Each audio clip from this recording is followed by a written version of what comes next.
Felix.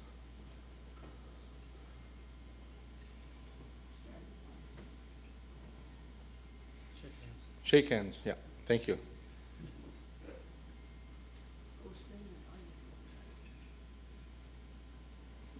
Yeah, there you go.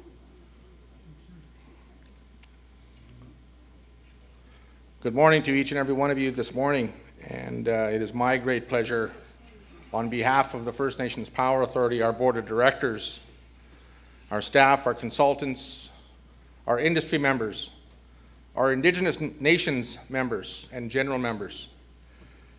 In our culture, in our ways, in our traditions, this is the way that we honor those who have served our country and fought for this land that we all share. And in true fashion, in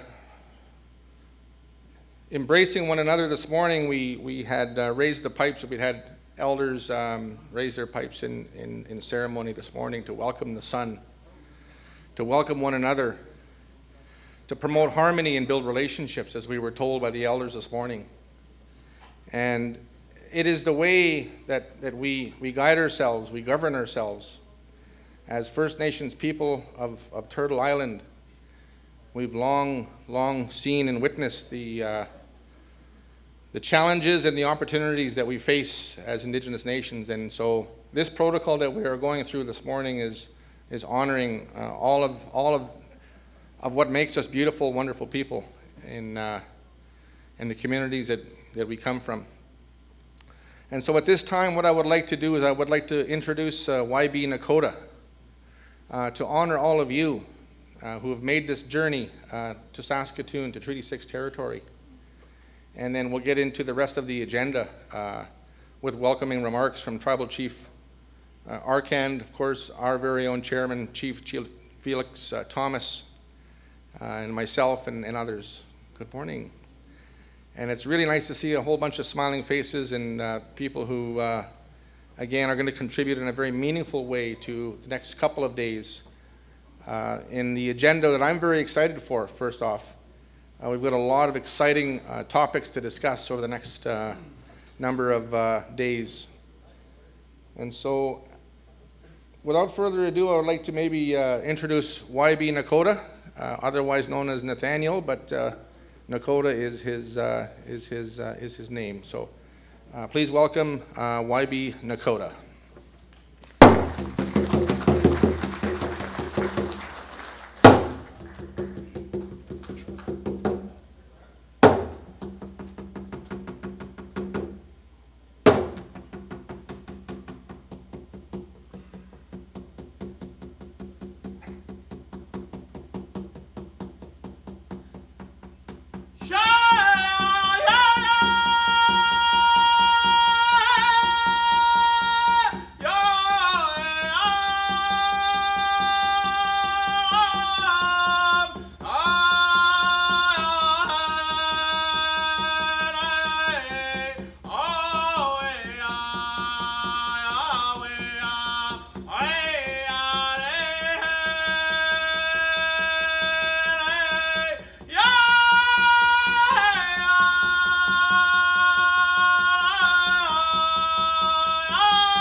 Okay.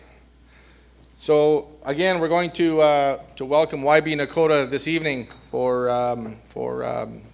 the chairman's banquet and gala and awards ceremony. And so we sure appreciate your traveling from south of the border to join us here in Saskatoon this morning. I do want to thank, of course, Iron Nation, my good friend Bobby Rainey, and others from the Whitefish First Nation, or Big River First Nation, otherwise known as Whitefish, just north of Saskatoon. And so give them a round of applause for their contributions as well.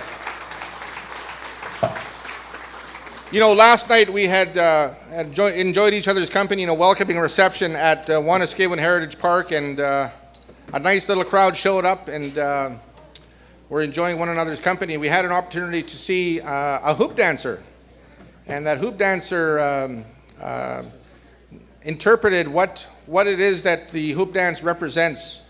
And so if I can reflect a little bit on that last evening's events, his message, or the message of the hoop dancer, is about bringing balance to a world that has some challenges.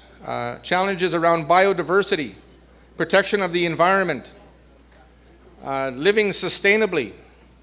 And so without those four-legged ones, without those animals and the spirituality that we all are as Indigenous people, we can't live in harmony on Mother Earth if we don't honor and respect those that live with us on Mother Earth.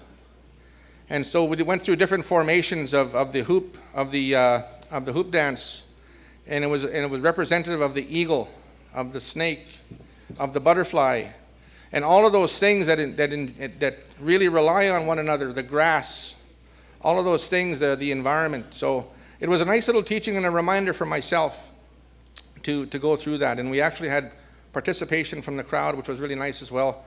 It was nice to see people get up and dance and sing and enjoy each other's company last night. So really do appreciate that. To our board members, our staff, and our consultants who work tirelessly each and every day, week in, month out, and year out. This is an important time for the First Nations Power Authority. I'm so proud to be the CEO, President and CEO. I wouldn't want to be doing anything else, as I said last night. It's a bit of a journey that we're on. And our chair of the board, Chief Felix Thomas, has been with the organization for about 10 years now. I think Albert DeRocher is here. Maybe I'll ask them to stand. Albert DeRocher, are you here? Albert? Somewhere? Way back over there? Thanks very much. Dean Mosden? Yeah, give him a round of applause. Dean Mosden. I saw him. Our Vice Chair, Paul O'Byrne. You want to stand? Who else do we have here? Who else is on the board? I think that's it so far. Paul O'Byrne. Paul O'Byrne. Yeah, he was. And Chief Felix Thomas, please stand. And be recognized. And so a revisitation on the past year since we've had the last gathering. The next couple of days will be reflective of our progress made. I'm not up here to provide a bit of an operational overview, but I want to talk a little bit about the vision. The vision of the board of directors, the vision of the staff, the consultants, the general members, everybody. When we think about the work that we're doing, we're working towards a better, cleaner energy future. A future where we lower emissions and we reduce our reliance on fossil fuels. And so central to that is the technologies that we're here to talk about and here to explore and talk about in terms of what kind of opportunities exist for Indigenous nations. You know, right across the country, Indigenous nations lead in terms of new growth in the clean energy sector. That's something to be proud of, because we were long forgotten in terms of the development agenda for many years and many decades previous. So think about what is happening in your community. And what can we do to support clean energy champions, young people to go to school and to learn about solar technology? What does the power from the sun bring to us in terms of warmth to our community? Electricity, wind technologies, what does that bring in terms of economic opportunity and sustainability? What does that bring to the conversation?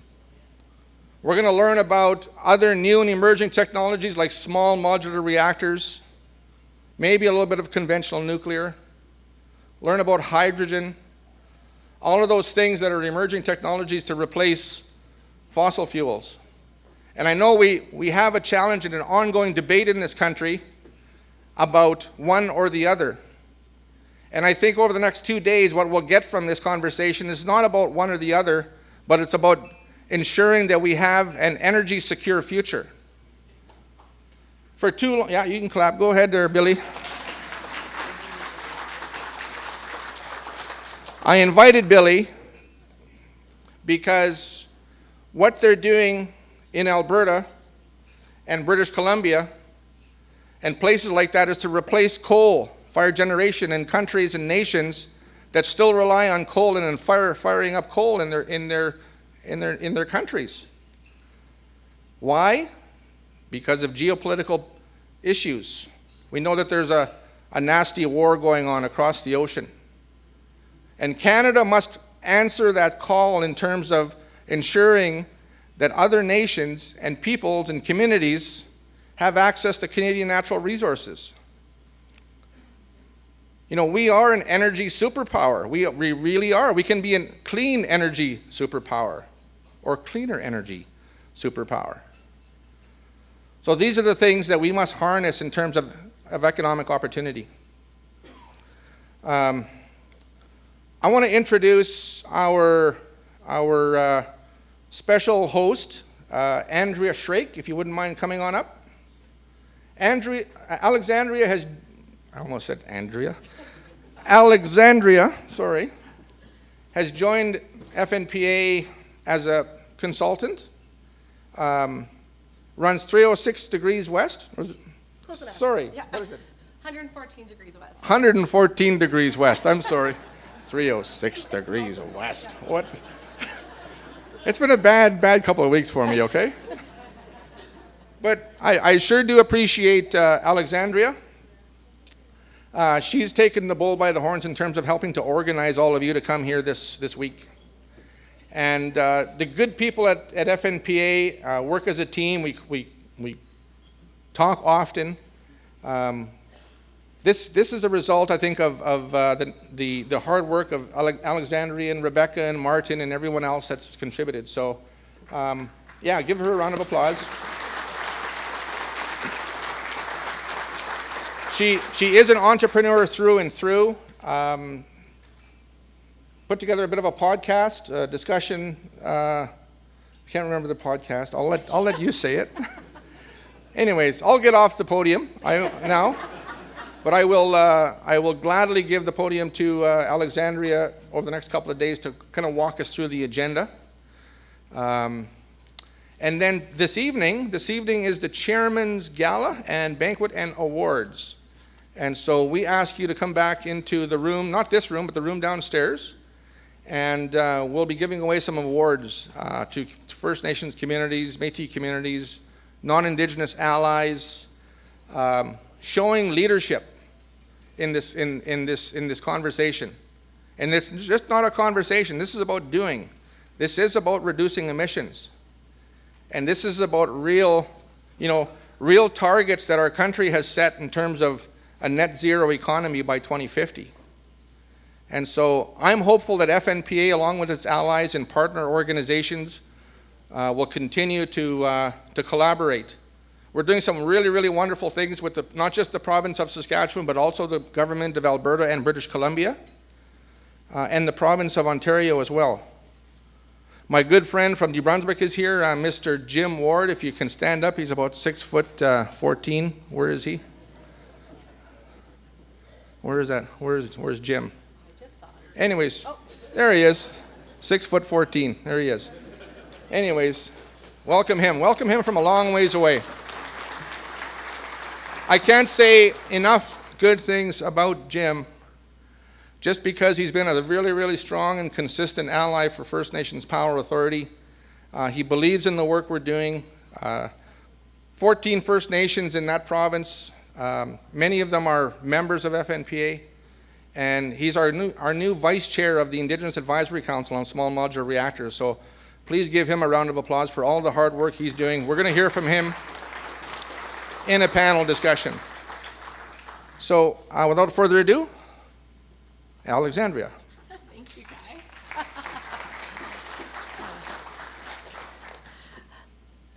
Guy.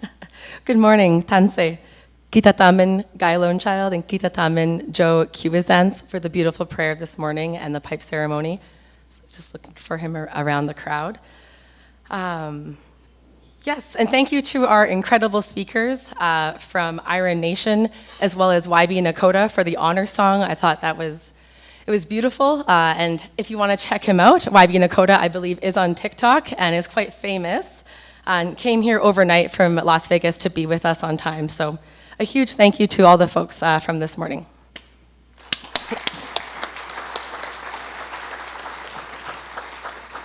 I also want to, I know Guy mentioned it as well, but to thank the veterans. So Chief Edward Dutch-Leroy, Tracy Desjardins, David Pelletier, and Emile Highway. From the bottom of my heart, thank you so much for your service so that I may live, love, and work freely on Treaty 7 territory. So thank you again. Treaty 6, so I may work and love, yes. So it's an absolute pleasure to spend time with you this week. As Guy mentioned, my name is Alexandria Shrake, and I've had the honor of working with Fnpa for a few years now.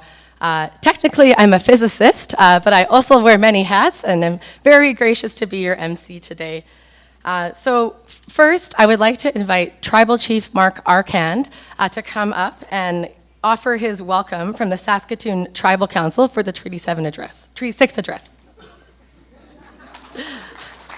You can just, now I'm in trouble. That's Guy's fault. Well, she's all mixed up there, so. Everybody was clapping so loud when Guy left the stage. That's the best clap we heard all day, so. It's got to tease him.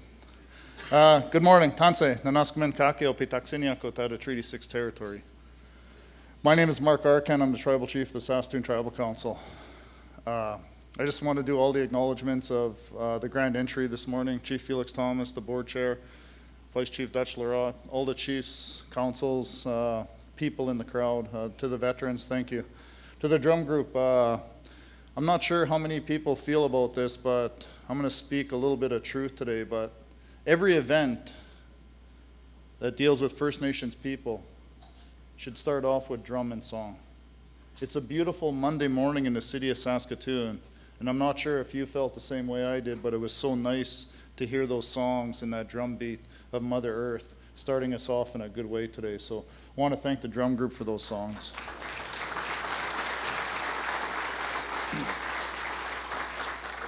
To my good friend Joe Q, thank you for the prayer this morning, and for everybody that's here from across Turtle Island. We want to welcome you to Saskatoon. I have the honor and pleasure of working for 7 First Nations, including Chief Felix's community. He's our former tribal chief. He set a good path for us inside the Saskatoon Tribal Council for 10 years. So thank you, Chief, for doing that, and all the people that we serve in the city of Saskatoon and our 7 First Nations communities. When I think about Fnpa and the work that it does, I think about the most valuable resource that First Nations people have. And for a lot of people that may not know this, it's our land and it's our people. When we think about the investment that should be making with First Nations people, we think about all the good projects that are being done right now. Solar power, everything, the list goes on and on, green energy. The stewards of the land are the First Nations people. We think about all the trials and tribulations of residential schools that led us to a negative era in our lifetimes that we're still dealing with in 2023. I was just having a conversation, and I was saying how there's a lot of organizations, a lot of people out there that talk a good game about reconciliation. Pat us on the head and say, yeah, let's do reconciliation. But there's no action to it. There's no outcomes to it. There's no results to it. And I think that's what has to change. When we talk about investment, we look at all the people that are First Nations that could potentially be working in all of these jobs. Where's the investment? Where's the leadership to say, let's invest in our workforce right in our backyard? Let's invest so everybody can have a quality of life. And we see those trials and tribulations through First Nations called the Indian Act, to keep us out of the economy, to keep us silenced, to keep us on reserves. I always tell the story, we're the only ones in Canada that have a separate federal legislation called the Indian Act that governs us. Everybody else falls under the normal act, whatever that is. Why are we so special? And that was to kill the Indian and the Indian. But when we think about organizations like Fnpa, we're making a difference because we have opportunity. But we also see organizations, we also see companies that come out and say, oh, I'm going to partner with that organization. And they tokenize that community without real impact into that First Nations communities. So they still live in poverty. We see that through the mining industry. I was just probably 2 weeks ago in Washington, D.C., meeting with people from across there talking about First Nations and what they do. When we heard stories about the pipeline going through their First Nations communities, they were like, oh yeah, they get 50% of the royalties and everything else. Well, how much is that? $700 million for that one nation? I was like, man, we can't even get $7. And they were just shocked. They have a mandate as a US government to try to correct the historical wrongs that have been done to Indigenous people by inclusion, by participation, by equality. And I think it's forums like this, to Guy, to the board, keep doing what you're doing. Keep creating that path. Be a trailblazer for everyone to invest with partners of the First Nations people, because it is going to make a difference. It is going to lead to a quality of life. It's a slow pace, but I think we have the ability to take that pace and turn it into a run right away if we're all willing to put our hands in the middle to help people. And I think at the end of the day, it's going to be better for Mother Earth, and we have to remember that. So I wish everybody a great couple days. Didn't mean to offend anybody, but when you're given tobacco, you always speak the truth. So Nanaskaman, hi. Thank you.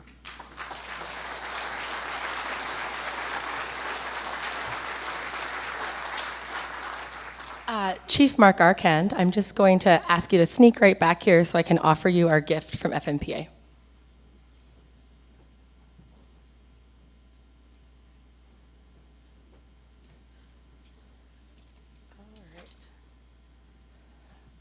Just move this down just a smidgen from your stature. Mine is not quite the same. So hello, distinguished guests, sponsors, Fnpa staff, board members, industry partners, community members, and elected officials. There was one elected official not in the room when Guy made his introduction, so I also wanted to recognize Chief Judy Desjardins of the Blueberry River First Nation, who is here just on my right here. So if you can please stand. Thank you. Thank you. So this is Fnpa's 7th Annual Indigenous Cleaner Energy Forum, and it is Fnpa's flagship event that has seen transformative change since Guy Lonechild became Fnpa CEO. And he commonly or often reminds us to shoot with a rifle and not with a shotgun. So we have a bit of a focus for our next couple days. This year's theme is a new Indigenous-led procurement standard. And our focus will be reconciliation in energy and the expansion of Indigenous-led economies within the theme of procurement.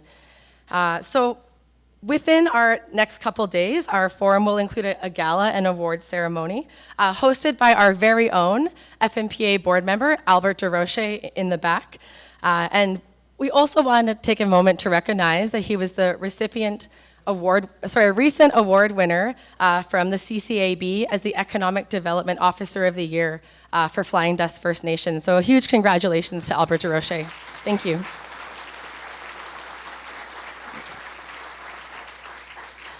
So this evening, Albert, if you haven't had the chance to meet him, he truly does have a glowing personality, and I mean that sincerely.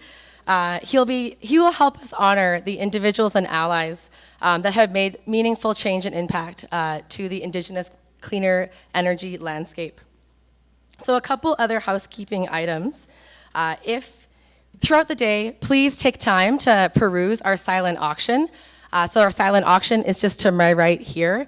We had some beautiful contributions from different artisans and creators. So please take a moment to enjoy the silent auction items. As well as a common phrase I like to say is vote with your money. We have other artisans and local vendors here, so please take a peek and purchase your next Christmas gift, summer gift, take your pick. And as well, if you have any questions about the agenda, there are QR codes all over the pillars. You can open up your phone, take a photo, and the agenda will pop up. It's also available on Fnpa.ca, and you click the button Agenda. Any other housekeeping items that I missed, Guy, before I open it up? No? All right, well, it's a resounding no. So I'll speak a little bit about myself, the federal landscape, and then invite our first fireside chat session with Chief Judy. So I've been very privileged to be part of the FNPA team for 2 years. And in that time, as a non-Indigenous person, I have had the opportunity to listen and learn every single day. I think was what my dad would always say, you have 2 ears and 1 mouth. That's not true for me today, but that is true for me usually on most days. And I learned from counselors who are building just the most incredible and sustainable energy future for their community from the ground up, and are building technical teams for their communities from scratch. I hear from chiefs how equity participation with the right partner can have transformative change for their nation. And I also listen to the challenges. It, of course, is not all sunny and roses. I listen to project delays, bureaucracy, and I listen to public policy that was not designed for an Indigenous-led procurement pathway in the cleaner energy economy. So when I was preparing, for almost any time I have the chance to address folks, I always speak to my grandfather, who was a politician back in his day, and we always try and find metaphors for how to make content a little more fun and a lot more accessible. And we talked about how procurement is like fishing. Specifically, procurement is like fishing with a net. And just as a net is cast to reach out and capture fish, procurement also means reaching out. It's gathering the necessary resources, the right suppliers, many of who are in this room, and the right partners to build sustainable energy projects. And with partnerships from the incredible allies in this room, we together are building that future where Indigenous people will cast the net and Indigenous people will design, lead, and deliver the gathering of resources to build sustainable energy projects. And that is just so exciting. And we are in a situation right now where governments at all levels cannot ignore any longer the private sector allies, especially the ones in this room, like the ones we see at First Nations Major Projects Coalition as well. And they can't ignore the technical excellence of the many Indigenous organizations that are leading the charge in building these projects from engineering, front-end engineering design and beyond. And just a few days ago, on June 15th, the federal government passed the first reading of Bill C-50, known as the Canadian Sustainable Jobs Act. And what we know about this bill is that there will be change. There will be new requirements to report on the energy labor force, new mechanisms for tax credits, and new sources of funding. But this isn't the first time that we've heard of these new public policies that are supposed to have ground-sweeping change. Could I grab a glass of water? Is that possible? Shannon, thank you. Sorry. But it really is up to us in this room to continue building and advocating for these policy instruments that will be impactful and applicable to the people in this room. And when I say us, thank you so much. I mean the Indigenous people and allies behind the organizations.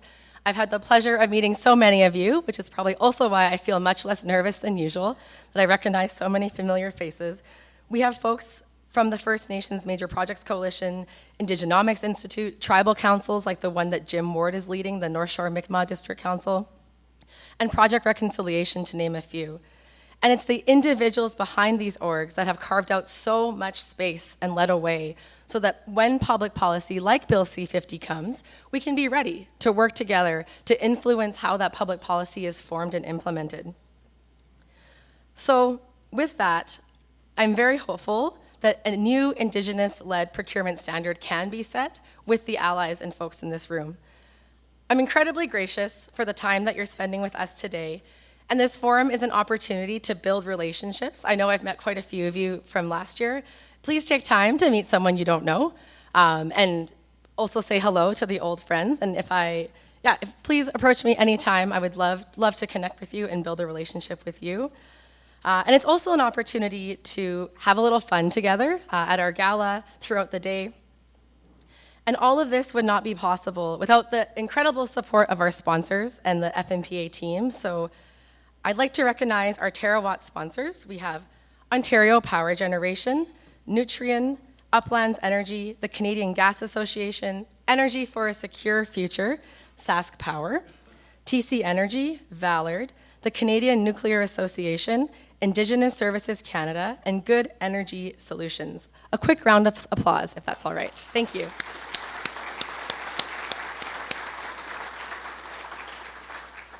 All right, almost there. So today we have 5 sessions in total, starting with a fireside chat between Chief Judy Desjardins and our very own board chairman, Chief Felix Thomas. Following, we have 4 panels titled Indigenous Equity Participation, Collaborative Efforts Between Canada and the US, Emerging Technologies and SMRs, and then finally, to round out our afternoon, we have local celebrity, John Desjardins, to moderate the Decarbonizing the Fossil Fuel Sector panel. So with that, thank you for your attention and for joining us.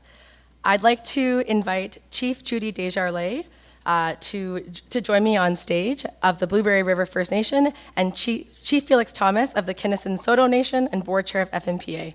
Thank you.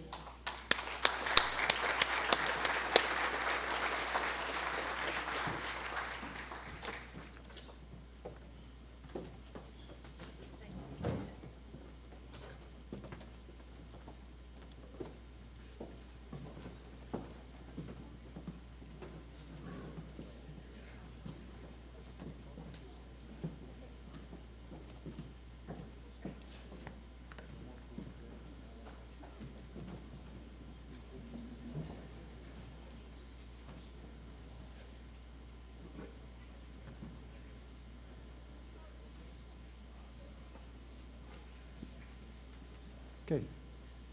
Good morning, everyone. Just on behalf of Fnpa, I want to thank everybody for participating in the pipe ceremony this morning, as well as showing up. This event certainly is not as successful over the years if it wasn't for your participation and your champion of the event and of the environment. So thank you to our elders that were there this morning, Joe and Peter and Ivan, and for everybody else that came. So, I want to welcome Chief Judy Desjardins from Treaty 8 territory in northern BC, and I'll let her speak a little bit about her First Nation and about herself. Chief?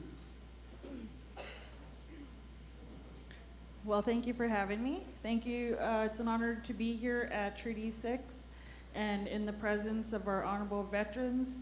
I am so proud to sit amongst all of you and amongst them as well. Right now, I am traveled many, many hours to get here and had an actual mother and son trip. It was good. Sometimes I held on, though. I am Dunaza. I'm from northeastern British Columbia. I was raised by my grandparents up in the Blueberry River First Nations. At that time, I learned my cultural and traditional values as my upbringing. I grew up very traditionally. My grandmother and grandfather literally made a living off the land, and when he wasn't evolved into doing construction and helping out farmers in the end. I'm the second elected chief of my nation, woman chief of my nation, ever, and the first woman chief was my aunt. So.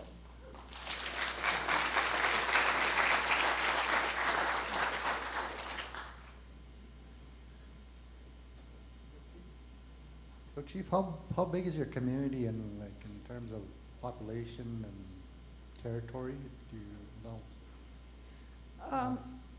We're about 550 plus members.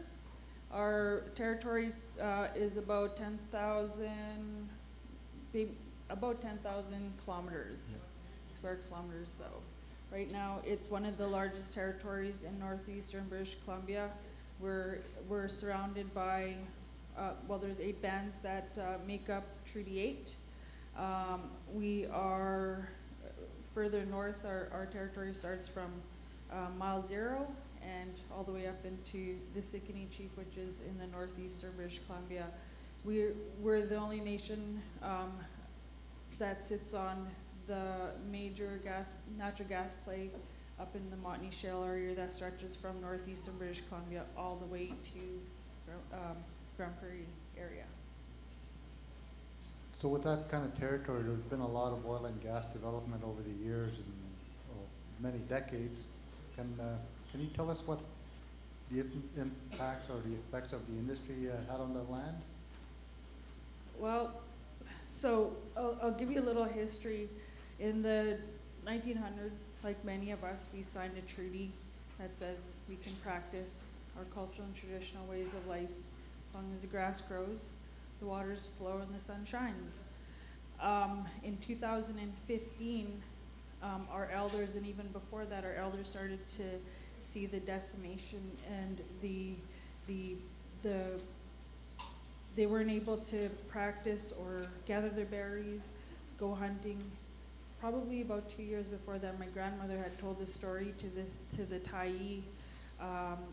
It's a newspaper out of Vancouver, and they had tracked her down because they seen, northeastern British Columbia was rocking and rolling. Oil and gas was booming. We called the Alaska Highway from Pink Mountain to Fort St. John the Autobahn because every day there was traffic so heavy, there was an accident every day. The camps up in the north, there was probably about 10 or 15 in a central area, and they were packed, so people in the hotels were sold out. So my grandmother told this story before the treaty rights litigation had kicked off, and she talked about how she couldn't go and get moose in her trapline area, which is, right in the heart of the mountains, among streams. There was a lot of moose licks at the time, and a lot of habitat where they, my people could freely live off the land. She had told them that it was so hard that she hadn't had moose at that time for over 2 years, and it was 2012 when she told this story.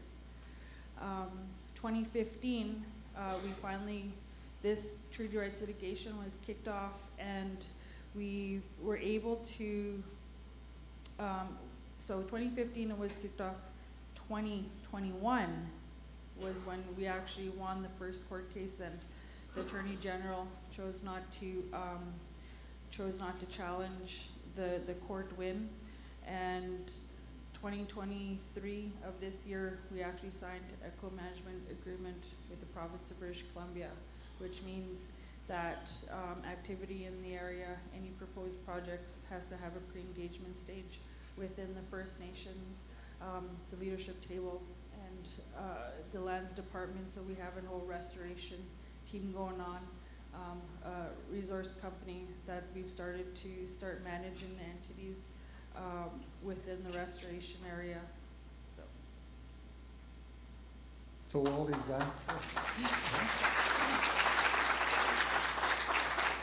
so I guess for the non-First Nations here, and it's important to realize, I guess the tipping point was the lifestyle that was now lost, or the elders in the community are now saying, this can't go on. That changed everything for the community moving forward? That's correct. So back in the old process with BC Oil and Gas Commission, it was called BC Oil and Gas Commission.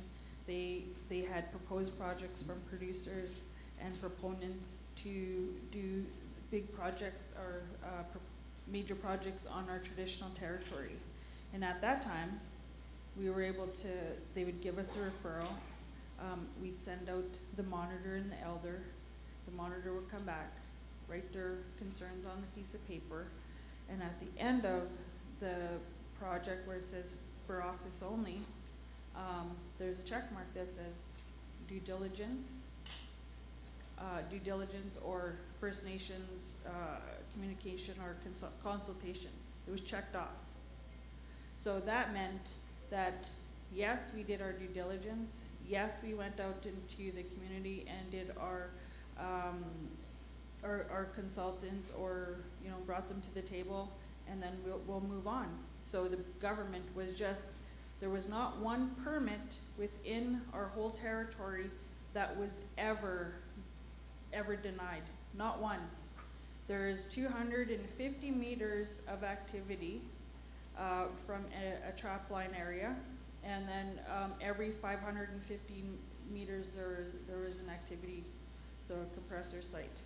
So it was heavily getting decimated, and right now with the process now with BC energy regulators, they actually have to come to the nation. They have to sit at the table with the chief and council, and they have to show what the restoration plan is at the end. And there's a minute taker, there's a team of people that come in and sit with us and make sure that there is a process, so that tick box is no longer there. The pre-engagement stages is a must and the first step for any producer or proponent to come into the territory to do activity. So that would be the biggest impact since the decision is that all these things have to be done in a real meaningful way. Yes, and they have to have a letter that's from leadership that says we are happily working together in a collaboration in terms of such and such project, and we're going to move forward together in terms of managing the project together. Now this is a question on my own, because as a leader and one of the Stick to the paper. yeah, stick to the script. I think even in terms of governance, your government will now have to, for lack of a better word, you have a greater power. And how do you, I guess, be responsible? And is there a learning curve attached to that as well? Well, like after the court win, it was, it was surreal, because First Nation, as small as ours, was told that we would never do it, ever. Our leaders, and I give thanks to our former leaders and the elders that stood, some of them are no longer with us, that stood firm on their stand against the provincial government for continually allowing these permits to go through, decimating more and more activity, all in the name of, there was of money. There was billions and billions of dollars extracted from the territory, and we were still facing poor infrastructure. We were still facing water, water problems, and this is the 20th century. With that much money coming out of a First Nations territory and being overlooked, was pretty much a slap in the face, like, we mean nothing. So in the terms of winning the whole agreement and then coming to the table with the province It took 16 months for negotiations. They wanted terms taken out of there, and I said no. What I wrote in the name of my people and my elders and ancestors, and in the name of the next 7 generations, I'm not changing one word. Either you guys are gonna come to the table and do the meaningful consultation and understand where I'm coming from, because it's been how many decades of oil and gas that's been extracted, you know, mostly gas, and we were overlooked. So right now, you know, like for the next 7 generations, we have a chance, and we're at the driver's seat right now, co-managing the territory with the provincial government, and they now have to understand what the word no means. We have HV 1, 2, and 3 areas, which is high valued areas. The HV 1s are critical, which means there was so much activity done in that area, there is no way of moving forward with any activity in that area. So a lot of them are very heavily protected right now. So we're on the verge of restoring some of the territory right now with our restoration team and our managers in place coming up with a game plan to do so. Okay. So early on, it seems like a lot of the learning process is on their end and getting used to somebody being a co-manager because they've been doing it all on their own. So definitely yes, and you know, I have to give it to the provincial government. Prior to the BC Premier, he's new as well since November, I believe, and I had to sit down with him when he was newly elected and said, listen, you know, you're all about reconciliation. Well, let's take that to the test and to the next level, because right now your bureaucrats and your ministers are not willing to move forward. We've been at this for 16 months. They want me to change words. They want me to take back what I said, and I said I'm not moving because we can sit on that gas for 100 more years if that's what it's going to take for you guys to get the message. I said because our territory has been heavily impacted, and it's time for us to stop and start restoring and start rebuilding. And right now, without the support of yourselves as well as industry, we're not going to be successful in any major project, because we now have the ultimate authority to say, you know what, we're not moving, we ain't going anywhere, neither is the gas, so it's up to you guys. Within 2 months, we signed an agreement with the provincial government based on the terms and conditions of my nation. So you have that,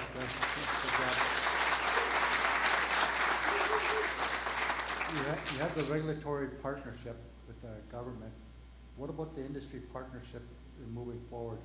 Because I know a lot of First Nations say we're not trying to, we want to be a part of development, but on our terms. So how is industry as?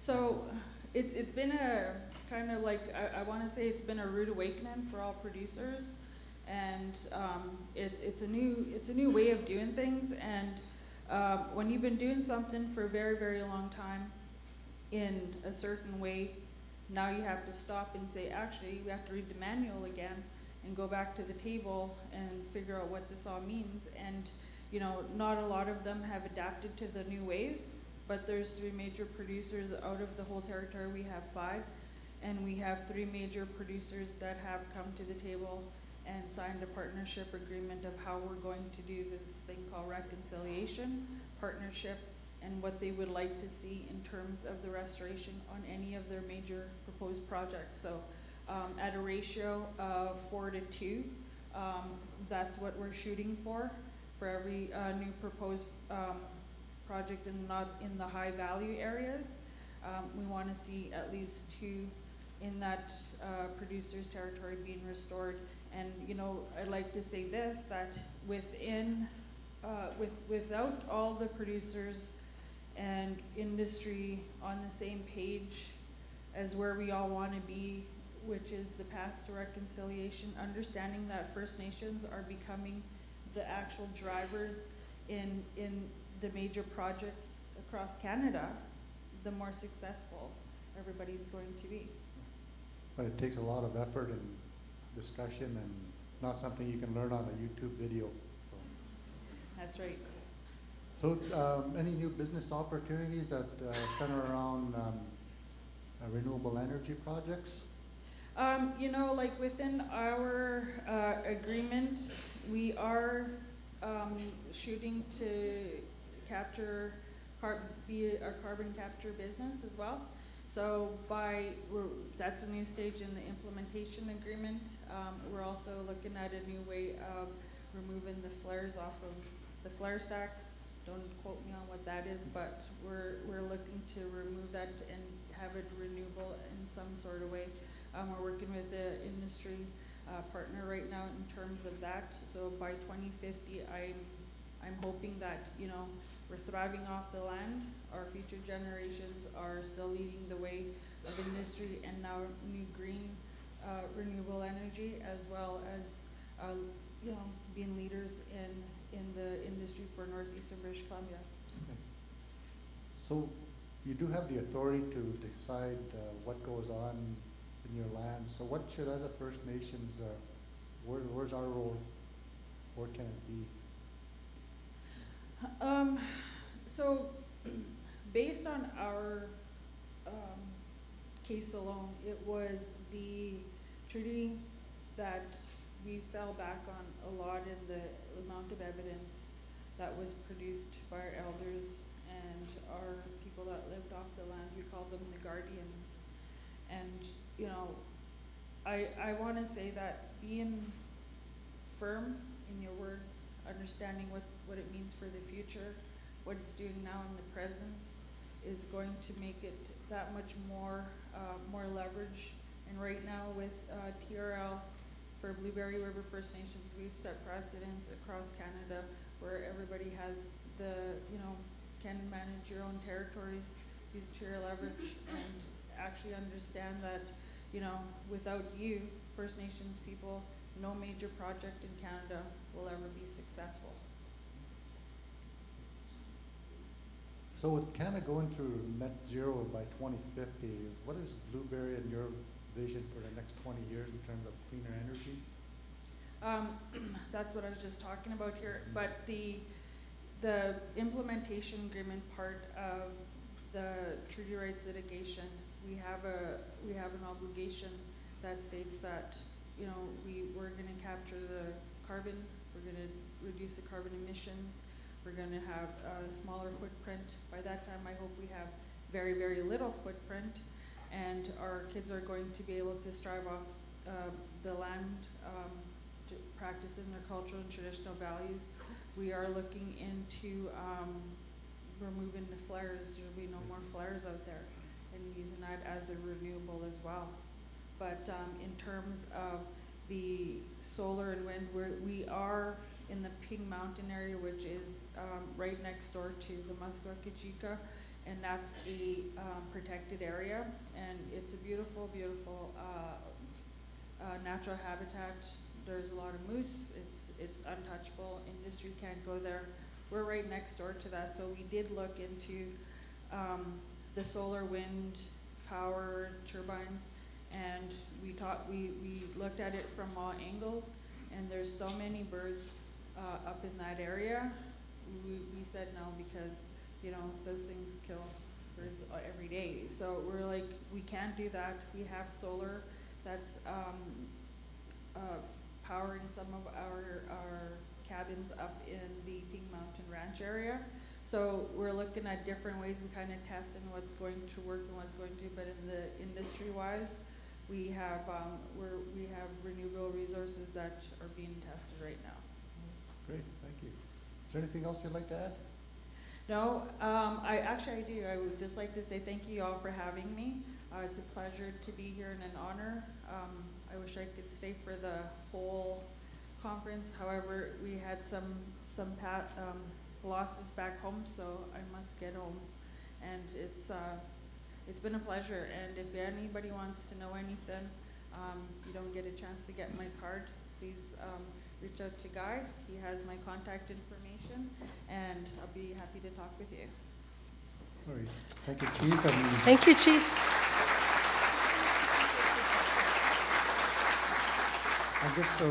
just so you know, in terms of other First Nations, that court case that you won, such a big example in terms of the regulatory side and in terms of the treaty rights and our way of life. So personally, I would like to thank you and your community for putting forward that challenge and, more importantly, for winning.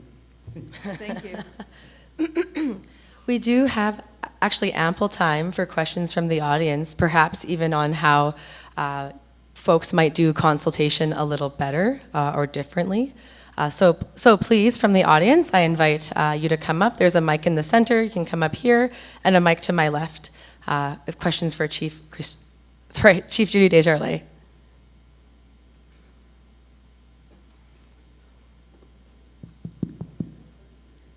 You know, I was sitting here this morning and having a conversation with a good friend of mine from SAS Power.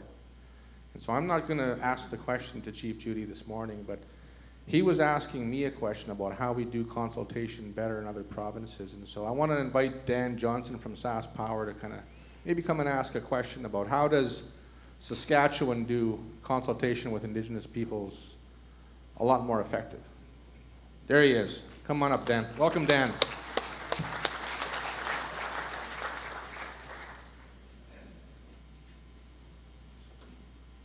Good morning, and thanks to Guy for the heads up.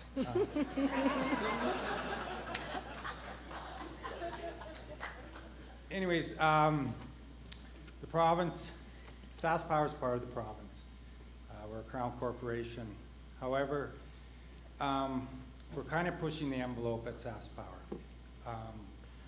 We acknowledge that in the past, we always haven't done things right on a number of big projects, and there are legacy issues, and we're working and trying to do our best to correct those, but also move forward at the same time. So I'm in Indigenous relations, so I'd like to ask, you know, when a Crown corporation or the government or a company coming into your territory wants to consult with you, what is the best way to, or what type of advice do you give to these type of this type of entities to come into your community and to make it meaningful and to have results and not just tick the box like you were saying was happening in the past? Well, right now there's so many that have reached out since the court win, and it's just that, you know, reach out to the community and come out to the community and actually see the infrastructure and the poor water conditions, come and see what it's all about. And I've actually told that to 3 of the companies, the producers that were actually negotiating to work in the territory and go over the permitting system. Well, we need this, and I said, well, I need you to come and see what I'm talking about. Come and check it out. Come and look at how my people suffered for the last 2 decades in the name of oil and gas, and billions extracted, and we were overlooked.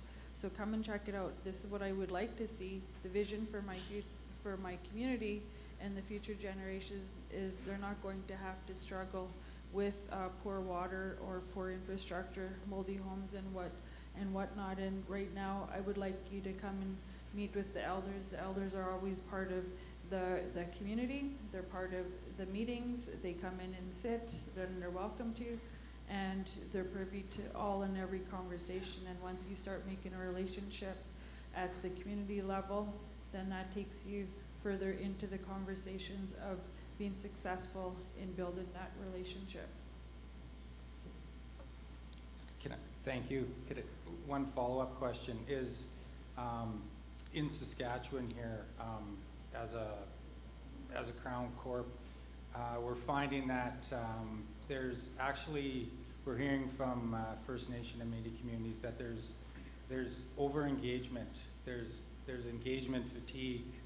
You know, we can't respond to all these duty to consults, and you want to come in and talk to us about these projects, because it's not just SAS Power. There's a bunch of other other entities that want to engage, but the communities don't have the capacity or the time, which is, you got to or we have to understand that. But did you experience that too, or is there engagement fatigue too in northern BC, or did you get a handle on that and it's like, okay, this is the priority right now, the others will have to wait, or just how do you handle all the requests coming to your community for either engagement or consultation?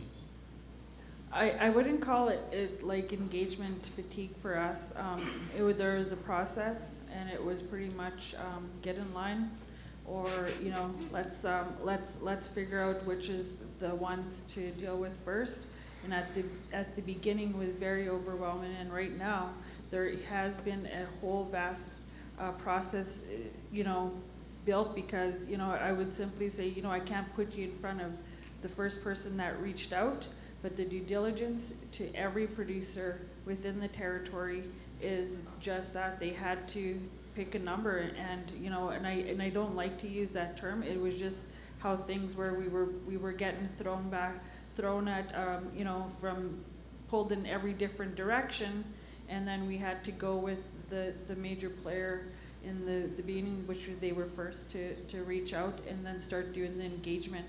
And then right now, it's not so much heavily, we're not being heavily pulled in every direction. We looked over everyone that had written a proposal and got back to them and just created a process and timeline for when we're going to follow through with the engagement and sitting down at the table with them. So, yeah. Thank you, Dan. Oh, sorry, go ahead. I was just going to say thank you so much for coming today. Lots of information, and thanks again to Guy for letting me be at the mic. We have one more question on the other mic, please, and we do have time for one more following. Bonjour, Kanoea. I'm Jesse McCormick from Chippewas of the Thames First Nation, and I've done some work up in Treaty 8 as a lawyer, and I currently work for the First Nation Major Projects Coalition. And my question for you is, you've been very successful in terms of changing how people are working to implement the treaty, how they're collaborating, but it's also meant changes for non-First Nations people in the area.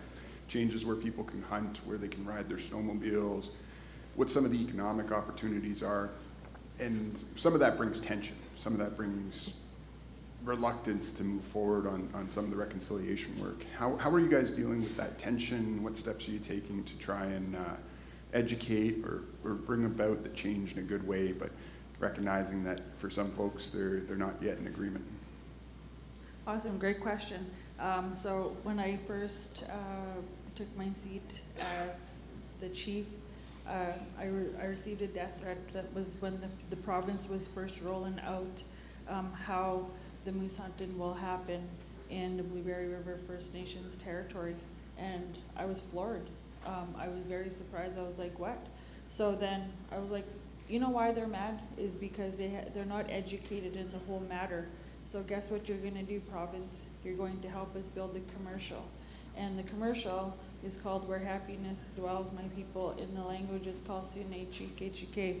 And right now, I said, you're going to help me build a commercial, because you rolled out something without consulting with us and letting us know this is what you're doing. And then, we didn't have no idea what was going on. It was rolled out, and apparently it was a pilot project. And then all of a sudden, I received a death threat. I actually received 2 of them. That was the beginning of last year, and then I received another one this year. So I said it's because the lack of education. We built the commercial to help people understand why we had to do what we did in order for them to continue on the recreation and sports. There's just a new process, and that's just it. We're working on phase 2 of rolling out now that was prior to signing the treaty rights litigation, and then now what happens now that we've signed. So that part two of the education is going to be rolled out in the commercial and the book. That's powerful. Miigwech, thank you for sharing that. Thank you. Thank you, Jesse. Up next, we have Nathan K. And then we'll close out the session. Tanse and Nathan from Zagme, Anishinaabe, and Treaty 4 territory. I just wanted to ask, how have you encouraged your community members to get involved and to rise to the challenge of meeting the needs for industry, or I guess, and the needs of the community as well in terms of skills, employment, whether it's starting their own business as well, and to the challenge? So with the whole process, there's been a lot of community engagement, workshops, different workshops for youth members and elders where they understand what's going on, why we're doing what we're doing, and what does this mean now. There's workshops, there's a lot of community engagement processes of if they wanted to, you know, if they, what their vision is for long term, how they want to see the territory being managed. If they want to do start a business, there's a process, and Glenn Pratt is the guy that's going to be teaching them all. I know Glenn, so that's a good guy to have them learn from. Miigwech. All right. Were there any other questions? Oh, Asan, please. Thank you, Chief. Very inspiring story. I'm with a company called Burns & McDonnell. We're an engineering construction firm, and we often work with our clients, developers, in terms of implementing appropriate engagement with the First Nation communities that are going to be impacted. A question for you. What do you feel that the Indigenous communities have the right support? Because there's a lot of change happening in technology. Technology is really complex. Do you feel that they have the right support to be able to meaningfully engage and participate in some of these, especially larger projects that have all kinds of opportunities? And what do you recommend for constructors like us, engineers and constructors, in how we can meaningfully engage with those communities? Well, great question. So communication is key. Key to success is what I always say and follow through on. There's different ways. So for the nation ourselves, we have members that are stretched out from all through Canada into the U.S. and in Australia. How do we reach them? Well, we have our own communication, our own website. They have an app. They have a members-only section for the app that gives them peer consultation. They can be involved in a meeting through Zoom. They can engage in any of the meetings that we're having, formal chief and council meetings, and join us from wherever they're at. They have access to all of the information that's available on our own app and our website. So those two things link together, and anything that we're doing is uploaded, and the communication team has it rolled out by the time it leaves our office. Are there any other questions before we close out the session? Oh, yes, I see one. So, Tanse, good morning. My question is about, now that you're working with all these major industry partner producers, you mentioned, how are you keeping them sort of accountable, and do you have a bit of an evaluation process to make sure they're honoring their commitments, not just the legal requirements through the consultation process, but honoring the intentions of the commitments through the engagement plans, and how they're approaching the partnerships and developing good working relationships with their community? Is there a formal process established, or do you talk with your community and get feedback from them of how it's going? And or what would you look for in a really outstanding industry partner in the future? Great question. So that's a really good question. So how do we hold our partners accountable? There is an engagement reporting process built into every agreement. So every 4 quarters or monthly, or every 2 months, or whatever we decide, whatever it says in there, is they have to come to the table, let us know what their plans are, and prior to every quota for their projects, they give us a list of what's going on, and the engagement process will begin there, because at that time they would be knocking on the door and saying, I have 4 permits that need to be approved, and I said, well, I would say you need to get to the table then, because we have a plan to follow through with, and that's pre-engagement, what you're gonna do in terms of restoration, who's gonna manage this deal.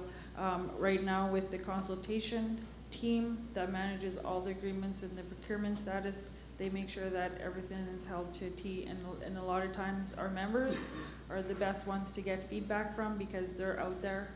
25 contractors of our nation actually work in the industry, so when they're not getting somewhere, there is a reporting system that comes back, and then we do a follow-up. Hi, thank you. Thank you so much. A big round of applause for Chief Judy Desjardins and Chief Felix Thomas. Thank you.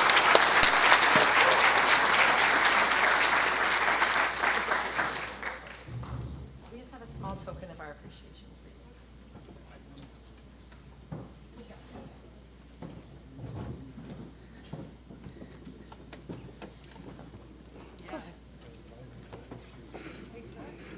Is YB Nakota still in the house? He stepped out, eh? Okay.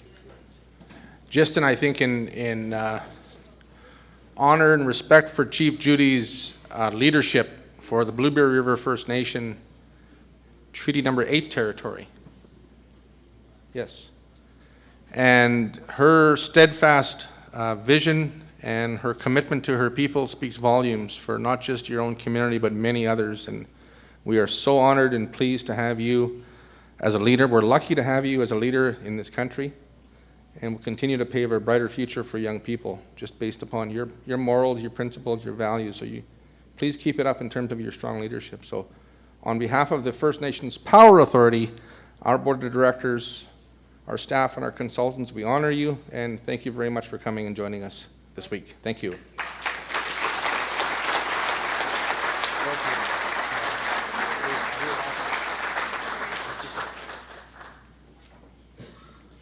And Mr. Chief Felix Thomas, if you don't mind, come on up. Chief Felix as well just won a recent election, re-elected for another 4-year term. 4-year term. Give him a round of applause. Like myself, he's been around a long time, maybe a little bit longer even, and we really do appreciate your leadership at FNPA. We'll continue to learn, we'll continue to grow, fine-tune, never give up in terms of how we communicate and build bridges. And so this cleaner energy future will not happen without Indigenous nations and without your leadership at FNPA as well. So please accept this.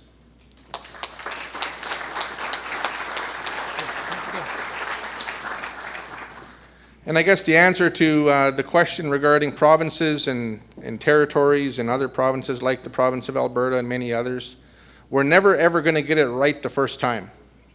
But as long as we continue to talk and dialogue about how Crown corporations like SaskPower, this is for my friend Dan here, it's to make sure that the left hand knows what the right hand is doing, walking in harmony, and being honest and accountable, and being able to put together, a brighter future that's built on reconciliation. And so that's why we're talking about this today. It's to make a better future. It's not just to go away and gather for 1 or 2 days. That's not what I'm about and not what you're about either. So let's commit to that. And I know my good friend Terry Bergen sits on the board of directors he continues to come to FNPA events year after year. So please give him a round of applause for being here as well. It's that kind of commitment that to say is that we've got lots to learn and there's lots of room to grow. So thanks very much for Chief Judy and Chief Felix for leading the first fireside chat. Back to you. Thank you very much, Guy. So I know when Guy and I, one of our directors, Leah Aspelay, who unfortunately couldn't be here, saw Chief Judy Desjardins speak, I remember we just beelined it over to introduce ourselves, and then I think Guy said we need to have her at our forum. So, yes, so gracious that you can be here. And I think one common theme I heard over and over again, it's not a sexy word, or maybe it is to some, but the word process. So processes for youth to feel empowered and enabled to pursue their aspirations, and processes for industry to follow, and processes for the different folks you have working with you to follow, just to make things happen. And that's one key takeaway that I heard consistently, which I thought was very helpful. And I also think you could almost write a master's thesis on just the incredible work that you've done. So very cool. So again, this event would not be possible without our gigawatt sponsors, Graham, Saskatchewan Indian Gaming Authority, Natural Resources Canada, Westinghouse, Capstone, Fleur, Ultrasafe Nuclear Corp, Barrelax, New Brunswick Power, Electricity Canada, Opportunities New Brunswick, and Corp Financial. So right before we break, I also want to remind you that Rebecca Achikate, our membership manager and amazing forum planner, has organized some incredible vendors. So please go vote with your dollars and go check out our beautiful vendors that we have to my right, as well as the silent auction. And we will now take this time for a 15-minute break. So the time is 10:30, so yeah, we'll return at 10:45, and I'll offer some friendly reminders. Miigwech, thank you.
Alrighty, folks, if we can please take our seats in the next 5 minutes, we'll be starting our final morning session before lunch. Thank you.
right. What time is it?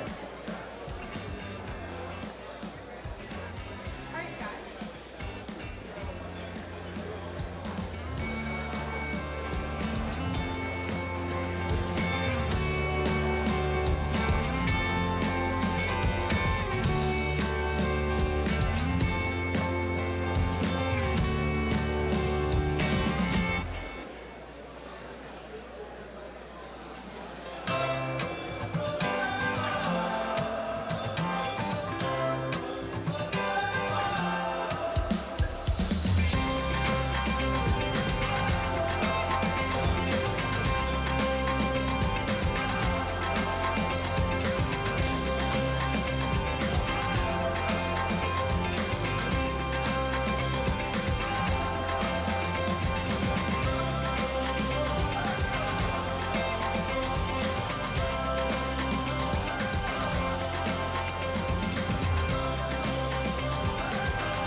Oh, okay.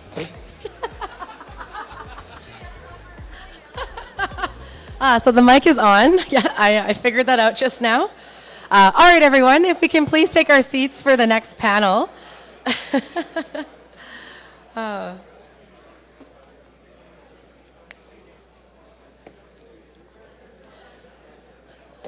So thank you for joining us in the morning for already such an exciting session.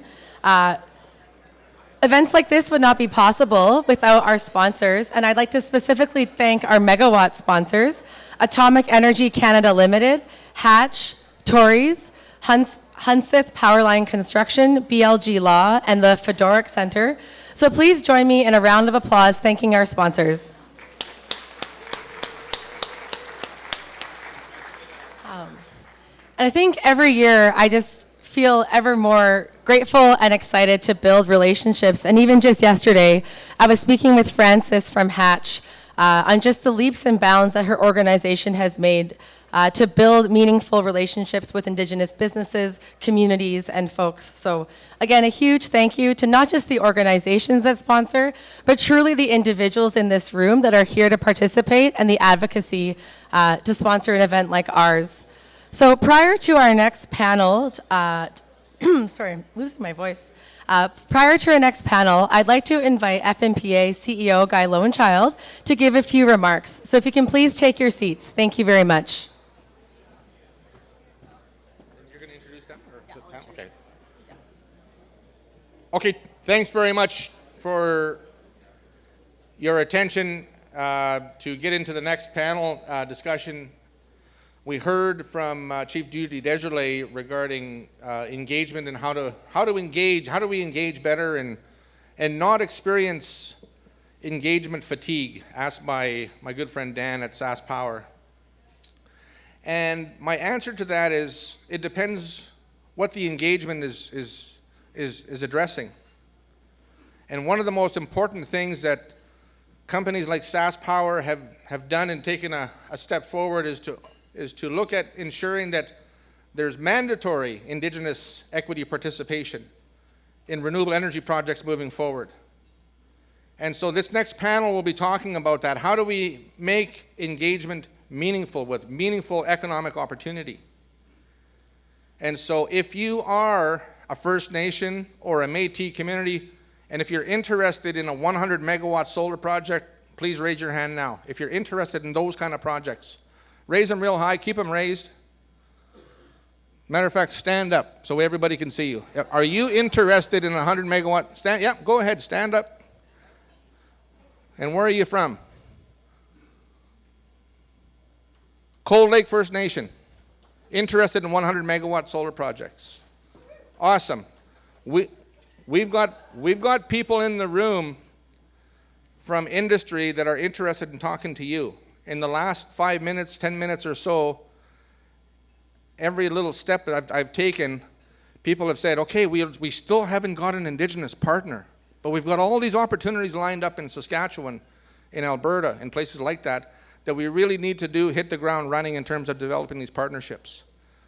I want to welcome all 8 community energy navigators from the Meadow Lake Tribal Council. Please stand up if you could. All 8 are here.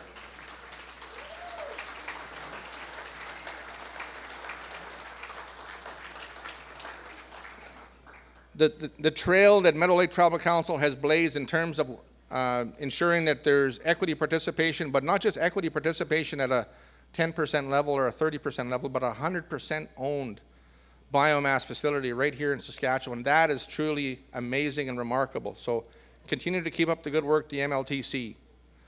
The Prince Albert Grand Council, are you here? PAGC. I know for a fact that you guys are looking for a 100 megawatt solar project in the province. Please stand up and be recognized. Robin, the crew. They are looking for a 100 megawatt industry partner to help develop a 100 megawatt solar project. Is that correct? Yes, it is. Yes? Right on. Give them a round of applause. Muscadet First Nation. Muscadet is here. Please, Ashley Charles is the brand new Chief Executive Officer of Muscadet Economic Development Authority. And there are others, yes. So there are others on this side who said they were also interested. Did you want to stand up and just let people know who you are in the room? This saves me a lot of time. Go ahead. Muscopeding Solar Nation, interested in a 100 megawatt solar project.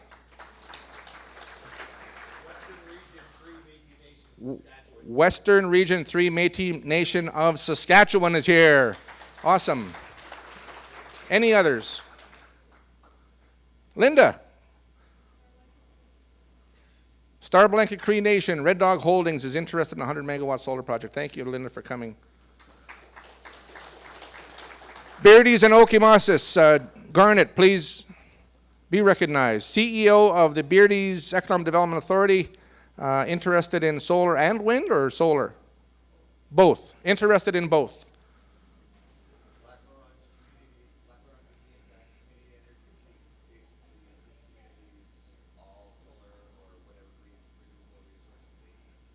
That's wonderful. Absolutely. Welcome, Lac La Ronge Indian Band.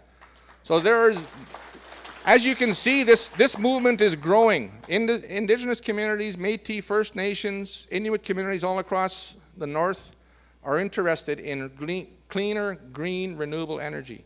So we'll continue to engage with you. I think Joshua is going to be in touch in terms of future projects here, right here in Saskatchewan, okay?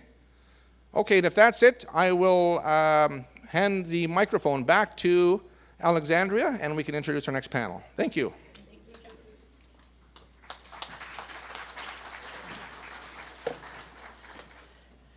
I have to hand it to Guy. I think his ability just to engage and connect with so many folks at the same time, so authentically. No, that was fantastic. And there's a few new faces that I'd also like to meet. I suppose for those who are just arriving, my name is Alexandria Shrake, and I'm so honored to be your MC today. I work for Guy at First Nations Power Authority in Data and Innovation, and come from a heavy industry background, and absolutely honored to be here today. So I'd like to invite our speakers to come up to the staging area, please, and I'll introduce you one by one for our Indigenous-led equity participation panel.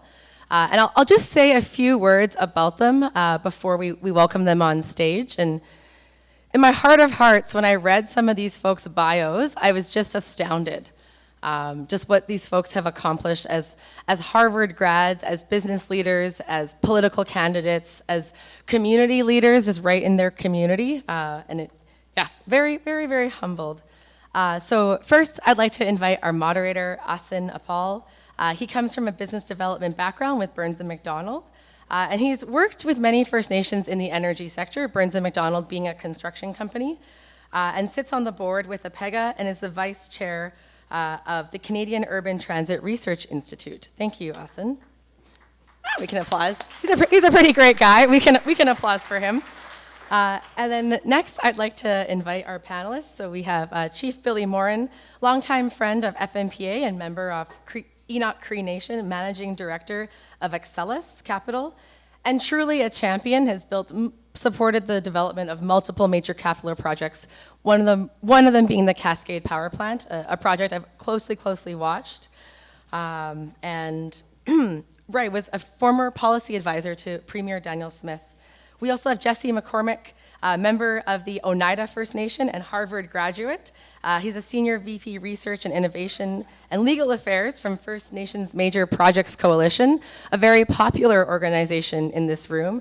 He's been the Director of Policy and Indigenous Relations for the Minister of Environment and Climate Change and the Director of Rights Implementation for the Minister of Justice and the Attorney General of Canada. And then finally, we have Sandra Sutter. Suter or Sutter? Suter. I am glad that I have corrected myself. Okay. We have Sandra Suter, a Cree Métis woman from the prairies from National Indigenous Economic Development Board, an award-winning singer and film writer. And I actually have one story I want to tell about Sandra. I was in a room with her and a number of other leaders from across the country advising NRCan on a number of public policy initiatives. And Sandra was incredible in that when the room was asked for advice, she referenced past work that had already been done and that she had led. And I thought that was just what a way to bring in so many other voices other than just your own into an important discussion like that. So thank you for your leadership. And please join me in welcoming our moderator and panelists.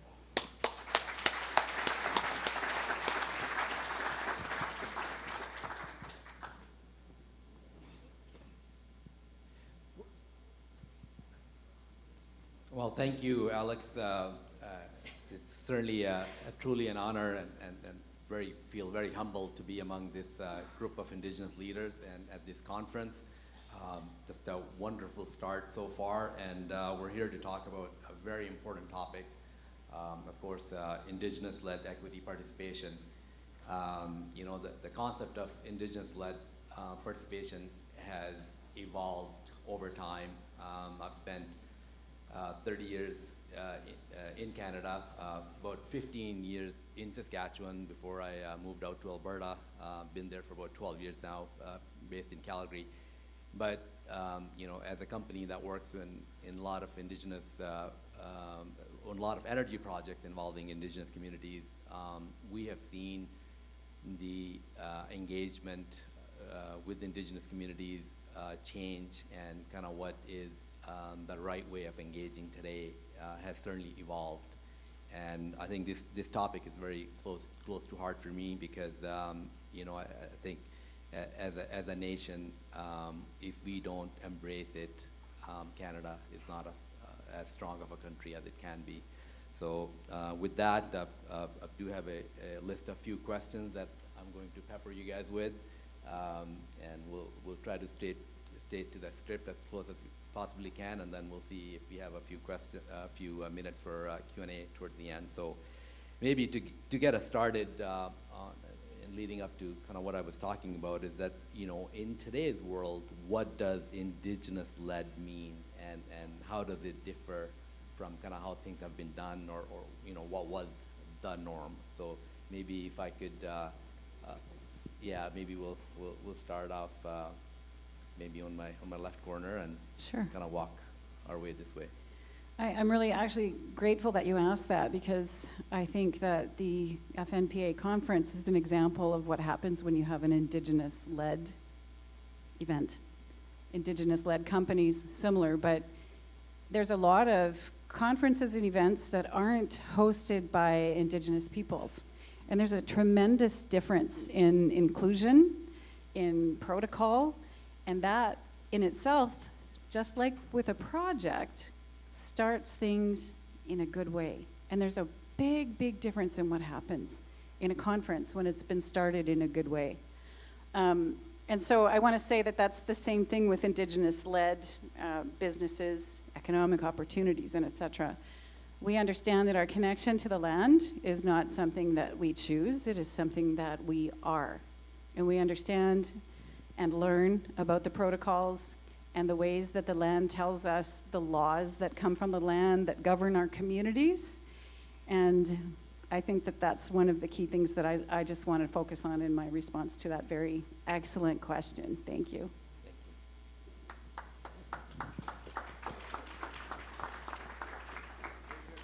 Jess.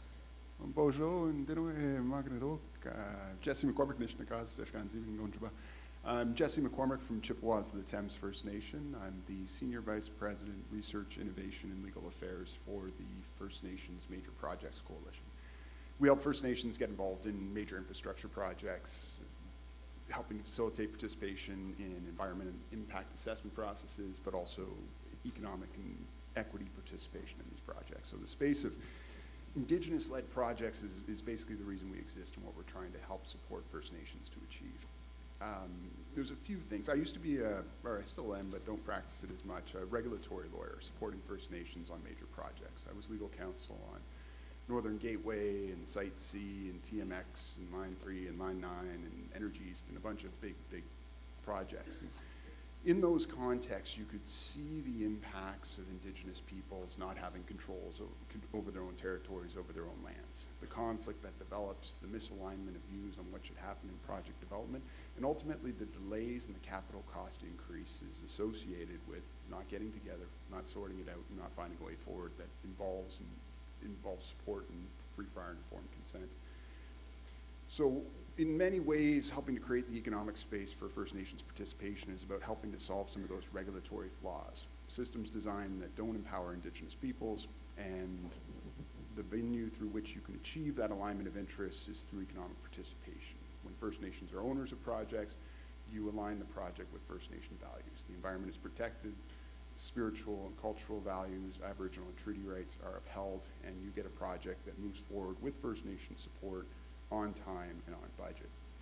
And we help to facilitate that, and a big part of that is building capacity and strength. But I wanted to touch really briefly on the importance of leadership, Indigenous-led regulatory processes. So there's the Impact Assessment Act includes buried deep within it in section 114, 1D, the power of the minister to enter into agreements with First Nations or Indigenous governing bodies to lead assessments, to exercise powers, duties, and functions under the Act. And a similar power exists under the Canadian Energy Regulator Act. So just think for a moment about what it would be like if First Nations actually led this assessment of the projects that were being planned for their territories, and how that could help lead to better projects, more environmental protection, and the protection of Aboriginal treaty rights. So when we think about leadership, I think there's leadership at the regulatory level, there's leadership at the economic level, and then there's just the work that needs to be done to build the partnerships to ensure that free, prior, and informed consent is being implemented. So lots of dimensions here. I'll leave it there, Hassan, for the moment. Thanks. That's a great start. We'll dive a little bit deeper into some of the items that you talked about, and maybe if I could get some of your perspective, Chief Warren. So what did we say? We said Indigenous-led as opposed to, what was the question again? The question was, like, what are the benefits of Indigenous-led versus how things were used to be done? You know, I always feel a little bit of pressure to like come up with some really epiphany answer. But my building off of what my two panelists were saying, you know, for me, there is no, I think we say economic reconciliation, there's a lot of buzzwords out there, but, you know, I think people in this room, you know, whether you're coming from Ballard, whether you come from Muscatine, whether you're coming from BC, whether you're coming from New Brunswick, look at the vast array of people in here who already realize that Indigenous-led development, especially in the power energy, is really just Canadian, the next generation of Canadian development. I think we all kind of realize, without overthinking it, there's really no moving forward with green energy projects, energy transition, and you know the politicians say that, the CEOs and executives say that, and I think Indigenous nations, Métis, Inuit, First Nations all say that. So I really tie the two together. Like Indigenous-led is a necessity of going forward. And again, I've heard that so much throughout this morning, and we've all known that before. And what I would say too is, you know, in this kind of moment of ESG, a little bit more of the social causes trying to move into you know, the business sector. When I talk to non-Indigenous people and I say, you know, why do you work in this field? Why do you want to be a part of Indigenous-led development? And you know, everybody needs a paycheck and they have a career opportunity, but everyone I talk to in that regard says, I see the most differences being made when we include Indigenous participation in Indigenous-led economic development, Indigenous-led energy development. I'll give an example of that. One of my favorite ones is, everybody knows Indigenous, First Nations, Métis, Inuit, they struggle with housing development. And it was a proponent working on TMX who partnered with my brother, Chief Tony Alexis's company called Backwoods. And just like every First Nation, they struggle with housing. And so the proponent from TMX, one of their partners, one of the procurement partners said, we partnered with Tony and his Backwoods company to do some work on TMX. And oh man, you know what I got to be a part of? I got to be a part of supporting the first mortgages for Indigenous people from Alexis. And I've never been a part of anything providing housing for people I've actually worked with that never had housing before. So, Indigenous-led energy development actually shows the most tangible give back to Canadians, to Indigenous peoples across Canada. And, I love it when Indigenous people see that and feel that and touch that for the first time, because it's really a meaningful impact into the nations themselves.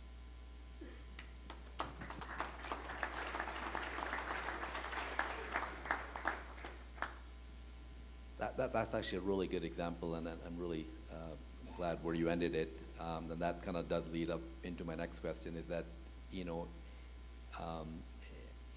speaking on behalf of the industry, and I think it is something that we are trying to understand, and we're certainly trying to learn kind of, what the most effective way to engage is.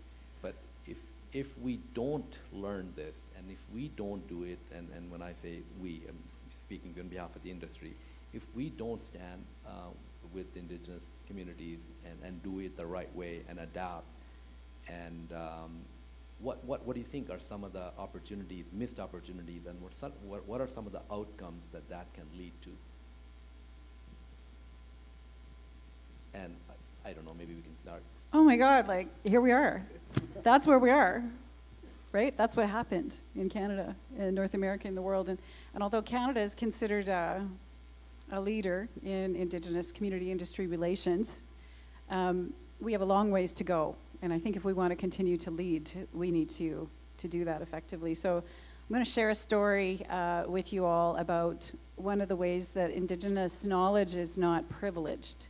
And so when I say that, what I'm talking about is how the people who know the land, the people who have grown up in traditional ways, they have something to contribute, especially when it comes to energy.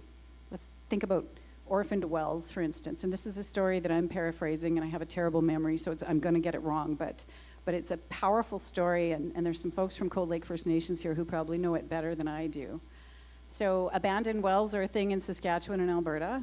Many First Nations. How many of you have got some remediation efforts going on towards orphaned wells or abandoned wells out here? So this energy company couldn't find an orphaned well. And they had the geologists and the scientists and everybody out there with their Western science knowledge, their Western science degrees, trying to find this orphaned well. They couldn't find it. So as a last-ditch effort, they talked to the local chief and council, who referred an elder to them, who took them out onto the land. And the elder, as elders do, just kind of stood back and looked around from the top of a hill and went, "Oh yeah, it's right there." Sorry, didn't mean to point at you, but you are beautiful.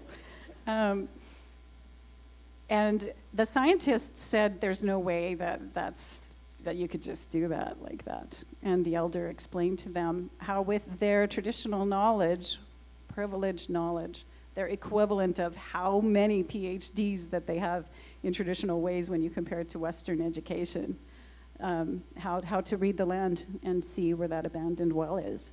So what are we missing by not including Indigenous peoples at the forefront of all of our economic activities? A lot. That's my story for now. Thank you.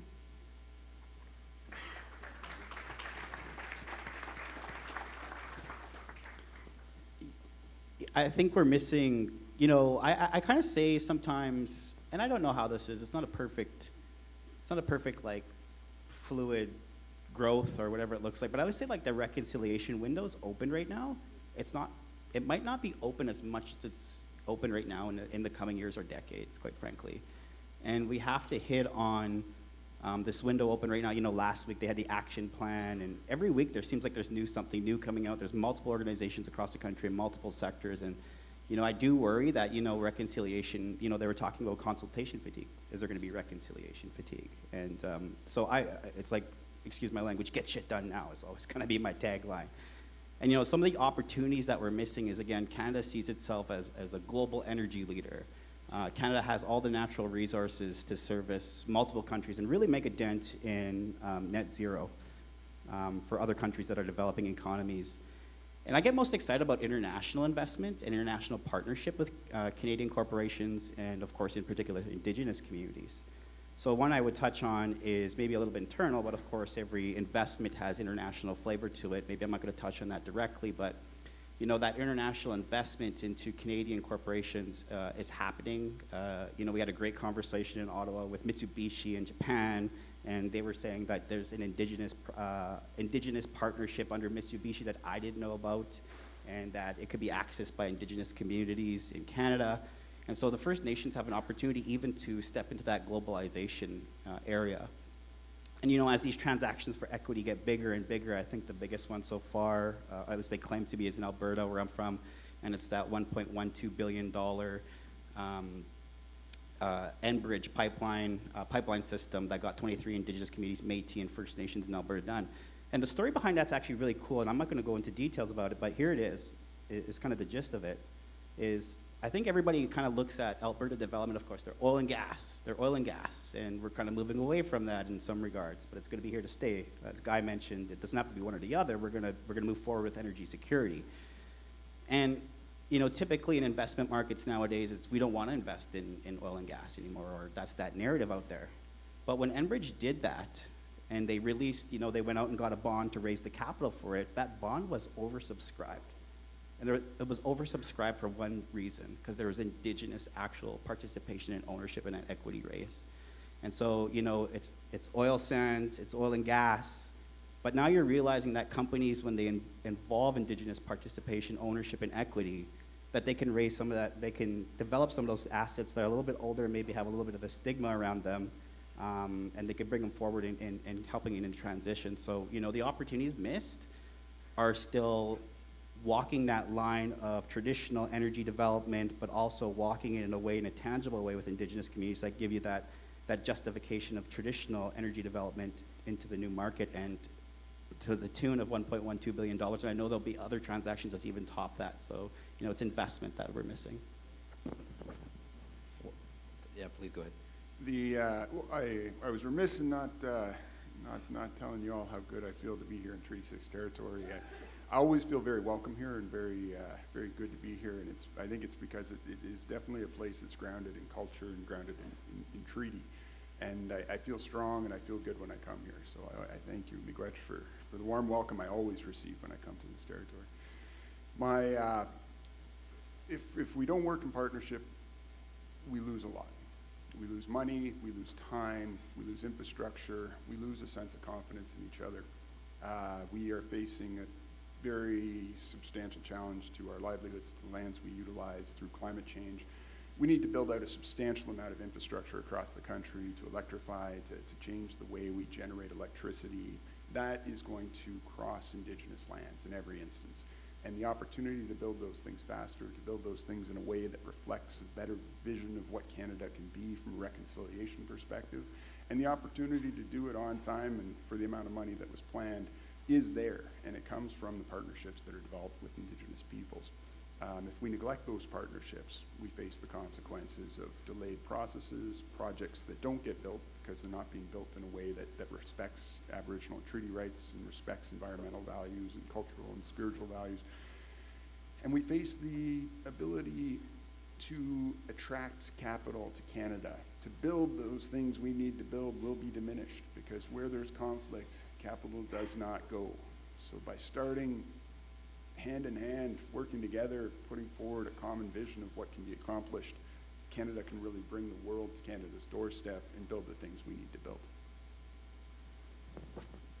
Yeah, very well said. And I think one of the things that, and I would say guilty as charged when I say this, that we we industry often view the indigenous communities as a PR effort.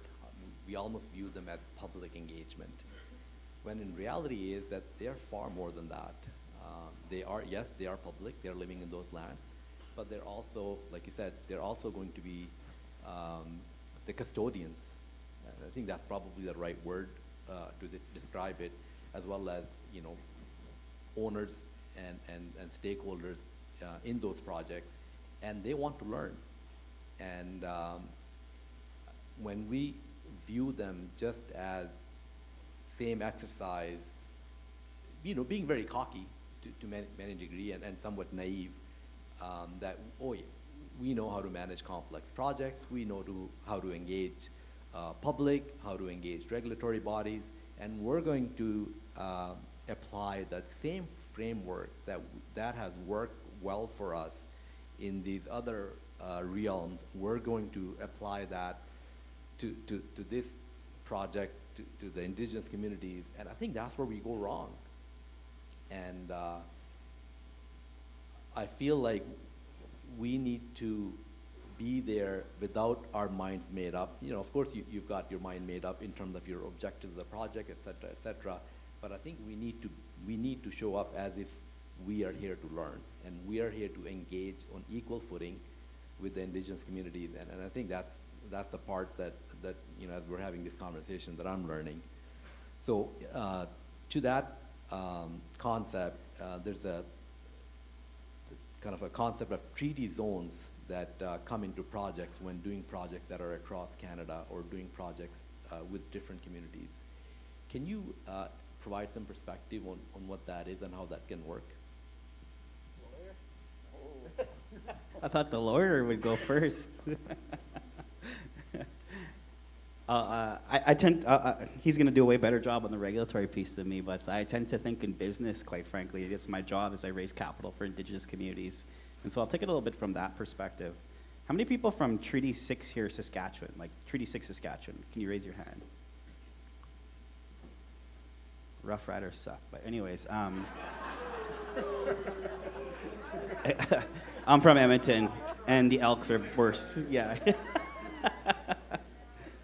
How many people from Treaty 6, but Alberta?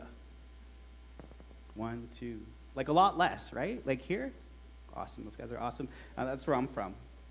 And you know, when I was Grand Chief of Treaty 6 Confederacy, it's actually just the nations in on that side of the Alberta border.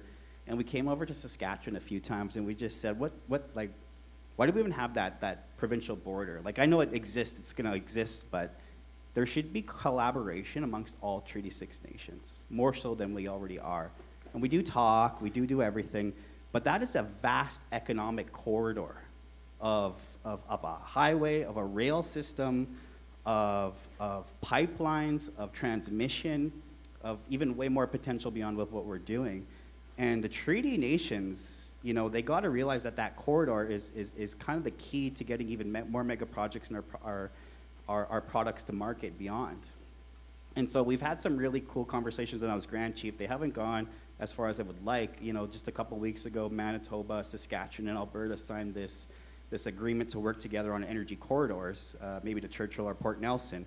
And it should go the other way, and it should go north, it should go a few different ways. But the really key to developing that, and the politicians know that from the Premier's perspective, is that they need to engage the Indigenous treaty nations, because they have to go through multiple treaty zones. If they want to go to Churchill, they go through 2 or 3. And they're already wrapping their heads around, like, we have to take a treaty perspective on the development of such an energy corridor, which I think is good news. And the nations themselves have to step up, along with the other people, because we're all treaty people here, Métis or anybody else. We're all still treaty people. We all live under that agreement under the Crown. But you look at it as an opportunity. And I was actually really pleased to be in a room where we were kind of kicking around ideas on how to implement treaty into energy corridor. And they said, you know, would the nations be open to, we do port authorities. Can the nations themselves be like a port authority, but a corridor authority? And we would zone that through treaties, maybe 6, maybe 5, maybe 8, and they would have equal representation and regulatory regime over these energy corridors. So, you know, that's an opportunity that was missed. That's a little perspective on the regulatory regime of what the potential is. But also, obviously, the business implications are we'd have a lot more say, ownership, on development of pipelines in that energy corridor itself through multiple provinces. So I see it as, there's those provincial jurisdictions, you got conservative, provincial, liberal governments. If we go by treaty, that might represent the key to developing our energy sector even in a more enhanced way to get our products to market.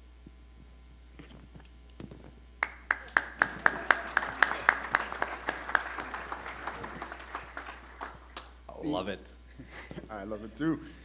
There's no way I was going before Billy on that one. I'm from a treaty area, pre-Confederation treaty, southwestern Ontario and Ynotmedia territory. I think everything's grounded in treaty.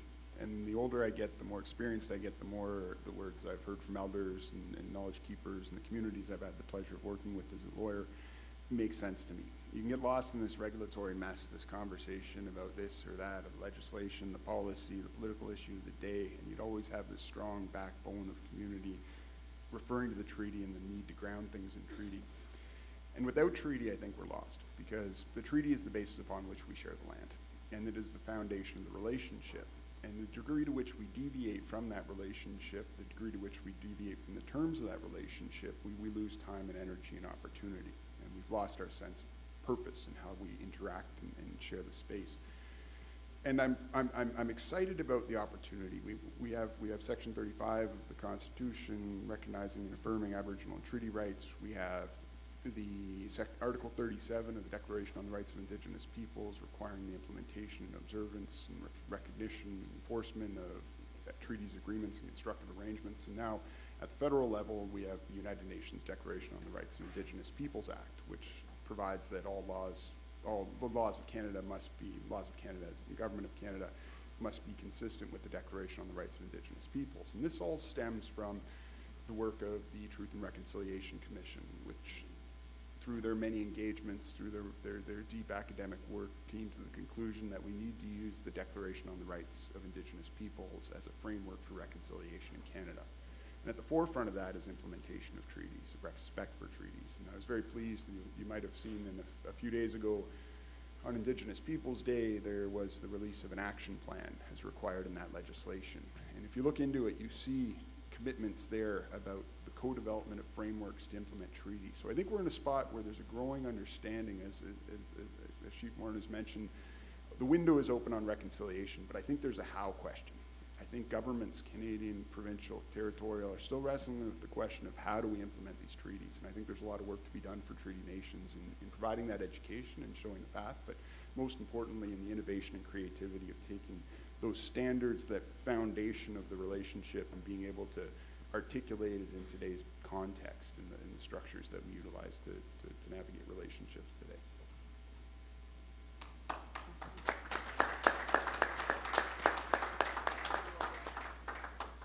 I love panels because they just broaden our thinking in ways that let me go on these chasing squirrels adventures that we were talking about last week. So, we talk about the Declaration on the Rights of Indigenous Peoples and implementing that through different acts in BC and Canada. We talked about procurement briefly, Guy, how there's a 5% procurement floor in Canada for federally regulated companies. And when I say procurement floor, now I'm going to go to how do people interpret things and the language of treaty, and how has that been misinterpreted over the centuries in some ways. So the procurement floor is a floor, which is a minimum spend on all contracts, contract dollars. Because if you just implement a procurement floor for contracts, then Indigenous communities are going to get all the $100 contracts, and who's going to get the big contracts, right? So that procurement floor is a minimum spend for federally regulated companies, and it's a huge opportunity for industry to step into. And there's ways to do that, not just DRIPA, not just doing all the things that should be done. So I'm going to jump over to treaty for a second and share with something that was shared with me about the language of as long as the grass is green, as long as the sun shines. How many people have heard the part about as long as the rivers flow? Yep. And how many have heard as long as the waters flow? One. It's two. Okay. So the difference is that I've been taught is that when treaty was taken back over to Europe and doctored up and brought back, and I mean, just the language so that people could read it, it came back as long as the rivers flow, because that's how the men understood it. They didn't understand as long as the waters flow means as long as the waters of childbirth flow, these treaties will stand. And that's a powerful statement about the balance of male and female, about matriarchal societies. So I want to talk about that just because of the language of treaty and how it's been misinterpreted, and we've already talked about that briefly, but a couple of, maybe 3-4 years ago, there were some folks who met in Wendake, Quebec, and we were instructed by the OECD, the Organization for Economic Community Development, international organization, to build a national Indigenous economic strategy for Canada. And so COVID hit, and we were able to do that by meeting a core group of 8 people from 25 national Indigenous organizations, met over a 2-year period every 2 weeks, and developed a national Indigenous economic strategy. How many of you have an ESG platform in your companies? Do you need a little help achieving those targets? There are 107 calls to economic prosperity in the National Indigenous Economic Strategy that tie to the pathways of land, people, infrastructure, and, well, I must be missing one, land, infrastructure, finance, of course, because the biggest barrier to economic participation for Indigenous peoples and communities is access to capital. And so I'm going to just bounce it back to my colleagues on that note.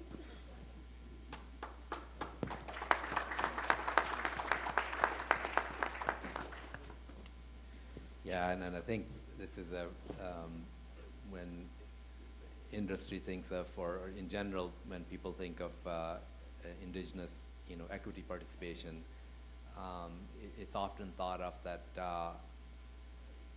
it's something that you're giving up, that that Indigenous community is not going to have the finances, that it's the developers or the industry is somehow giving up something. And I think the question that we should be asking is that, what are we gaining, right? So I almost need to turn the question on its head, that we're so focused on financing. Well, financing is important, but what are we actually gaining when we are engaging the communities in those projects and engaging them meaningfully as equity owners? And with that, I think my next question is, what are some of the long-term steps that we can take as industry and participants to facilitate more Indigenous leadership in such projects? I'll jump in. I would encourage those who want to partner with First Nations to consider the question of where First Nations are going to secure the capital necessary to become effective partners in the relationships around economic project development. There is a unique opportunity presently. The Budget 2023 made reference to a national benefit sharing framework that is part of the mandate of the Minister of Natural Resources, Jonathan Wilkinson. And the opportunity there lies in doing something similar to what we see in Saskatchewan and Ontario and Alberta through the Alberta Indigenous Opportunities Corporation, which is to create a vehicle through which Indigenous peoples can access capital. Because right now you can get to the spot where you've worked out the relationship, you've decided how to build the project, you've created a space for First Nations to buy in, and then First Nations look for opportunities to secure that capital, and the money's not there, or it's not there at an effective rate. So encouraging those of influence in government to implement a national benefit sharing program in the form of an Indigenous loan guarantee would be one immediate step you could do. If we can see that in the fall economic statement, I think that would be a powerful step forward in terms of Indigenous economic participation. And I think as well is wrestling with learning to embrace and really implementing and leading the implementation of free, prior, and informed consent. We've struggled for many years in Canada with the implementation of the duty to consult and accommodate. Who are you talking to? How much do you have to talk to them? If you talk to them, how much do you have to dialogue with them about the things they're concerned about? And we get lost in this mess that is trying to put legal corners on how to work together. Free, prior, and informed consent moves the goalpost. It says we need to get to a spot where we agree about how to do this in a good way. And if we can find ways to implement that effectively, with or without government involvement, inside or outside of the regulatory system, I think the entire country will benefit from that.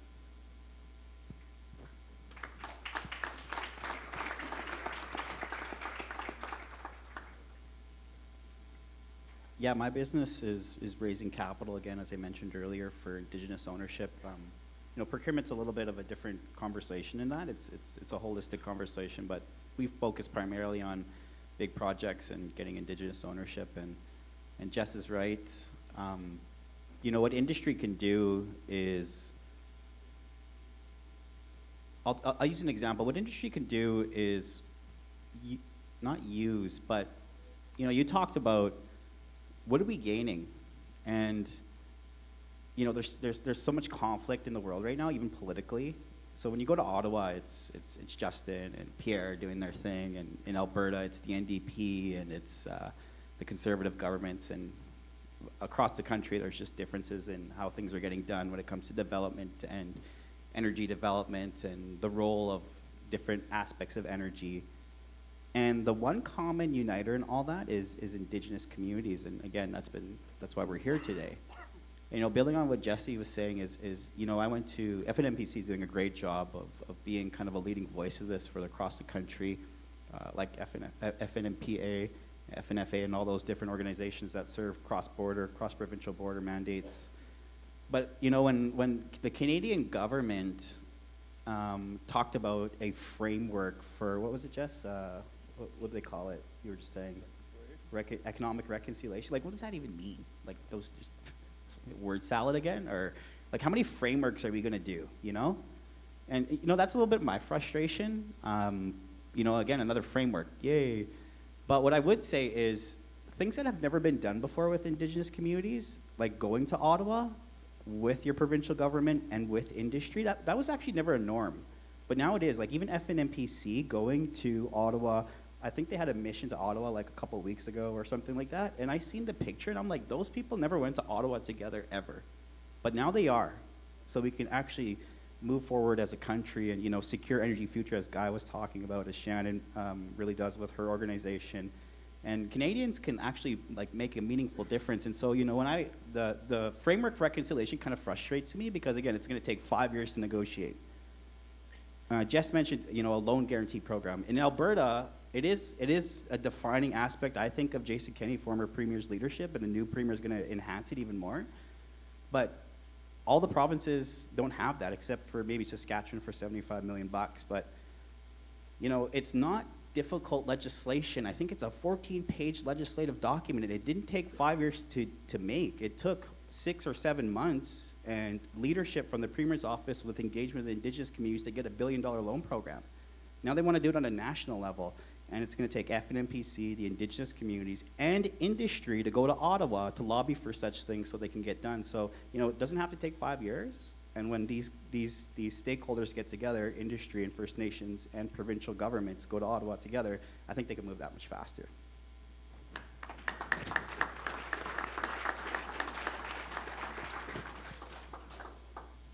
I think there's some really simple things industry can do to create long-term wise practices within your organizations. And the first one, of course, who's on your board?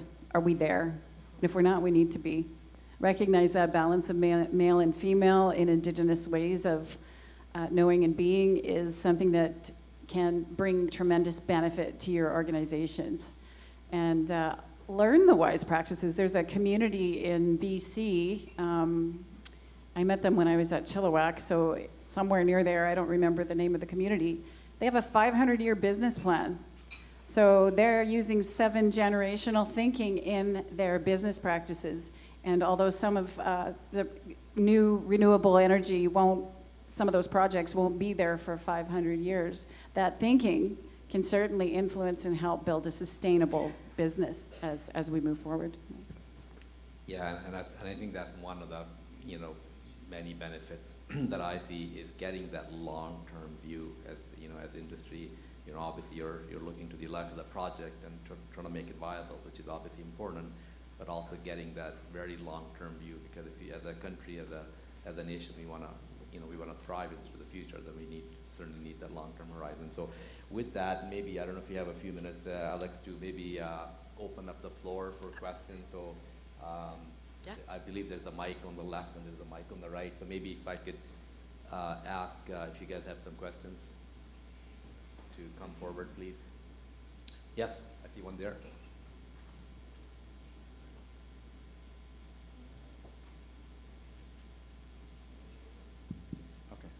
it's Wakar Zaidi. I work for Ultra Safety here at USNC. I manage their commercial and structured finance. This is very refreshing, and I'll tell you why. I mean, my focus is around looking at financing, but we look at it across Canada, across US.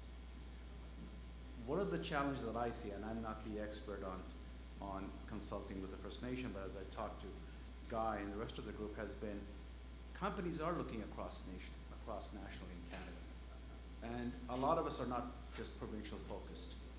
And when we look at the investment side, one of the questions is not if, we want the First Indigenous group to participate. And we want that participation. I think that coin has dropped, that it's not, you know, something you must do, but it's something that will help you in the process. It's something that you actually need. It's a positive. I think that coin has dropped in Canada, at least. I work in Europe and I work in US, but I can say in Canada it has. So the next challenge now is, if I can just be very frank, when we look at the different organizations, FPNA we talked to Guy, we look at the private equity side. The challenge is there's different layers here, right? And I think that's what you're talking about. That you're talking about the First Nations have been here for a long time, they're going to be here for the next time. So really the provincial boundary doesn't matter. You also have to look at it from a national, when a corporation comes to you and they say, look, we have a project in Alberta, we have private equity, we have this, but we also have projects in Ontario. How do we work together? We have to work with the regional, but how do we work across so it's easier for us? Sorry, you can't hear me, or? You good? Yeah, no, we can hear you. Right? Yeah. So the question is there a tier approach that would make it much easier? And I'm talking a little bit technical, but I'm talking about simple things such as special purpose vehicle that will allow project ready, that we can talk to between the two groups. And I think this is what something like, you know, if you look at the first FPNA can do. But is there something that would resolve and makes this easier? Can we take this to the next step beyond the discussion is what I'm asking? Because the industry in many ways is ready. Yeah, it's a very good question. I don't know, Jesse, do you want to? Thank you for the question. It really aligns with the work of the First Nations Major Projects Coalition. And the first place we start is with capacity. So the ability for your company to come into a First Nation and work out some arrangements that are mutually beneficial requires that the First Nation have transactional capacity, business risk analysis, the ability to understand the impacts of a particular project from a technical perspective, the ability to conduct the community consultations and education necessary for people to feel comfortable and good about the project. So I think a very easy starting point is making sure that your partners across the table have the capacity and you're supportive of that. And then there's also a really interesting place in all of this that doesn't always catch as much attention in these dialogues, but it's the cooperation between Indigenous partners. So if you're working with Meadow Lake, if you're working with another First Nation down the road, and they've got to come to an agreement among themselves. So you might have a special purpose vehicle, and you might have an LP established. Inside that LP, you're going to have a shareholders agreement. It's going to say, here's our pie, and you're going to get this much, and you're going to get this much, and you're going to get this much. And sometimes that's based on chunks of, you know, a third each, or maybe you're closest, but it's impacting you in a different way. So that's a question of time and capacity once again.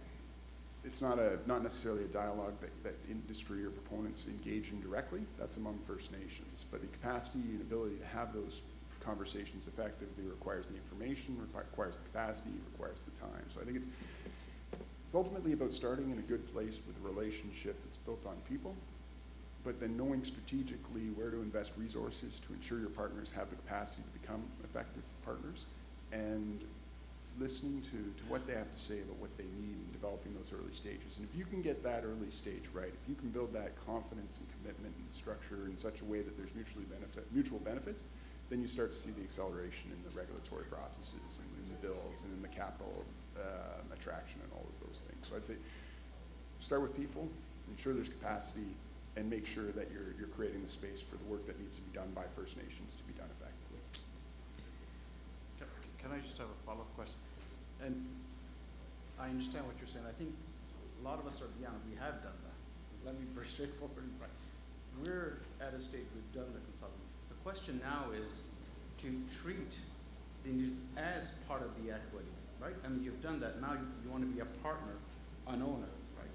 And the question what I'm really asking is, who is that? Because we can talk to all the different parts of the organization, but I'm not saying we're going to resolve it now, but it would be great nationally if it was very clear within the different groups that, either province-wide or sector-wise, here are the partners you can go to when you're looking at equity on a project on a national-wide basis. You have private equity guys within the group, right? You have Fnpa, which has a national, but you also have, the First Nation for power projects. How do they work together? Do you approach all across? I mean, we're familiar enough that we're working through this maze very well, but I'm just saying it would be very helpful if that was clear across as well. Because in certain industries like the SMR and so on, you are going to need quite a bit of that capital and growth that's coming. So I think we're heading in the right direction. I like what I'm hearing here, but it would be also great if we took the next stage that was clear for the industry how to make that interface happen. That's all. But great panel, actually. Yeah. Is your question kind of like the clarity around how to engage specific First Nations for across a national level project? Yes, for example. I mean, if you have a project in Alberta or you have a project in Ontario, right? And we're not talking as in local council, we're talking about equity participation, right? So do I go to the private equity? Do I work with Fnpa? Do I work with, right? I'm just giving an idea. You work with all three, but who do you approach at that stage, especially if you're national? It's a little bit of the jury still out in that regard. I would say pragmatically, you take it project by project. I mean, a pipeline is going to be different than a Cascade power plant or a solar farm. And you're just going to engage different nations through different ways, and Métis communities, quite frankly, representative Indigenous communities as well in the prairies. SPVs you talked about, and I would say it's you got the facilitators like the First Nations Power Authority, and you got, even I would count our organization, Excelis, as kind of a facilitator, even though helping you technically with the capital raise. And, Jess talked about capacity, and I think you got that, where the nations really lack capacity. I mean, we're talking about right now a $2.4 billion carbon capture raise FID this fall in the Edmonton area with 4 First Nations. And I don't know, actually, the first thing, being the former chief of one of those 4 First Nations, about carbon capture. And I also don't know, I'm not a lawyer, so I don't develop LPs. Well, now we kind of do, and special purpose vehicles and performance measurements and finance in terms of how do you raise this capital and the risk around that. So we need bridge organizations like Fnpa, I would say Excelis, Fnpc helps you with that capacity, but you really take it project by project. And the one thing I would say is there's now best practices out there in terms of these equity transactions are becoming the norm. You got Enbridge I referred to. You got a lot of stuff happening in Alberta. You got Fnpc who helped the 10% option agreement on LNG Canada. You had a really cool one with the Manitoba government and hydro. And so I would say regionally it's happening, but across borders it's not happening as fast enough. And then that's where I would say, you really got to go outside the paradigm and start thinking, I would say, in terms of treaty engagement and really bringing those nations together from leveraging those facilitating organizations who have the capacity to help the First Nation themselves. Because on the $2.4 billion capital raise, it's not like those 4 nations have $2.4 billion or 50% of that lying around. But there are now tools at their disposal to raise that capital.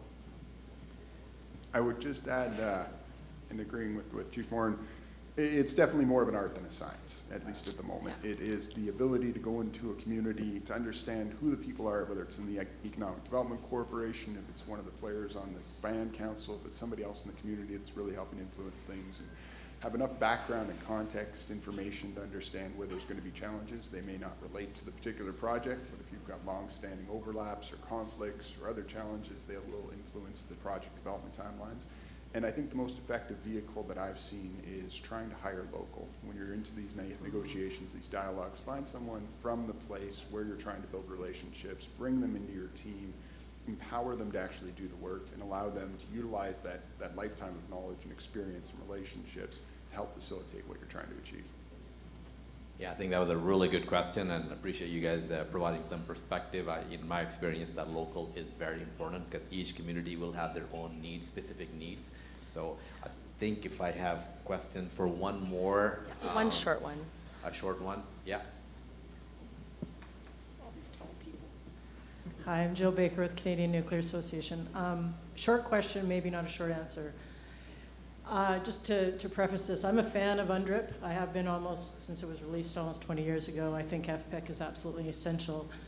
It's the C in FPIC that scares industry, and I was wondering, in terms of that word consent, there's different views on what consent is, and I was just curious as to, two-part question. What do each of you think consent means? And what is your advice for an industry player who may be coming into a community who's looking for consent? How do they start? Sandra. Yeah, great question. Thanks for putting us on the spot. I thought this was going to be a smooth sailing. Consent. I think for me, it's really important to remember that the land that we walk on, it doesn't matter if it's treaty or not treaty, it's Indigenous land. And so everybody benefits from everything that happens on Indigenous land, treaty or not treaty. And so when you talk about big picture questions like what is consent and how do you move towards achieving consent for a project that you want to develop, well, why are you doing it? Why are you playing that game? And I'm not talking about it as a game in a negative sense, but if you really want to build relationships, build relatives with Indigenous communities, Indigenous community members, then remember that you're in it forever. It's a long relationship. And if you're not in it forever, then don't even engage. Don't seek consent if you're not interested in the other C word, which is commitment. Thank you.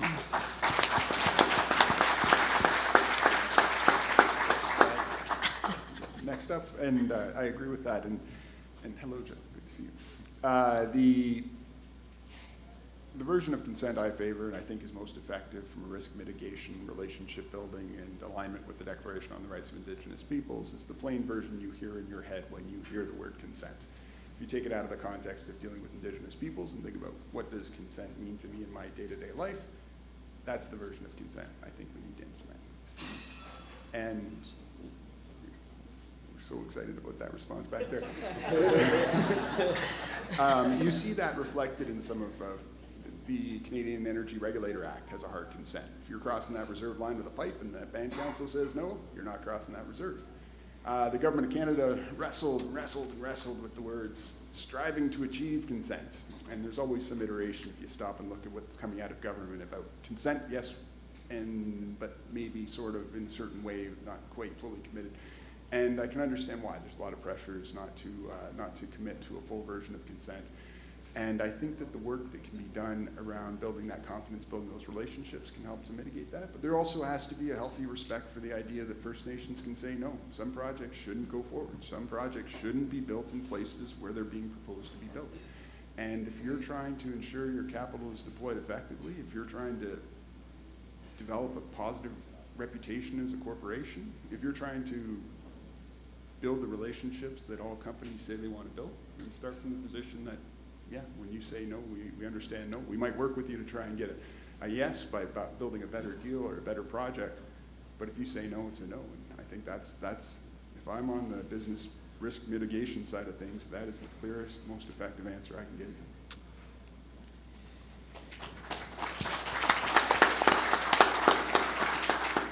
Ownership is not consent, but it's pretty damn close. It is, like realistically, pragmatically speaking. And consent, I just want to back up what my two panelists have said. When it's no, it's no. If you're going by a traditional burial site or anything like that, it's just no. An industry can be ignorant to those facts, but it's no is no. But consent can always be used as a leverage to say yes to economic, I would say, reconciliation and project development. Some of the excuses that I heard of investors internationally, again, from huge energy proponents in Canada to international investment into Canada is, yeah, we know it. We like you were mentioning over there. I think the shoe's dropped on Indigenous inclusion, but we're kind of scared to invest in Canada. I mean, the regulatory regime's too long. How can I invest when I know my critical minerals investment's going to take 15 to 20 years to develop? So you have to get ownership, I would say, off the ground because it changes the consent conversation completely to get things done right from the start or backing them in on existing assets. And you use consent and FPIC to move the dialogue forward. I remember people in Saskatchewan were telling me that it was former Premier Kenney again saying, can we copy you on AIOC because I have these Indigenous nations who are now, even before the Saskatchewan mandate of their AIOC version, got the ownership table, got the percentage of equity, and they went to Scott Moe and they said, well, hey, Uncle Scott, can we actually just move through the regulatory regime this much faster now since we're owners? So, you know, consent is not a complete, I mean, ownership is not a complete yes, but it's getting you pretty close to that consent thing, and that's where you kind of start and realize, and I think everybody kind of gets that in this room, now it's the how. And now it's the raising the capital, which is really difficult, but there are tools to that leverage. Well, thank you very much.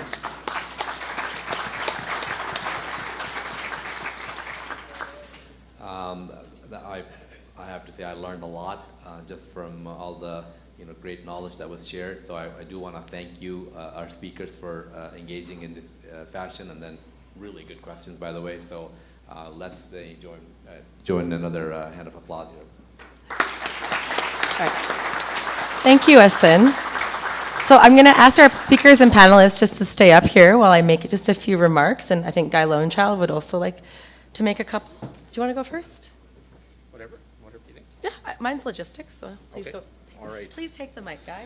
Okay, thanks very much for that. And, we tried to bring the very best and brightest in terms of leadership and perspectives and experience. And we've witnessed that this morning. So give them a round of applause for all of their really undying commitment to just wanting a better life for our people. And yeah, consent means consent. It means yes, and sometimes it means no. And when we don't follow that path in terms of what we learn about our protocols and our teachings, just like when we forgot the Wipinash this morning at the pipe ceremony, we get a scolding because we have to be put back in our place in terms of following protocol. And if we don't, bad things happen. First Nations and provinces and federal governments actually bump heads, and we don't want that to happen. My good friend, Minister Don Morgan, is here. Please rise and be recognized. I was very, very pleased when I saw him walk in the door because we have a lot of back and forth conversations going on with SAS Power and Crown Investments Corporation, and they're taking some small but important steps in terms of building bridges and relations with Indigenous communities, and I want to applaud that, but there's much, much more work to be done. And I sent him a bit of an email the other day, and him and Rupin will be speaking about that, about what steps they're taking in terms of Indigenous equity participation, why that's important, and why that's a necessity today.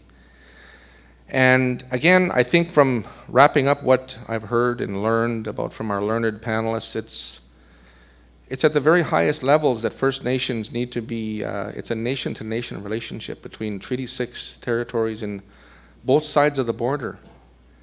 In my conversations with Minister Rick Wilson last week when I was in Edmonton, they're just getting started with that Alberta Indigenous Opportunities Corporation, aren't they, Chief Billy?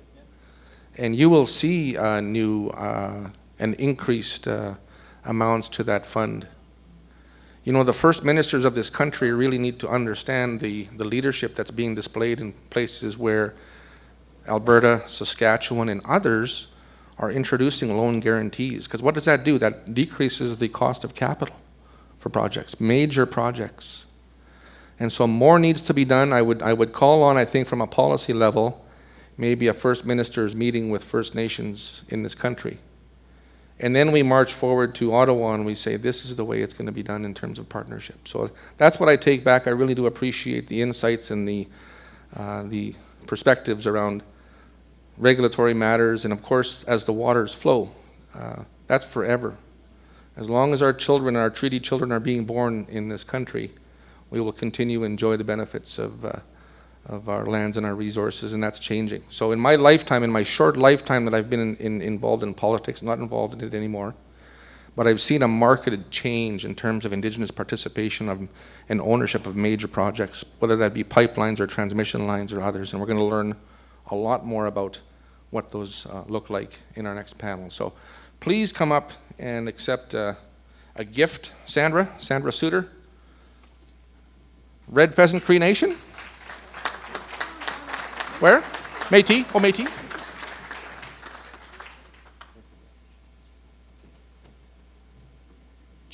Chief Billy Morin.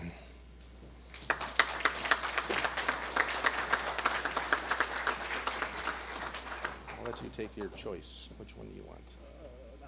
Okay, thanks very much. That doesn't fit around my big head. Not yet. Oh, take your glasses off. Take your glasses off. I don't think it's good. Yeah. There we go. Awesome. Thank you, Chief. Say personal growth. That's it one day. Thank you very much, Chief. Jesse McCormick.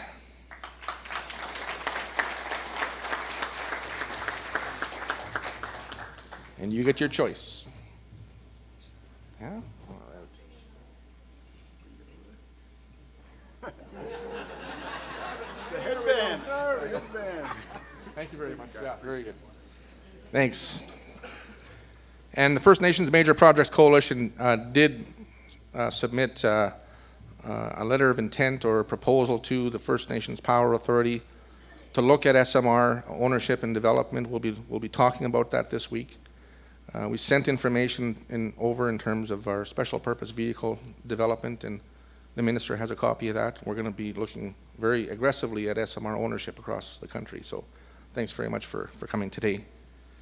And of course, Asan, my good friend, please welcome Asan and thank him very much for his facilitation. Thank you very much. Got the right head for it. Anything else, guys? That's fine. No, that's good. Yeah, thank you. Yes, thank you very much to our panelists and moderator and Guy for your comments. So we have a lot to look forward to this afternoon. We have three panels coming up, one being focused on collaborative efforts between Canada and the US, and we have Brett Isaac, the managing director of of a large solar developer and advocacy organization based out of the Navajo Nation, coming to us, along with other esteemed panelists. We have Guy Lonechild moderating the Emerging Technologies and SMRs panel with our very own Rupin Pandya from SAS Power and other CEOs. And then to round out the afternoon, I mentioned we have John Desjardins with our Decarbonizing the Fossil Fuel and Mining Sector and Heavy Industry. A couple other logistics here. So yes, Guy recognized that we have Minister Don Morgan here. Thank you very much for joining us today. And a huge thank you to our panelists. And what else do we have? Yes, and I'd also like, before we eat and break bread, to invite Elder Joe Cuisance to come give our prayer before we eat.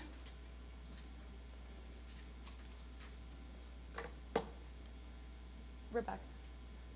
Do you have Elder Joe coming? Oh, excellent. Okay.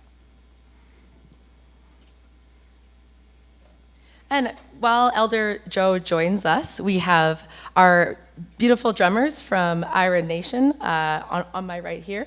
Mimikwes Achikote will be one of our jingle dancers, and as well as Aurora. I saw her just a moment ago. Oh, excellent. And that's, yeah, okay, excellent. So we will also have the opportunity to enjoy our local talent over the lunch break.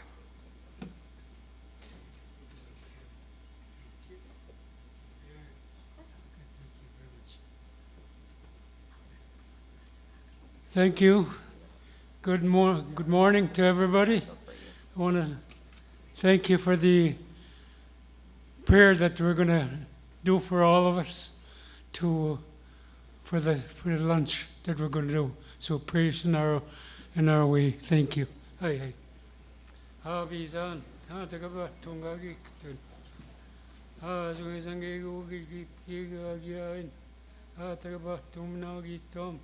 Hatsanai.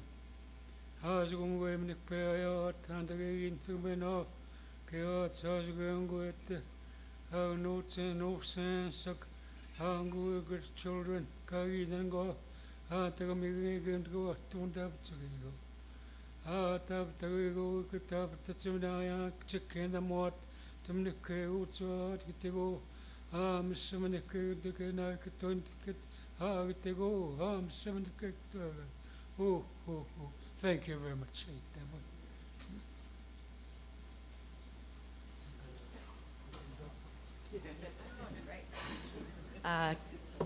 Kita Taman, Elder Joe Kiwazans, thank you.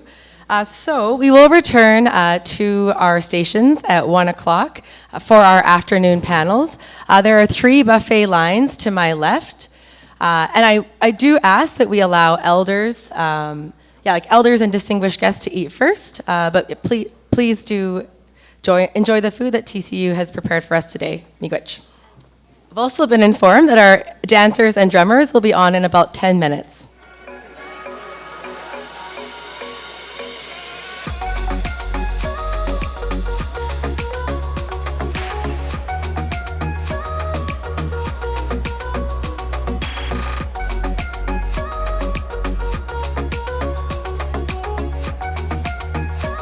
If I can have your attention over here, the jingle dress, I'll talk about that a little bit. The jingle dress was, it originates from Whitefish Bay, Ontario, and it's a healing dance. And there was this old lady that dreamt, Maggie White, dreamt of a jingle dress, and at that time there was family members being sick, and she was shown through her dream that the jingle dress would bring healing to her family and community. So today, we utilize the jingle dress in the circle for healing for family members that ask for prayers. So that's what the jingle dress is about. Just a little brief explanation about the jingle dress here that's going to be demonstrated here. And we'll be singing one straight song, 2 starts. You'll notice there's different styles. A straight song, and then the second song will be a change-up song. And then that's that side step. We call it side step. It's Skuyung Gamuan. And that'll be, she'll be demonstrating that here too, the side step here, this young lady here. And the fancy shawl is old style. You notice, I don't know, if some of you attend powwows, there's a shawl and there's an old style. And this young lady here is dancing old style. And last year, in Mosquito, Iron Woman dance, and Iron Woman dance is continuous singing, continuous dancing, no breaks. And she danced 25 songs.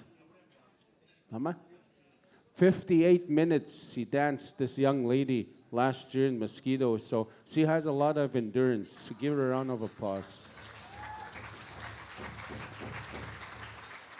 And she'll be demonstrating, mimicking the butterfly. It's a butterfly dance, the fancy shawl. But you'll notice that she won't have a shawl, but it still represents the butterfly. She'll be mimicking how the butterfly and stuff like that. So her dance demonstration will be a straight song too, and then a change-up song. And that'll be a double beat, crow bell double beat song she'll be dancing to. So there's crow hop and then there's crow beat. And today there's a lot of dancers prefer to dance to some crow beat songs. So she'll be doing that here. And of course, my group here, Iron Nation, we're from Big River, Saskatchewan here, and just north of here. So we're very excited to be here. I'll just get these young ladies to introduce themselves here. So give them a round of applause when they say a few words.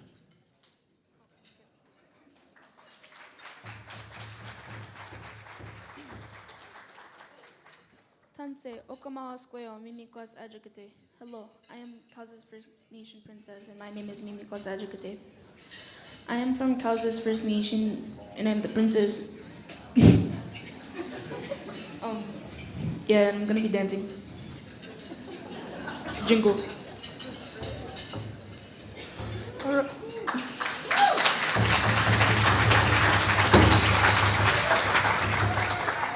Tanse Aurora Ben Natigasan. I'm from Kennel Lake First Nation from Treaty 10 territory. There you go. Give him a round of applause.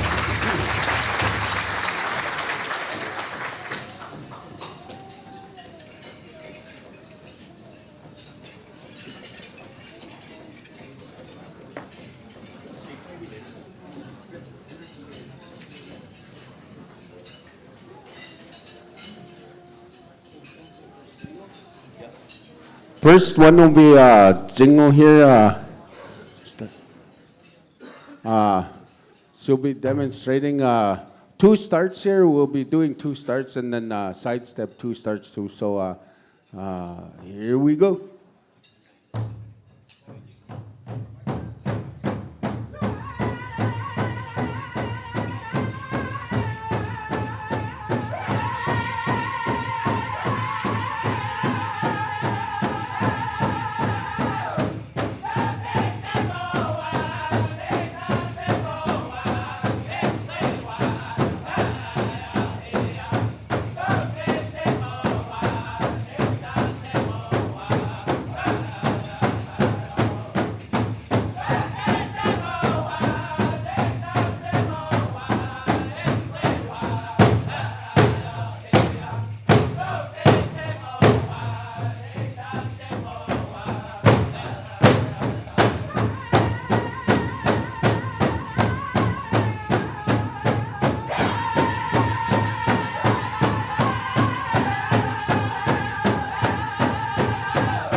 A round of applause.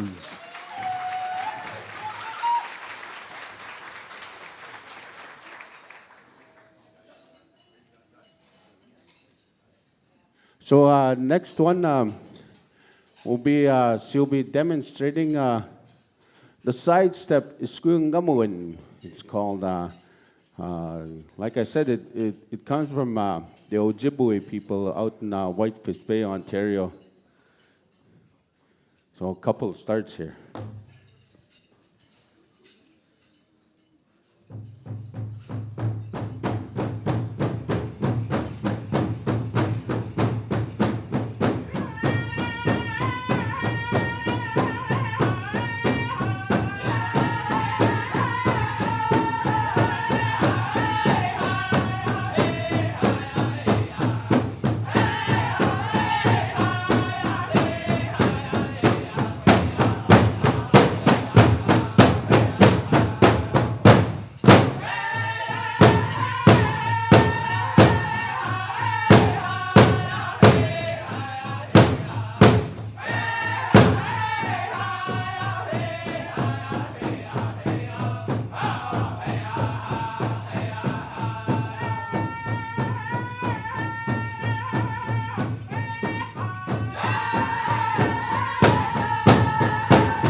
that was.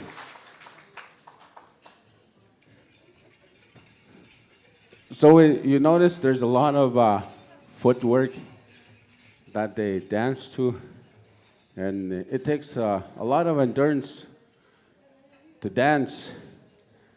And working out at the gym is peanuts from dancing from powwow. So you have to be in good shape to enjoy and take some to dance in certain categories. So I commend these young ladies who's dancing hard.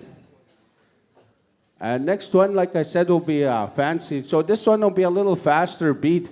So you'll notice how the beats are different too. So we've got to combine the categories here. So this will be a straight fancy song here.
Ooh, right on.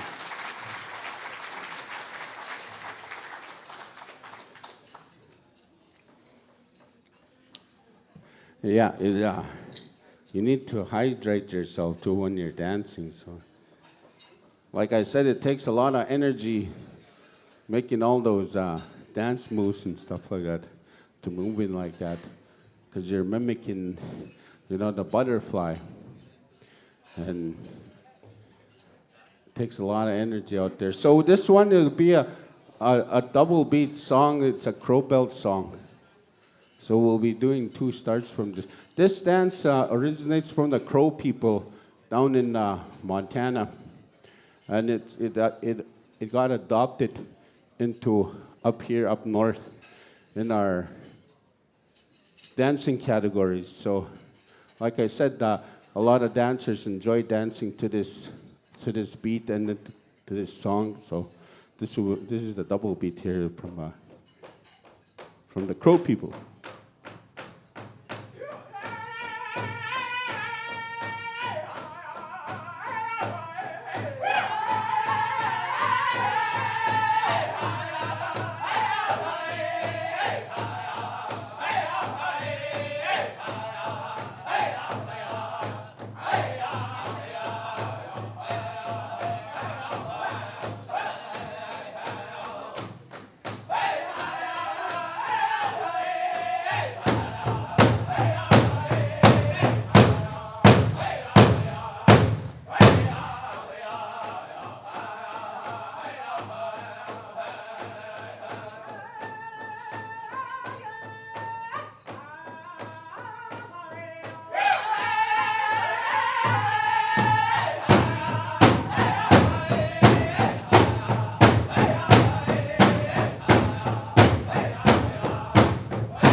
Right on. Right on. Round of applause.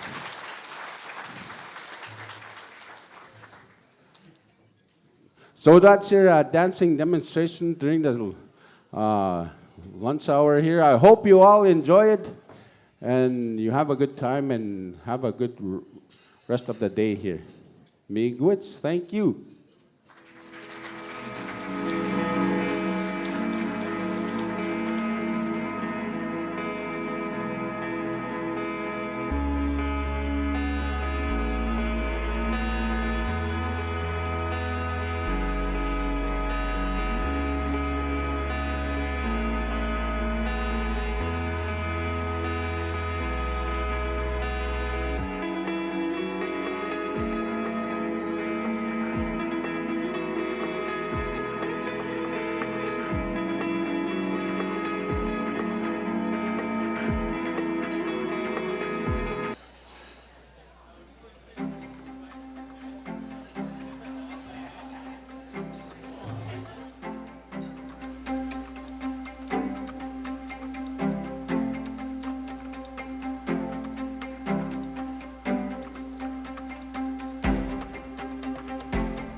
right, folks, we'll be reconvening in about 15-20 minutes, so please go visit our silent auction. And we also have a draw for an Indigenous box. So yeah, grab your seconds, grab a coffee, and we'll see you in about 20 minutes. Thank you.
folks were able to enjoy breaking bread and making new friends together. Just a heads up, we'll be reconvening at 1:10 sharp. Thank you.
I can kindly ask you to take your seats and cease your conversation. We're about to get started here. For those who have not, for those who I haven't had the chance to introduce myself to, my name is Alexandria Shrake, and I'm a consultant with First Nations Power Authority. And it's an absolute honor and pleasure to be your MC for the afternoon. We heard from some amazing speakers and leaders like Chief Judy Desjardins and her journey towards co-management of the resources. And sorry, folks, just in the back, if we can please take our seats and get started, I would be ever so gracious. And again, once again, adjust this mic. Before we proceed with our afternoon programming, I'd like to acknowledge some of our sponsors. We have Summerhill, Atomic Energy Canada Limited, Hatch, Tories, Hunseth Power Line Construction, BLG Law, and the Fedoric Center. I also would like to acknowledge our Terawatt sponsors. Excuse me. We have Ontario Power Generation, SAS Power. They both have booths in the back there. Uplands Energy, Canadian Gas Association, Energy for a Secure Future, Vallard, TC Energy. Got a whole table of TCE folks to my left. The Canadian Nuclear Association, Indigenous Services Canada, and Good Energy Solutions. May we have one more round of applause for our sponsors, please? Thank you.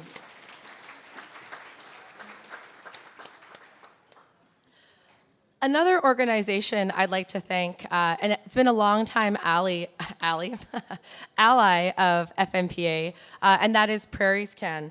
So we have the Assistant Deputy Minister, Alistair McFadden, kind of wandering around here, connecting with folks. We have Anne Ballantyne, Terry Patterson, and Jackie French. Please stand so you may be acknowledged. Joining us as well, representing Environment Climate Change Canada, and another longtime partner and friend of FNPA, we have Sawadi. Please stand.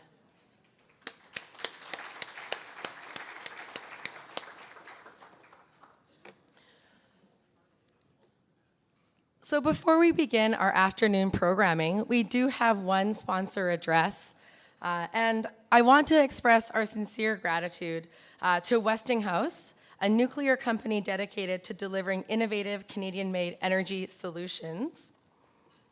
So I'd like to invite Ranil Jayasundara, E-Vinci and Advanced Reactor Licensing Manager at Westinghouse, just to say a few short words on how his company is advancing reconciliation and taking meaningful action in this important dialogue. Please join me in welcoming Ranil.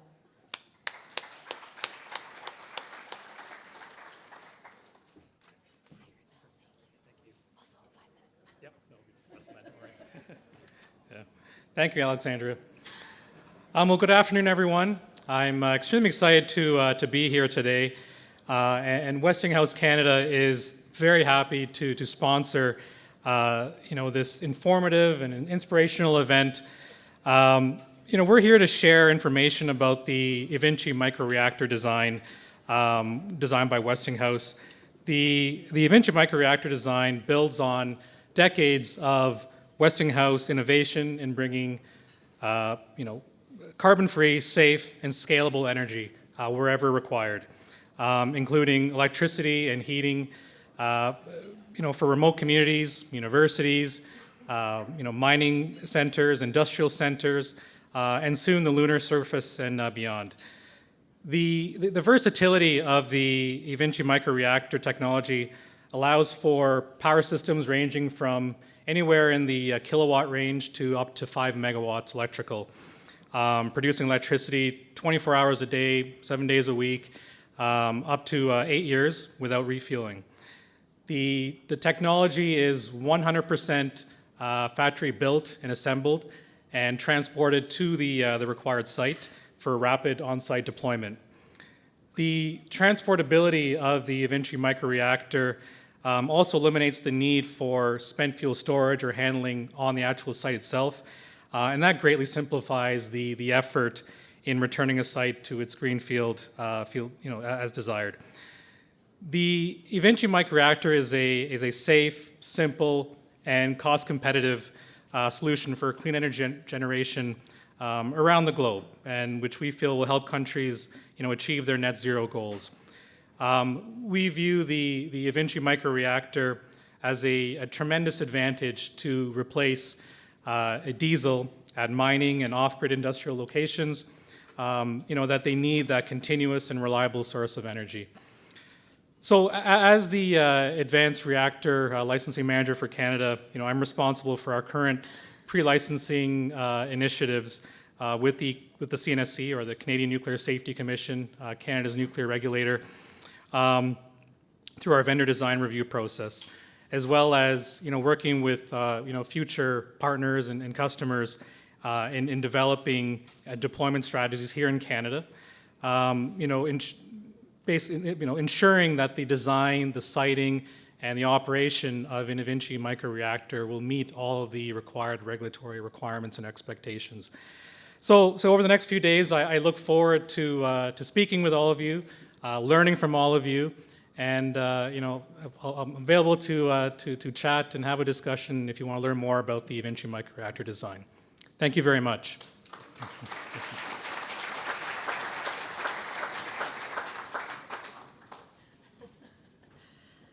Hello again.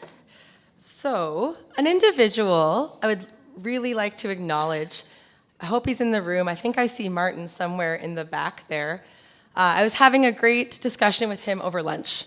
We're both eating our delicious chicken, and we agreed that just the level of kind of community and relationship building that we see happening today is just so fulfilling and rewarding for us as the Fnpa organizing and planning team. And actually, Martin was instrumental in working with the panelists, making sure they felt comfortable, making sure they felt they had the space to share the thoughts and, I guess, comments and experiences that they had. So it wasn't necessarily in Fnpa's vision. It was a true panelist and group effort. And this is one of, I think, the first true leadership in terms of original content that Martin, with Guy's guidance, had developed with our experts and panelists. So I just wanted to thank him sincerely for his efforts. Okay. So thank you, Martin. So before we jump to our panel titled Collaborative Efforts Between Canada and the US, the Honourable Minister Don Morgan would like to say a few words. So please join me in welcoming the Honourable Minister Don Morgan.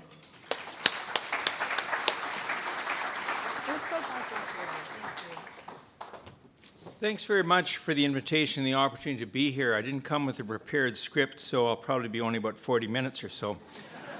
I would like to recognize and acknowledge that we are on Treaty 6 territory. I go to events all the time, and there is a sort of a standard treaty acknowledgement that's done.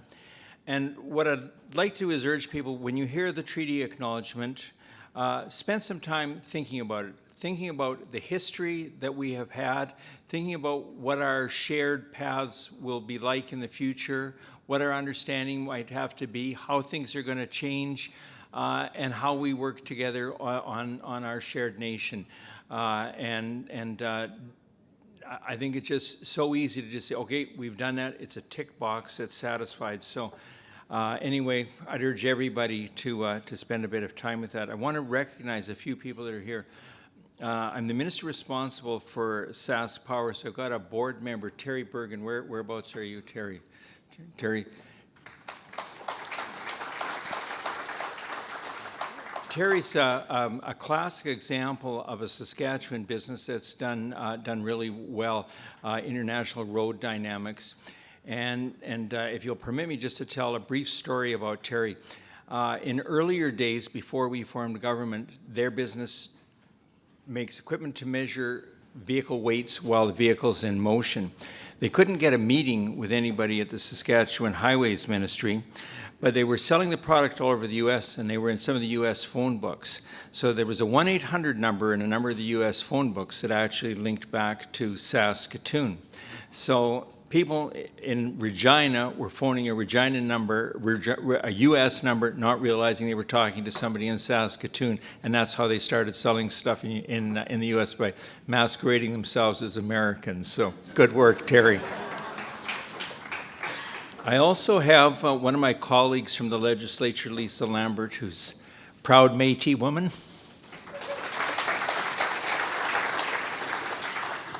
I used to have Whitecap Dakota First Nation in my constituency. They moved the boundary away.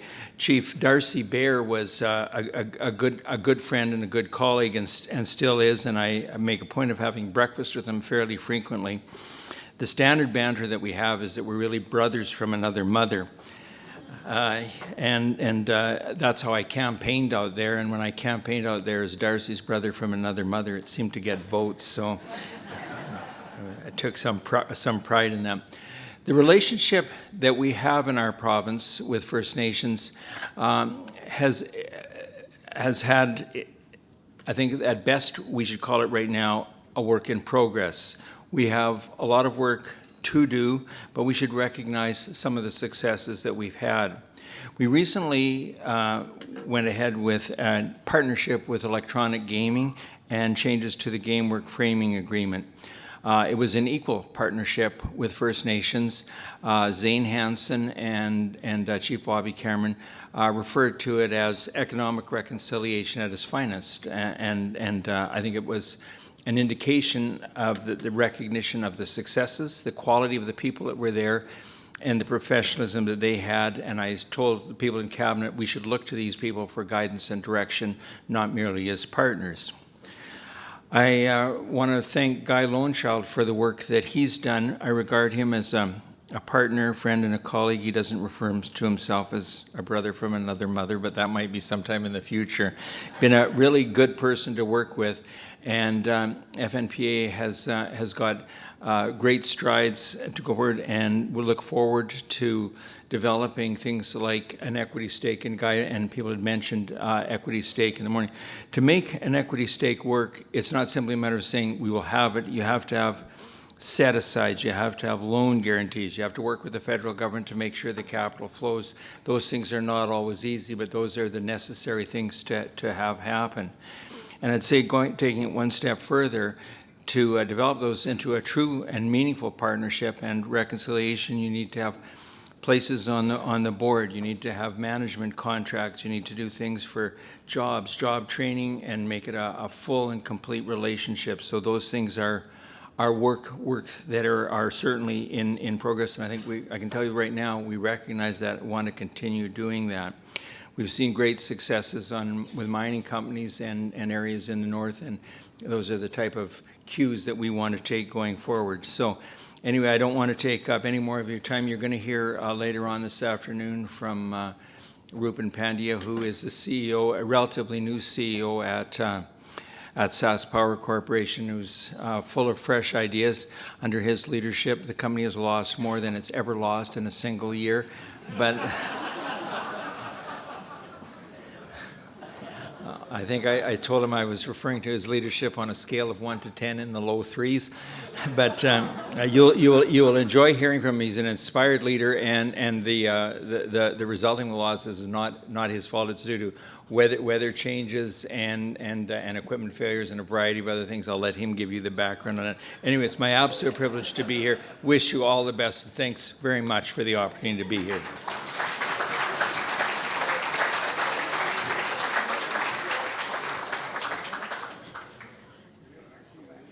Oh, yes, we can, yeah. Minister, I'd like to invite you to come back up so we can give you a speaking lanyard. Thank you. A speaker's gift, not a speaking lanyard. The lanyard does not speak, to be clear. I was told when you MC, language and prose is important. I'm learning that the hard way. So, for our afternoon agenda, we have 2 panels, a break, and then, as I mentioned, our last panel is hosted by local celebrity, John Desjardins.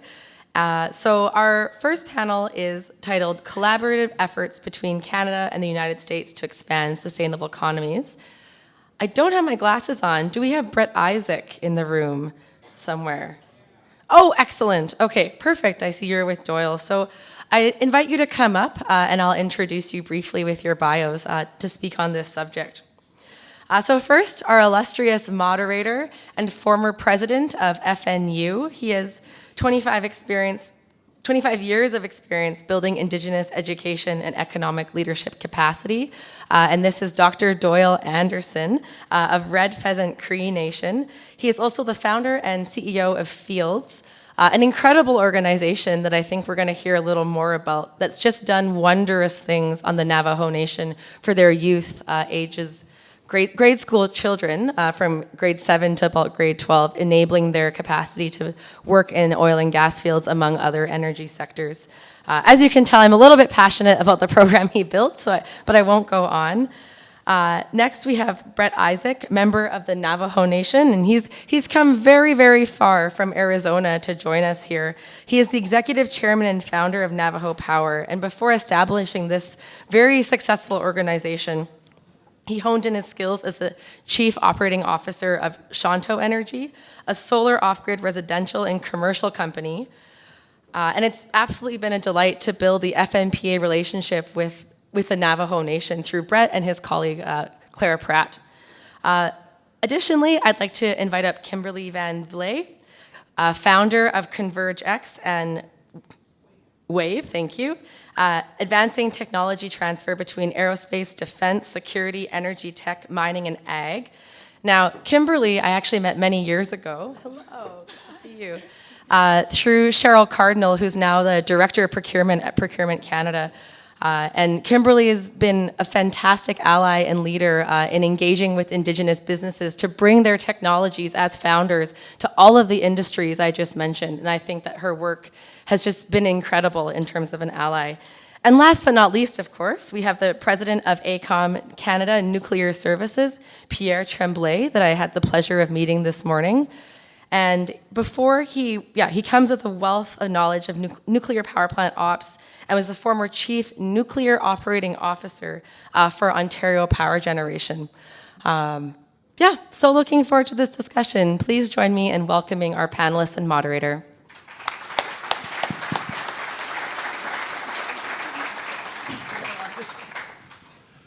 Thank you very much, Alexandria. I'm honored to be here. I'm a member of the Red Pheasant Cree Nation here in Treaty 6 territory. And when I was young, this building actually has a lot of significance for me.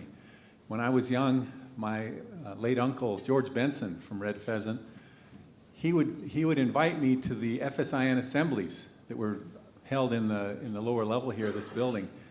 And he taught me a lot about life and about Indigenous leadership.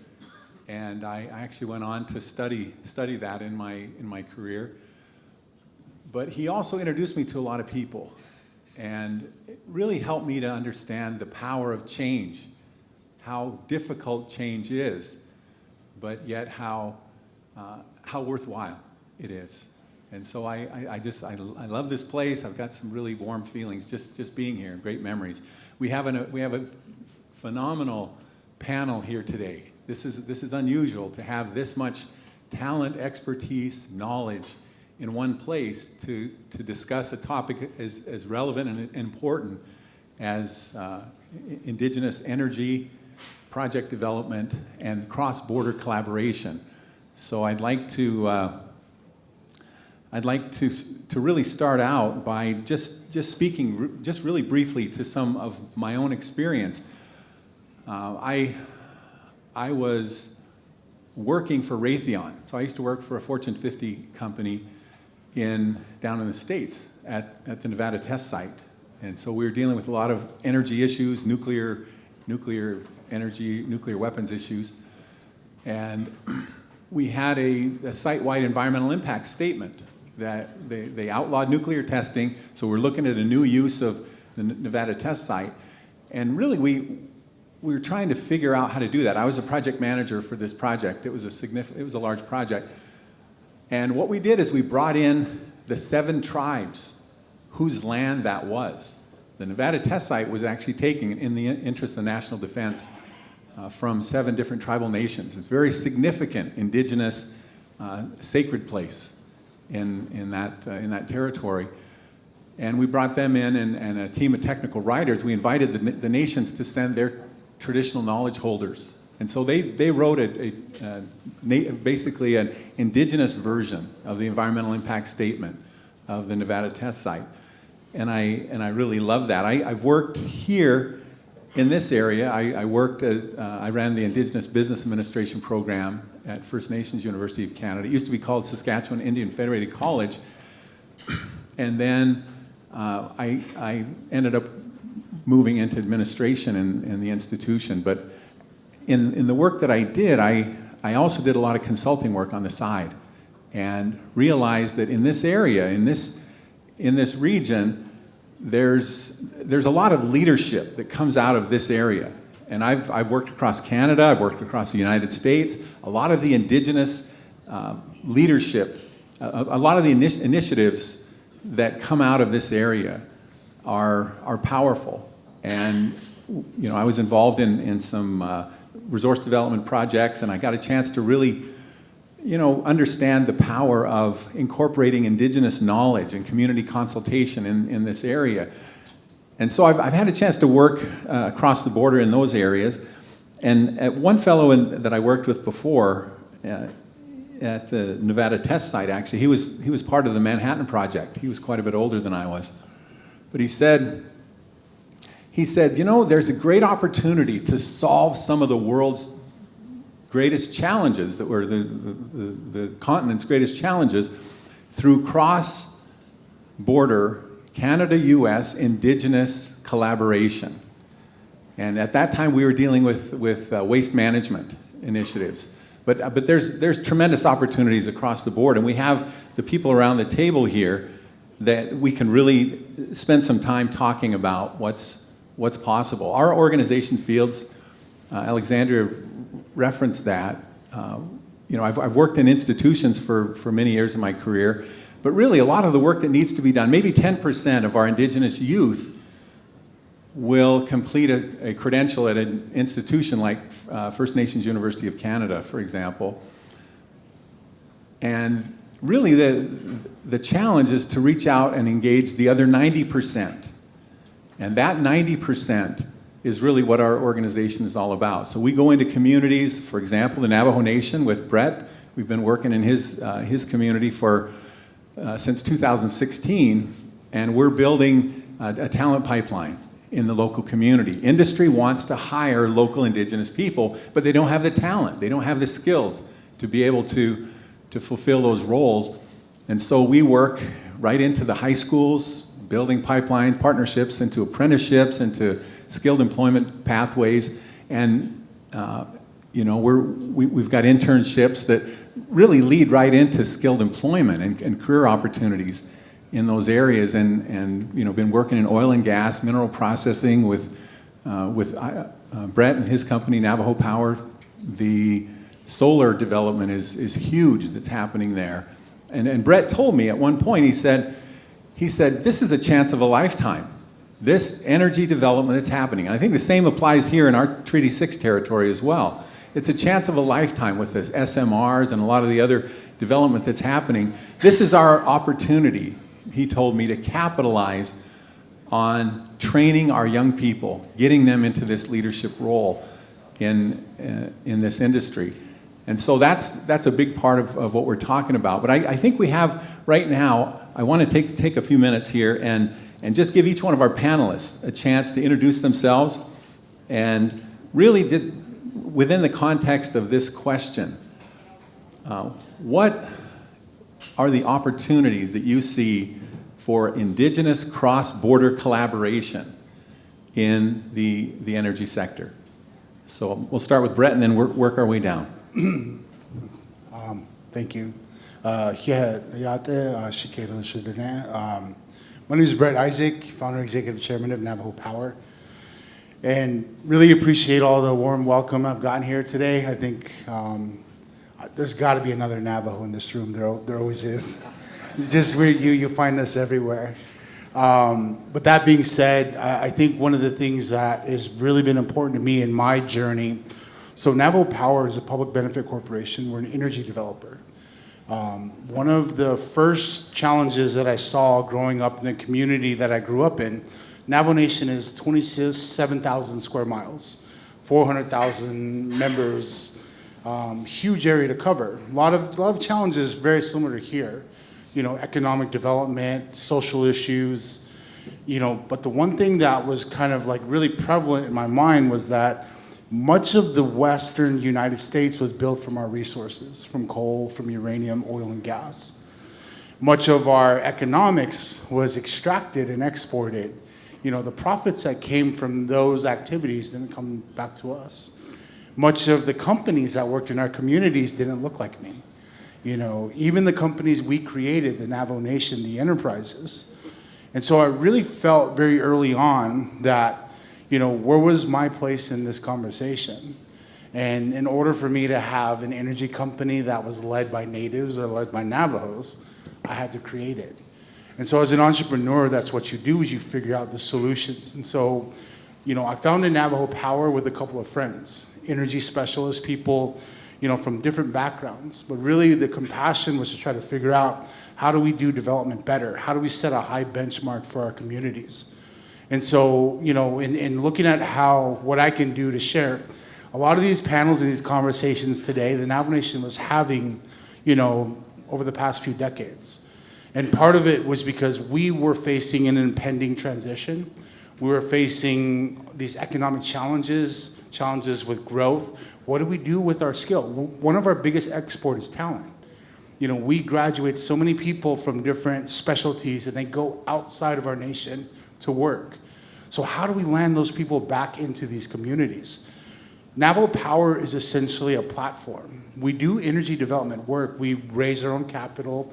We finance our own projects. We work out co-development deals. But the first thing that we do is we seat the table. So who is it that gets to join us at the table? Our first partner is communities. We have projects all across the Western United States, and we're expanding. Part of the reason I'm here is that, we're looking for opportunities internationally. There's no reason that Indigenous business people can't be at the head of energy development. We've asked for it for a long time. We have conversations amongst leaders. Why aren't we involved in these conversations? Why do we have to bring in experts? We do have the experts. They work in our communities. They work for other companies, but we have that talent base. We just need a place for them to land. So that's what we set out to do, is create a conversation around how do we showcase how to do this one time. Because if we can do it in Navajo, we can take it, here. We can take it to the West Coast, to the East Coast. Any Indigenous community that wants to do this can follow this lead. I can show you how to raise capital. The first thing I did that brought me autonomy was I learned how to power a home that was forgotten. I had an elder that hadn't had electricity her entire life. She waited 50 years for someone to bring her electricity.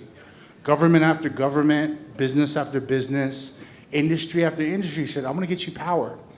And she was using a diesel generator and kerosene her entire life. And she asked me, I need this is what kind of money I have. And so I designed a system, went out to her home, installed it, built it. That was the first time that someone had actually paid attention to what she was asking for. She wasn't asking for her transition, conversation. She wasn't asking for her government to move mountains. She just simply needed power. When we address these issues, like one-to-one, I think we have a much better opportunity at addressing the challenges that we're kind of asking ourselves here today. So one thing I can bring in the cross-border collaboration is essentially telling my story, but also offering open book, who it is I know and how I got to where it is that I'm getting to. We have become very influential in the US because we're doing things right by communities first.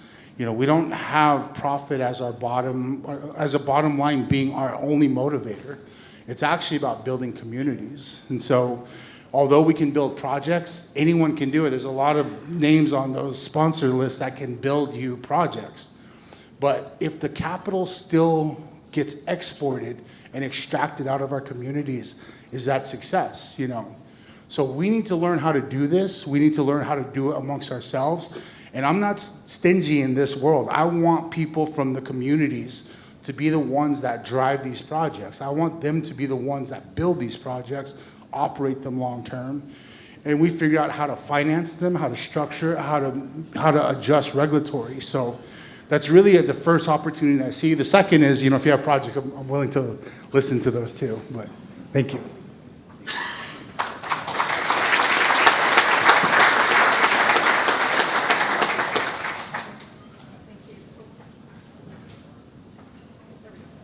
turn it on. There we go.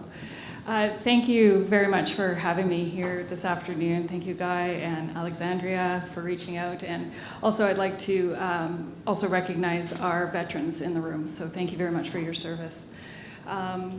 So Wave is a company, it's a 17-year-old company that has focused primarily on cross-sector collaboration and diversification.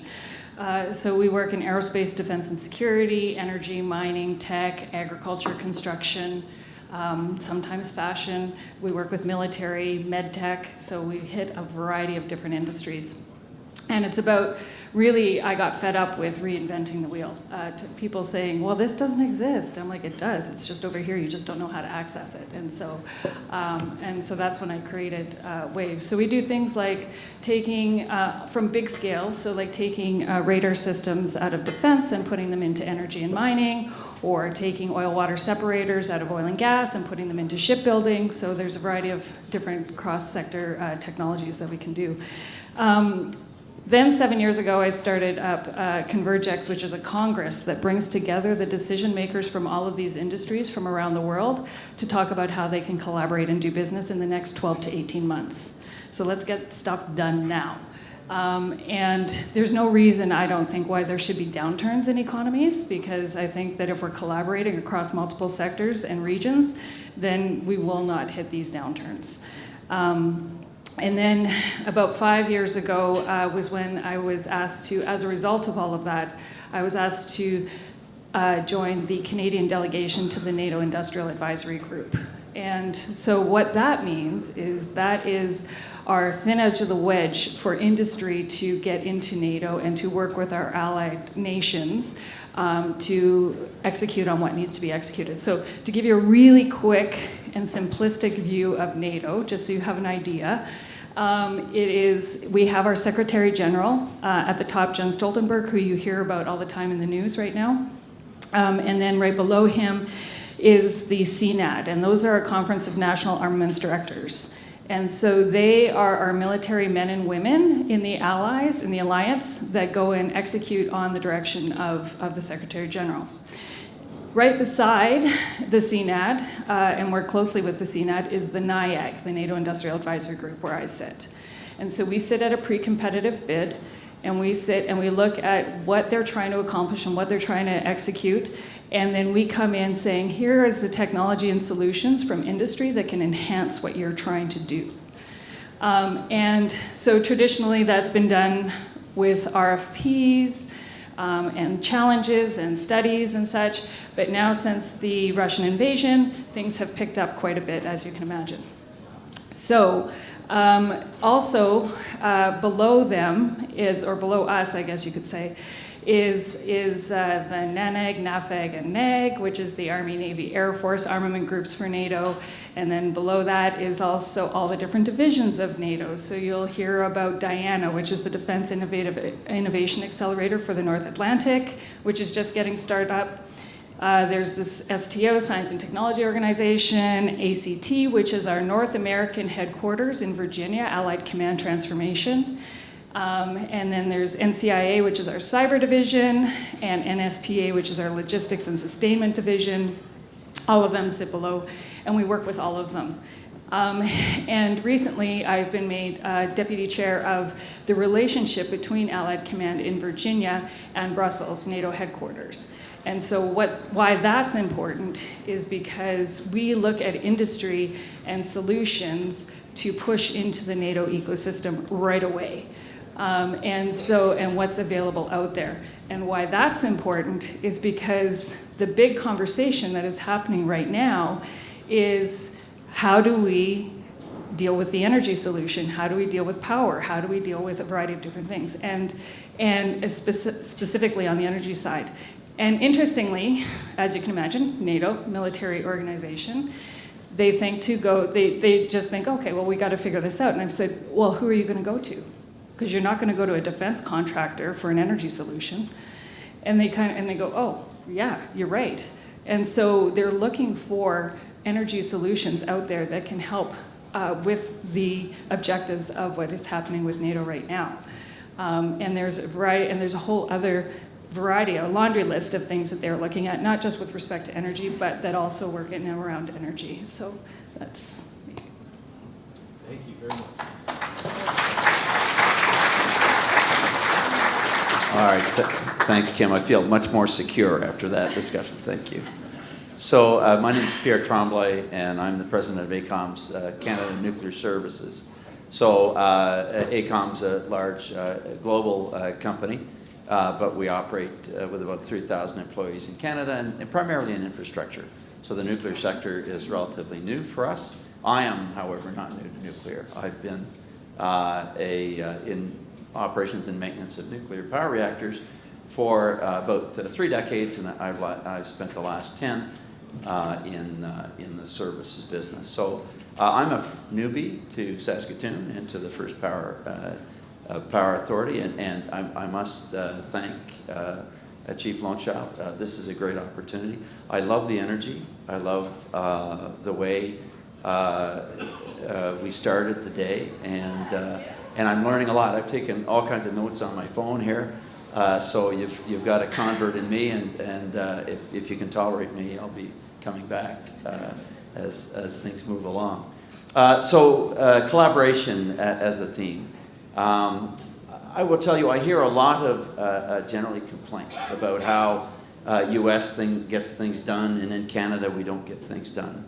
And I would tell you that in the energy sector, and there's a lot going on in the U.S. One of the other functions beyond nuclear that we take on behalf of AECOM, my team, is that we do the hydrogen and the energy transfer file. So that's a pretty exciting thing, and we want to get things done in this country for sure. And while there is no significant Recovery Act, as there is in the U.S., which has put a lot of money in various parts of the U.S. and a lot of work going on, as well as the Biden Inflation Act, which has put trillions of dollars for energy transition. I would tell you this, that at both the federal and the provincial and the municipal level, people recognize that the world has changed. The environment is a significant factor, and there is a heavy focus on energy transition, and it is happening, and the audience here and the industry that is here with us today is a reflection of another fact, and that is that nothing is done, nothing is built, nothing is conceived in this country, and will be in the future without Indigenous participation, involvement, and ownership. And I liked the term that I heard earlier today, which is this is the way that we're doing business. And so at AECOM, we have a number of environmental people as well out in the field doing remediation, and we come face to face with the harm that's been done in the past, and it's a very sobering thing. And while as an organization we are committed to reconciliation, we have a policy, we have a plan, we have actions, and we have relationships and conversations with many Indigenous nations in this country, it's also a personal journey. It's a journey of discovery. And I'm learning every day, and I'm certainly learning today. So very much appreciated. What I would say is that a confluence of Indigenous welfare and the energy transition is a very powerful one in this country, and it provides a real opportunity. And we're going to talk about types of collaborations, but I think that's a very significant aspect that's going to lead to some actions and some great things that will happen in this country going forward. So we'll leave it there. Thank you.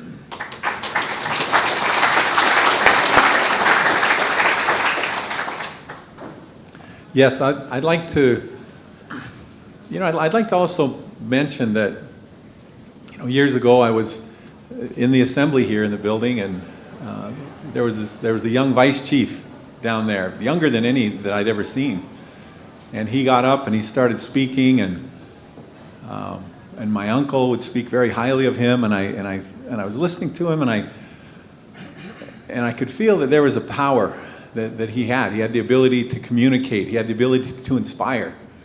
And I just want to take a minute right now and acknowledge former vice chief, former chief, and current CEO of First Nations Power Authority, for his leadership in bringing us all here today. So I'd like to ask you to join me in giving him a round of applause.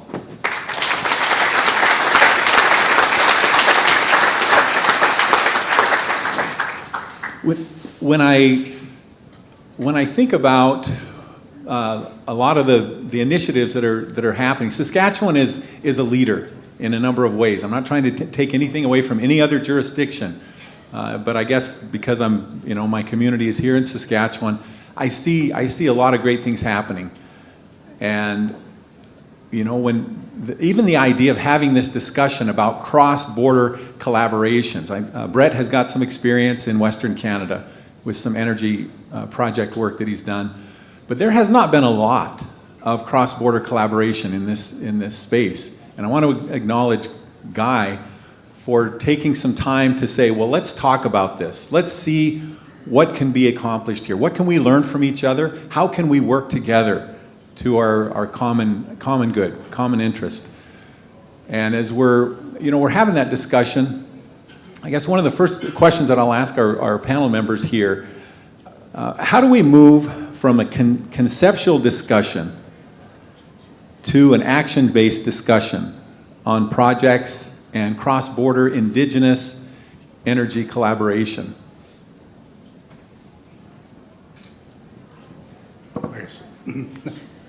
I'll go first.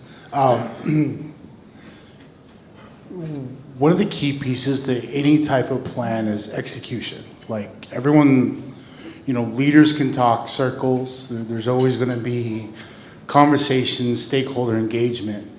But where's your resources and your capabilities of execution? That's a critical point. I see a lot of communities that put together these really intricate plans and details of how they want to see their communities transition, how they want to get into energy. But do they have that ability to take that first step? And how do they build? And convening power is a huge one. Being able to convene people, to be able to find the needle in the haystack that it comes to what it's going to get to you from where your community is to where they want to go. And a big part of that challenge in this day and age is access to capital, is technical resources, and it's also in collaboration. Again, like there's a part in this where, there has to be mission-aligned capital, not just any capital, because a dollar is important where it comes from and then what you do with it and who has it at the end of the day. So you have to be very mindful in terms of what it is you're inviting into your communities. Indigenous people across this continent have a problem with energy. It's been traumatic for our communities. Building trust, building stakeholder relations are key pieces to getting anything sustainable going. Politics expire, politician regimes come and go, but it's your staff members and your leaders and your champions in the community that need continued support, your entrepreneurs. I met a gentleman back here who's running a contracting business, and, no matter what politician is in office, what policy is in place, he's going to continue to try to build things. That's a person you get behind. That's a person you uplift and support, because the longevity of any initiative you put on them, they're from those communities. They believe in what they're doing. They have to do what they're doing. And so I also feel like that's a missing element in a lot of the policy we put together is policy is only around until someone wants to change it. Where do we place our bet? Where do we put most of our resources in? How do we conserve our activity enough to be able to have the sustainability? Development of any project takes years. On the Navajo Nation, I've been developing a 750 megawatt solar farm for roughly about 5 years now. And we're probably about 3/4 of the way there. How do you sustain that? How do you keep the momentum going on those types of things when, tribal communities, Indigenous communities are some of the hardest places to do anything? So we have to think more creatively. And again, I think that goes back to just storytelling and sharing. How do we share resources and experiences to help people advance? If only one of us wins, it doesn't matter. Like, we all need to find ways to get multiple leaps going. And so that's all these opportunities that are on the agenda, all these opportunities and these collaborations all of us have to do something for this to be successful. Thank you. Kim, I'd be interested in your thoughts on that, but also some of the, specifically on in the North, some of the collaborations, U.S.-Canadian collaborations related to energy as well. So, for sure, thanks. And to enhance on Brett's statements too, the two key points that I was going to say are education and financing. Education, especially in the world that I deal with, you're dealing with a lot of cross-sector opportunities, and there's a massive amount. We've heard a little bit about it with Sandra when she said earlier today about the 5%. There is that also with defense contracts here in Canada, and that is starting to be implemented. But in general, when you're looking at, it is very difficult for a dual-use technology or opportunities that cross into multiple sectors, especially to get financing, especially when it's connected to defense. Defense, the IMF links defense on the same level as the porn industry. And so it is not technically an ethical investment. So it is very difficult to find banks or institutions, any type of institutional money that can invest in a particular project that needs to happen. And I know that the energy industry is not unaccustomed to this, because I know they've had the black plague on them as well throughout time. So it is so looking at different ways, and this is an opportunity for different nations also to get involved. Is perhaps if your nation is interested in dealing or not opposed to dealing with defense type technologies, there are ways to participate just from an investment perspective. You may not necessarily need to have the technological know-how and capability, but definitely to be able to have the opportunity to invest in some of those where you can learn and educate as well on that. From an education perspective, it's about understanding the different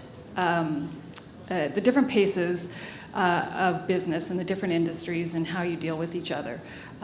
You know, a lot of people are used to dealing in a vertical, and you get used to that way of business. Once you start crossing into multiple verticals, whether it's agriculture, construction, defense, whatever it is, you're dealing with, you may be saying the same thing, but different languages. And so it's about really understanding what each person is trying to say around the table as well to make sure that it works.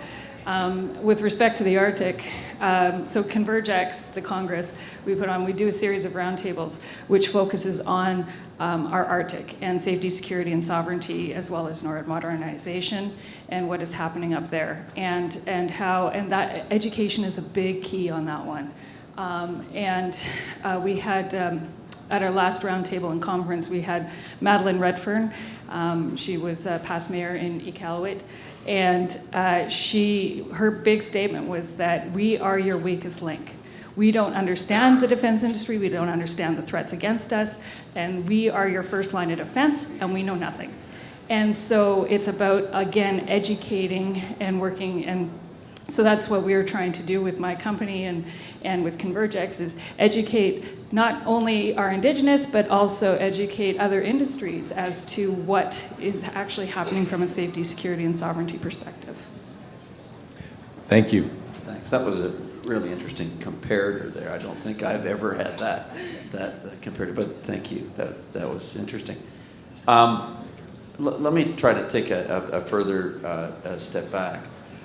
What I would say is no two regions, no two communities are the same. And you know, in our pre-discussions last week, we had a little bit of a dialogue, you know, that captures the essence of don't start with a solution. I think that's why I was so encouraged by Chief Judy's comments this morning.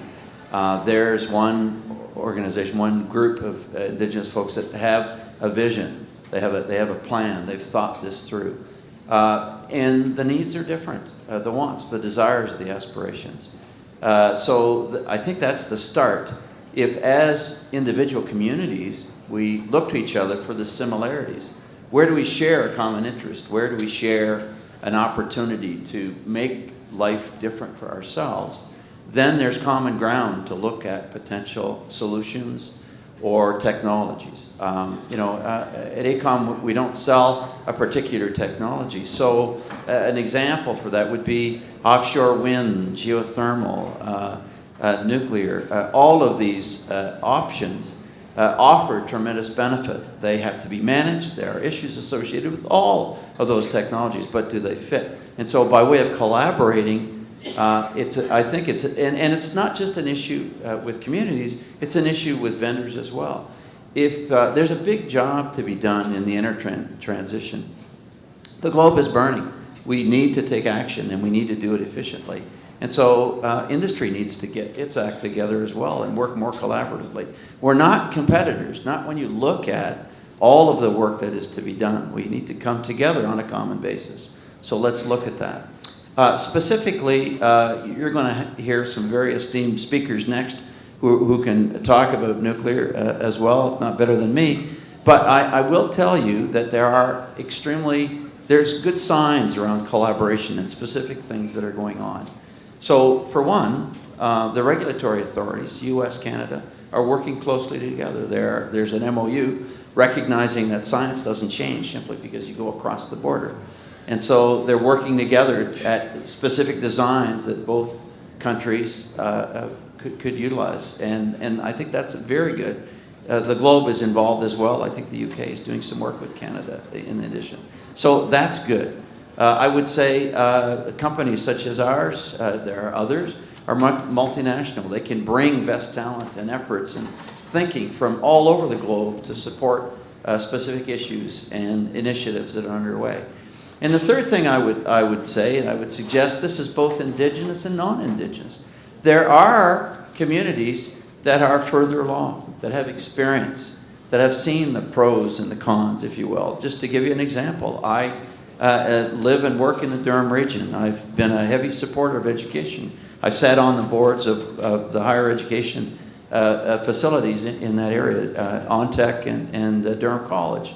And so those are communities that have a comfort level with nuclear. They see the benefits. They've leveraged those benefits. And they're very willing to talk. And they are, as host communities, to others who may be considering technology. So those are not border restrictions. They're just human beings, people, a collective of people who are taking benefit from it and managing, perhaps so that decisions that are made by the community, the Indigenous community, the non-Indigenous communities, are based on facts and transparency. So those would be my thoughts. Thank you. Thank you very much. As we're kind of wrapping up our discussion here in the interest of time, I'd like to ask our panelists to share a key success factor, or more than one, but key success factors for cross-border collaboration. Because we talk about this a lot. Wouldn't this be great? Wouldn't it be great to interact with across the border in different initiatives? I'd like to ask if our panel members could share at least one key success factor for effective cross-border collaboration.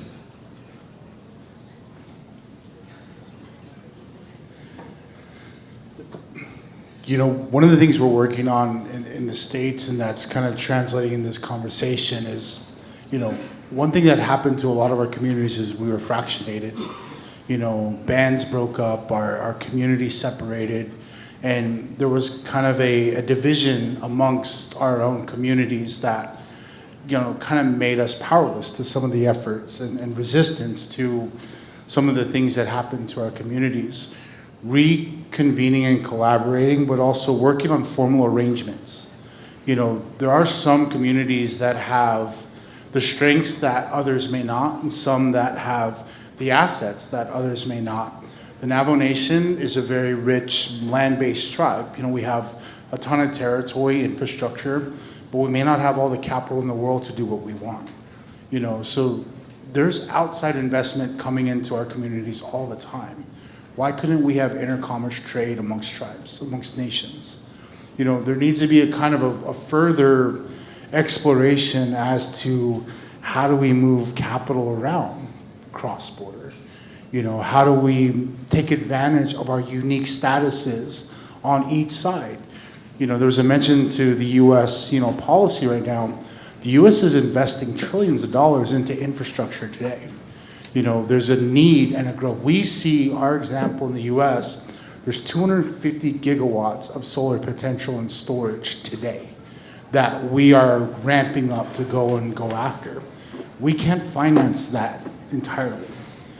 We take capital. We actually work with a Canadian investment firm, Raven Indigenous Capital Partners, and they've come to the U.S. and they've said, we want to see what opportunities are here.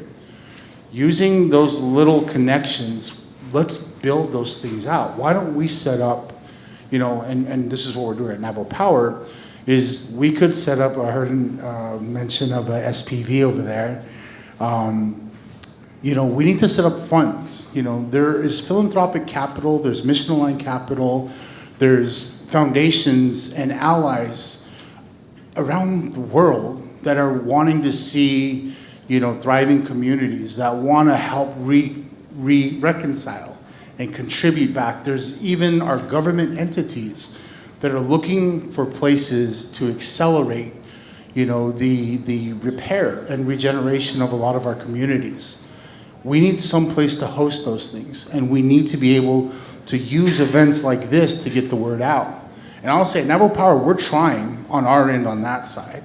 And we're always open to the invitation of collaboration, whether that's investment, technical skill, contracting. Even trying to figure out protections that we can use to keep these projects within our own control.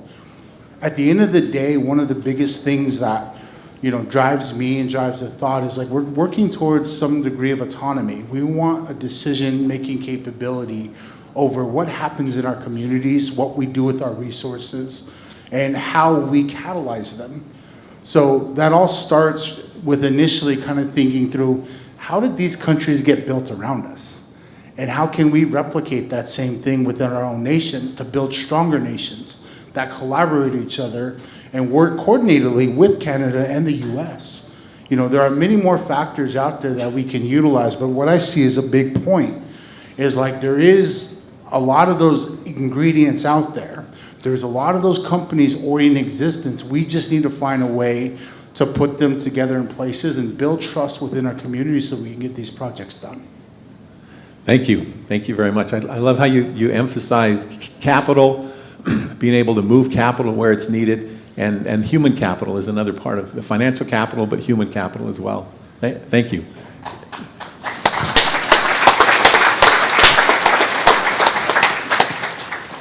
I think to expand further on Brett's point, a key thing for the success of cross-border collaboration and relations is having the right people at the table.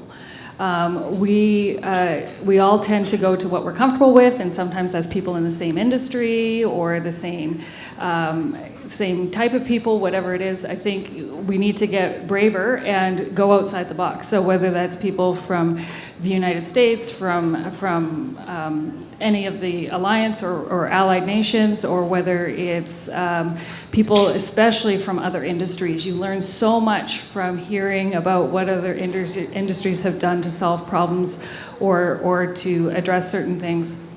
And so I think that if you are making sure you're getting all the voices so that you're not sitting in your own echo chamber, and getting out there and really putting everything on the table and really thinking outside the box as to how can we solve these different issues and what can we do and who do we tap into to help us do that.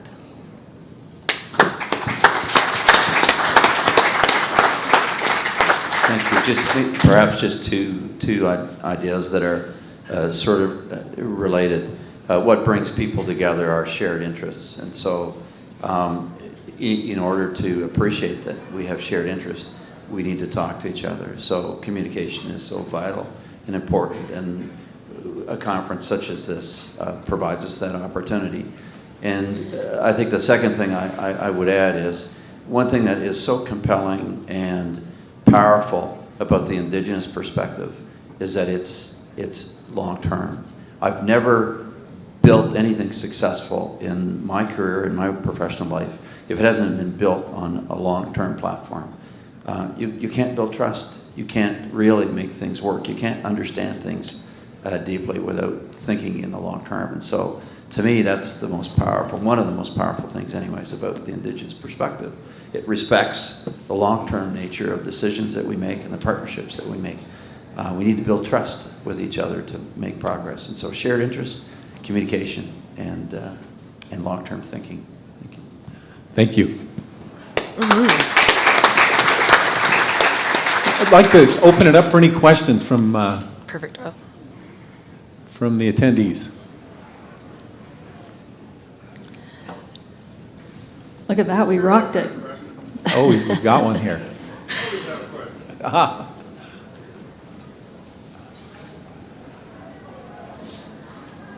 It's not necessarily about collaboration, but it's directly in the area that you brought up, and that's training and this huge workforce that we need. And what I believe is just a tremendous opportunity for First Nations as we move forward with Fnpa projects or any that are near and around their community, or the transformational change in power generation as a whole. And I'd be interested in your suggestions on how we work with properly with the First Nations communities. And I'm not necessarily suggesting they come to the universities and the polytechs that we have in the major centers, but we've got to put something in place to mobilize the First Nations in the cities and the First Nations in the communities and offer the opportunity to the young people. Excellent question. That was an excellent question. Maybe I'll just use an example. I don't want to, we've done quite a bit of work in our company fields in Alberta and Saskatchewan, but we've done a lot in the Navajo Nation. And I'll just mention briefly, and as Brett and his colleagues are looking to build a skilled workforce development plan, a master plan, and execute on that plan to build the talent pipeline to really to fuel this energy development in their territories. Part of what we're doing, as the president of First Nations University of Canada, I could have stood there for many years and waited for all of the young people to come fully prepared to succeed in these programs, but it wouldn't have happened. The real need is to go out into the communities. I'm not taking anything away from our institutions, but that they have part of the solution. But part of the solution is really engaging directly in those communities. And as with Brett's example, with his nation, the Navajo Nation, we'll be building mobile training labs and taking them out. That's a huge area, geographic area there.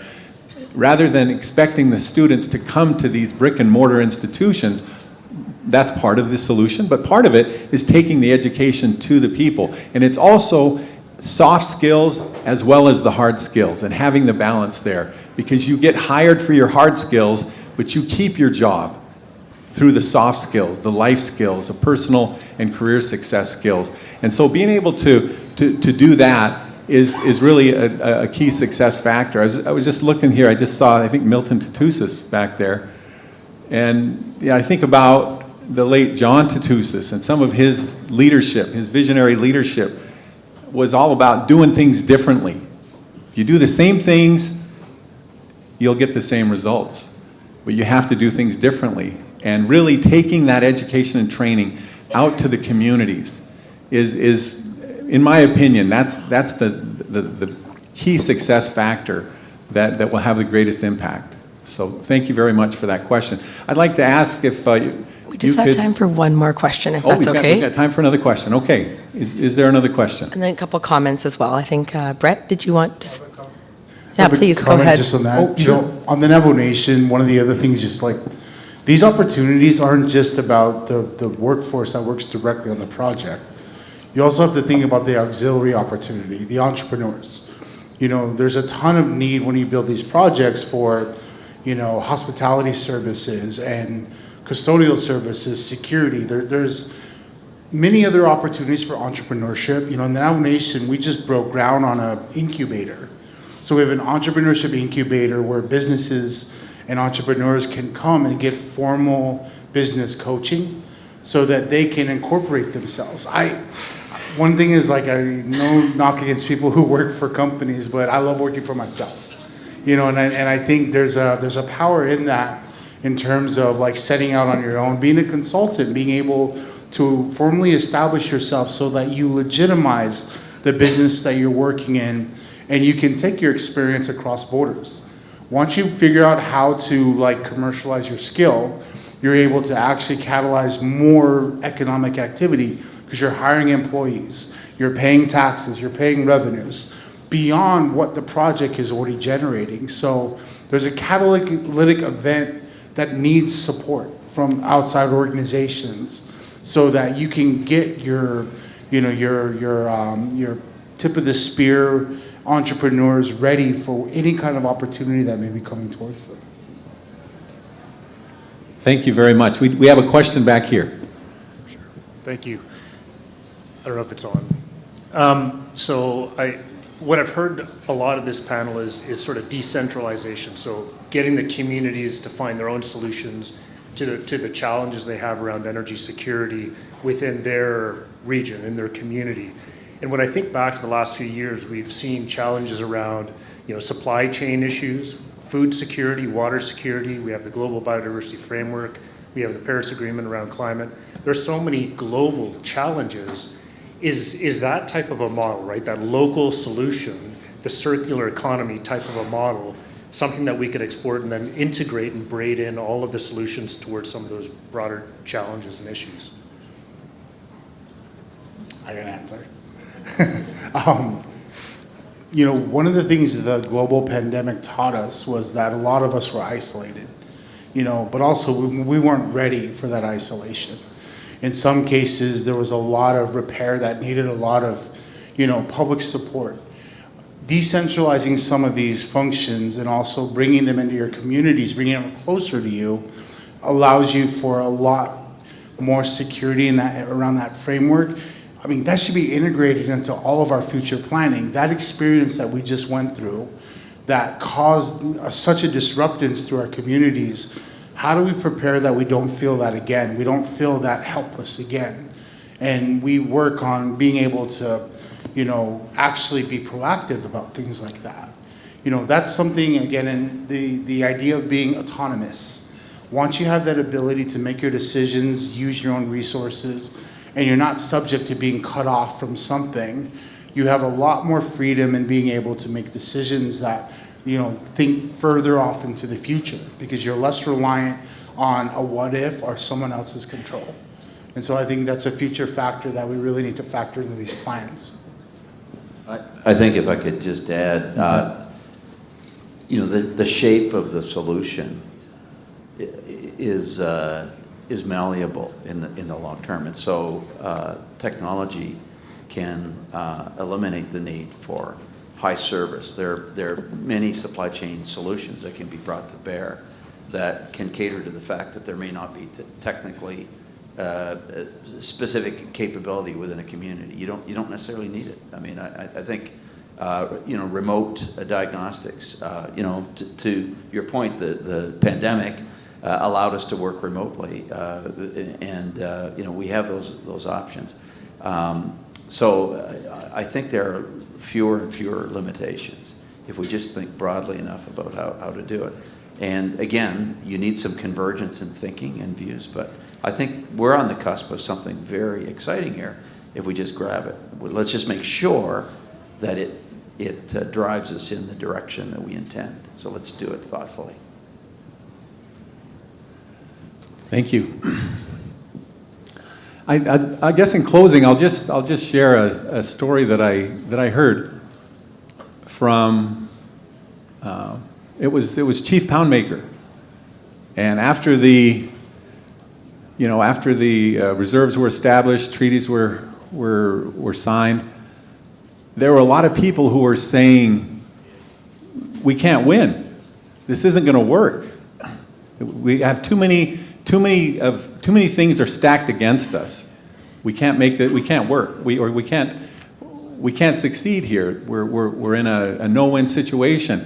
And he said, no, he said, if we stand on the side of the trail and we just stand there, then the grass is going to grow over the trail.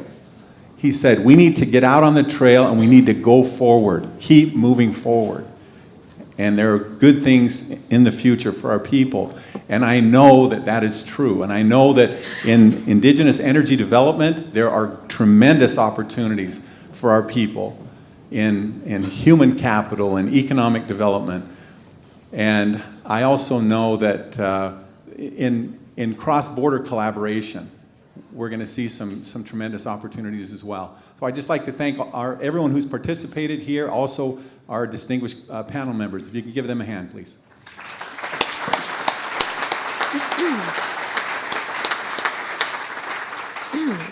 Thank you so much, Doyle. And just to emphasize the kind of powerhouse quadro, is that how you say 4 people, up here, meeting with, if any folks would like to develop different technologies in a multinational scale, Pierre Tremblay would be a fantastic contact to meet.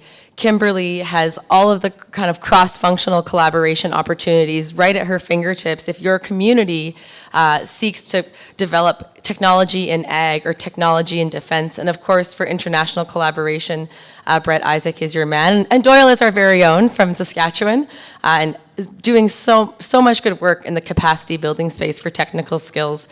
So we have a few items here. Would you like to present them, Guy? Sure. Is that what's going on? So this one is for Brett. Okay.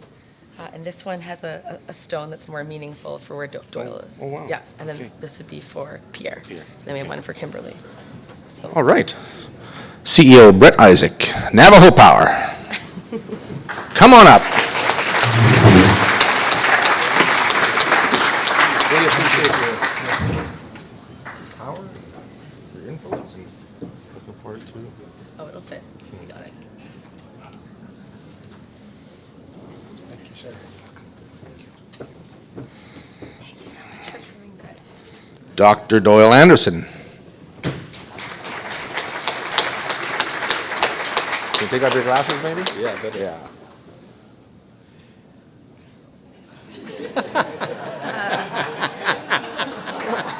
Oh, I think it won't adjust. It won't adjust?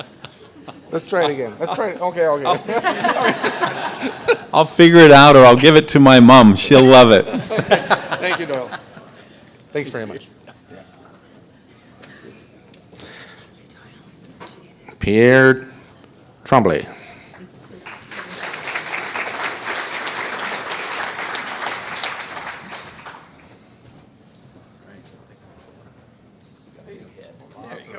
Thank you very much. Yes, it was toward here. Thank you, Pierre. And this is for Kimberly. And Kimberly Van Vliet.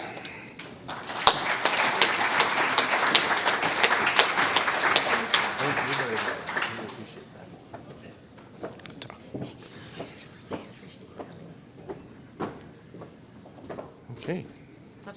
What's next? You're up next, Guy. Oh, we're up next. Okay. I just got some really, really exciting news that I need to share. And many flights and delays are being experienced right across the country right now, as you are probably all well aware. And we've had a number of cancellations or regrets to be shared, and as seamless as possible, this fantastic facilitator, Alexandria and Martin, and everybody have been working hard to fill seats for our panel discussions. And we just got word, oh, there's the boss himself right there, coming on in. Ken Hartwick, give him a round of applause as he comes in.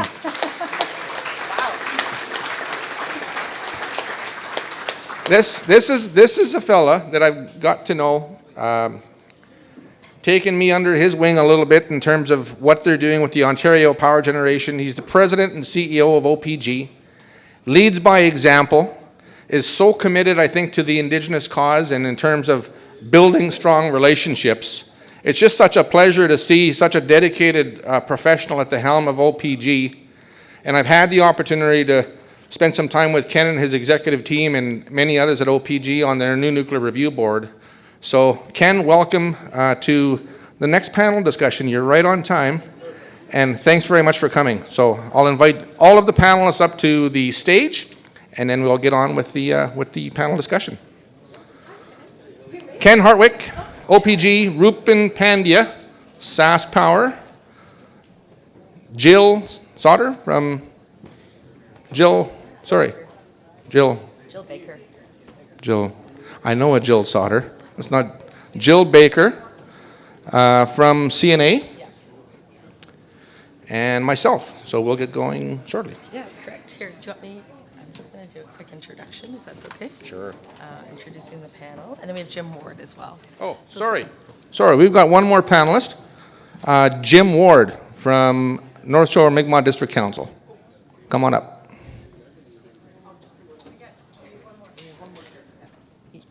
Yes, Martin is grabbing us a chair for Guy here.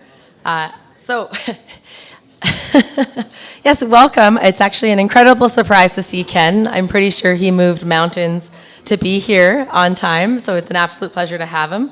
I'll just share a couple items about our panelists while they get settled.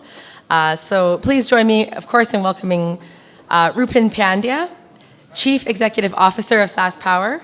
And before joining SAS Power, he was the Deputy Minister of Finance and Secretary to the Treasury Board for the Government of Saskatchewan, with 25 years in public service. We have Ken Hartwick, who's come very far to be here. He is the CEO of Ontario Power Generation and has been a longtime ally of Fnpa. I think has built a really strong relationship with Guy and ourselves. He is also currently leading OPG's commitment to be a global leader in ED&I best practices, and under his leadership, OPG is one of Canada's best diversity employers. We have Jim Ward, member of Eel River First Nation and General Manager of the North Shore Mi'kmaq District Council. And Jim, I've had the pleasure of getting to know him for the past 2 years. He is truly a visionary as he leads NSMDC and has been a unifying voice, I think, in New Brunswick with not necessarily a cheerleader, but a unifying and honest voice to support the 15 different First Nations of New Brunswick to collectively come together on what SMRs might mean to their communities. And then last but not least, we have Jillian Baker from CNA, filling in for John Gorman as he was unable to attend with us. We'll let Jillian also give some time to introduce herself, as I don't have quite the bio I would like to have on you. So folks, thank you so much for attending our panel before our break. I'd like to briefly thank the Kilowatt sponsors before we kick it off. I'd like to thank the Petroleum Technology Research Institute, the University of Saskatchewan School of Environment and Sustainability, ATCO, and our friends of Fnpa, STCI Power Solutions, and Explore. Now that we're all set up here, please join me in welcoming one of our CEO panels, and thank you so much.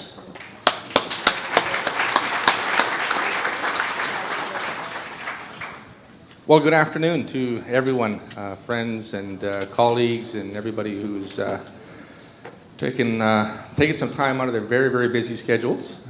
It's a real honor and a pleasure to be up here with you today at our 7th annual Indigenous Cleaner Energy Forum. First Nations Power Authority got its start in 2011 through a master power services agreement with, master power agreement with SAS Power. For the benefit of First Nations in the province of Saskatchewan. And since then, in the last 11 or 12 years, we've been able to evolve to more than just power procurement, but looking at different aspects of the power sector in terms of diversifying and involving Indigenous people in the conversation, the energy conversation. And we are here exploring a number of very complicated topics today, conversations that maybe we haven't been to as a country before.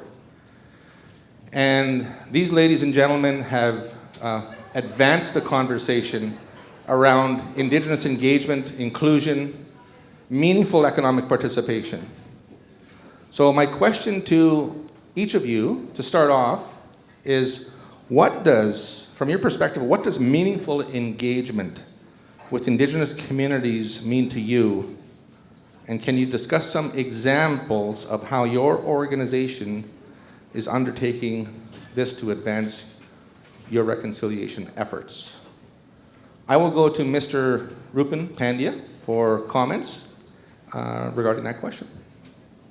Thank you very much, Guy, and thank you to all of you for attending this afternoon. It's my honor to be here. I knew if I was looking at him, I thought I should look away. He's going to ask me the first question. But sure enough, you're the host. I know, and you're in the first chair. I think you should have gotten this question. No, but it's a really important question, and maybe I just share a bit of context before I jump into the answer to the question. I think the energy transition that is underway is the most profound transition in the energy industry in the last 100 years. And in particular, here at SaskPower, about 65% of our generation remains emitting. And whether the goal is net zero 2035 or 2040 or 2045 or 2050, the reality is we have a long way to go to decarbonize electricity in the province of Saskatchewan. And and just as an example, we'll introduce 3,000 megawatts of renewables between now and 2030.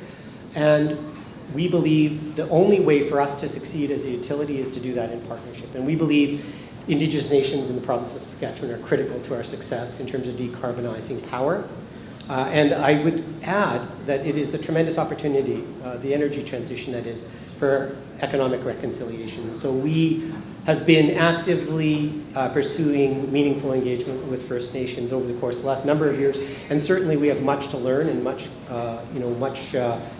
progress to be made on that question. I would tell you from our own experiences as a utility that it has meant building a relationship first and foremost. It's not transactional, and for colleagues in the room, you'll know, whether you come from government or the private sector or the public sector, the reality is that, a lot of our engagement has been very transactional. We need you to do A, so we will give you B. And that is, in my experience, in my humble experience, certainly over the last 12 months in the utility, but over the last 25 years in public service, I don't think that that's the basis of any successful relationship. In fact, a successful relationship is built on trust and understanding, and that takes time, and you need to put in the time and the effort to actually build that trust in Indigenous communities. So we at SaskPower have developed an Indigenous engagement relations framework, and it's predicated on 3 fundamental principles, that is respect, recognition, and reconciliation. And we're focused on that in each and every interaction that we have with Indigenous communities. I would tell you that, I tell the team often that, we have to engage often, we need to build understanding and capacity, that we need to build a relationship, that we need to listen and not just talk, and that we need to be open to a historic conversation about all of the issues in a holistic way that affect communities, and not just, the next transmission line or the next power generating facility. So maybe I'll leave it there, and my colleagues will have other comments as well. The minister talked about a brother from another mother. So he wants to develop that relationship. And we have to really honestly treat each other like family. Like, the way going forward has to be about not you and me, Rupen, or anybody else. It's about the next generation of decision makers, the ratepayers. And so walking this reconciliation journey has to be about action. And reconciliation action planning takes a lot of hard work. I want to ask Ken, my good friend. I think he's kind of adopted me as my little brother. I don't know. I'll adopt him as a brother from another mother too. Ken, can you talk a little bit about what OPG is doing in terms of walking the walk and not just doing performative actions in terms of advancing reconciliation, either on the equity participation side or on the employment and training and skill development side? Sure, and thanks. First of all, I really appreciate the panel delaying for a few minutes, because I knew I could count on Air Canada to get me here in time. But I think I just build on what Rupen just said, that as we as a company started off, we think we've done a lot of good things in the past, and the more you do, the more you realize you didn't do them very well, and that there is a long way to go to actually do it the right way. And, and the example I'll use through probably most of the questions this afternoon will really be around the new nuclear project that we're building out at our Darlington site. And I think what we're starting to learn is there's a way to do things. And there's a way to treat the land, to treat the way we build something. So, and I think you've heard this before, the 7 generations, do something that's right for 7 generations or someone 7 generations out. And that's what we're starting to learn, both how do we build something, because ultimately society needs it. How do we build it the right way with the right level of respect? How do we have the right people around us as we do it so it's done the right way? And Rupin, I agree with you, lots of listening, less talking is the first step in that. And then to build in partners. And partners are built on, I agree entirely, on relationships. So you have to get to know somebody, you have to get to know what they think, why they think, why it's different than what I think, because I'll be wrong most of the time, and others will be right most of the time. And that's a great place to have people around. And on the nuclear project we're doing, and you're part of it, you're on our review board. There's a reason you're on it. It's because we want the insight of how do we do this right? How do we do it right so it's right for many generations of all Canadians, everybody, into the future? And that then I think you do get into the transactional part. If we figure out how to do it right, the right way for our First Nations community, so Williams Treaty in our case, then we can start to say, okay, now let's put a transaction around this so everybody benefits. Jobs, skill development, equity, all these types of things that go with it. But that's sort of the secondary part. It's really important, but it's a secondary part to doing it right to begin with. That's excellent. Jill. Yeah, first of all, thanks to Treaty 6 Nation and letting me come here today and welcoming me. It's really appreciated to be here on your territory. I'm obviously not John Gorman. Thanks to Air Canada, you get me instead of John today. So the question was around what does meaningful engagement look like and what are we doing? I think, I won't repeat, I agree with everything that the panelists have said in terms of what is good engagement, meaningful engagement. In terms of what does reconciliation look like for an association, so the Canadian Nuclear Association is very different from an OPG in terms of what we can do, but I can share with you. And it's almost, I'm going to share because it's an invitation to anybody that wants to come and chat afterwards. The association makes sure that we support all of the membership, the nuclear membership in whatever they do. And right now, we're trying to support on the activities around engagement by not getting in the way of what our members are doing specifically with very specific communities, but trying to get ahead of where the sector might be going. And so obviously with engagement with First Nations, Ken and his team engage directly with those communities that they're directly working with. The CNA is looking to try to find partners in terms of setting the ground for provinces specifically and communities that might be interested in the near future and coming and working with you just to share knowledge before we get into that situation where a company will be engaging due to Section 35 requirements. So we're doing a few things. We're going to start working on some materials that might help so that when an Indigenous community is looking for information, they can come to CNA as a starting point before they start engaging specifically with a company that might be coming into their territory.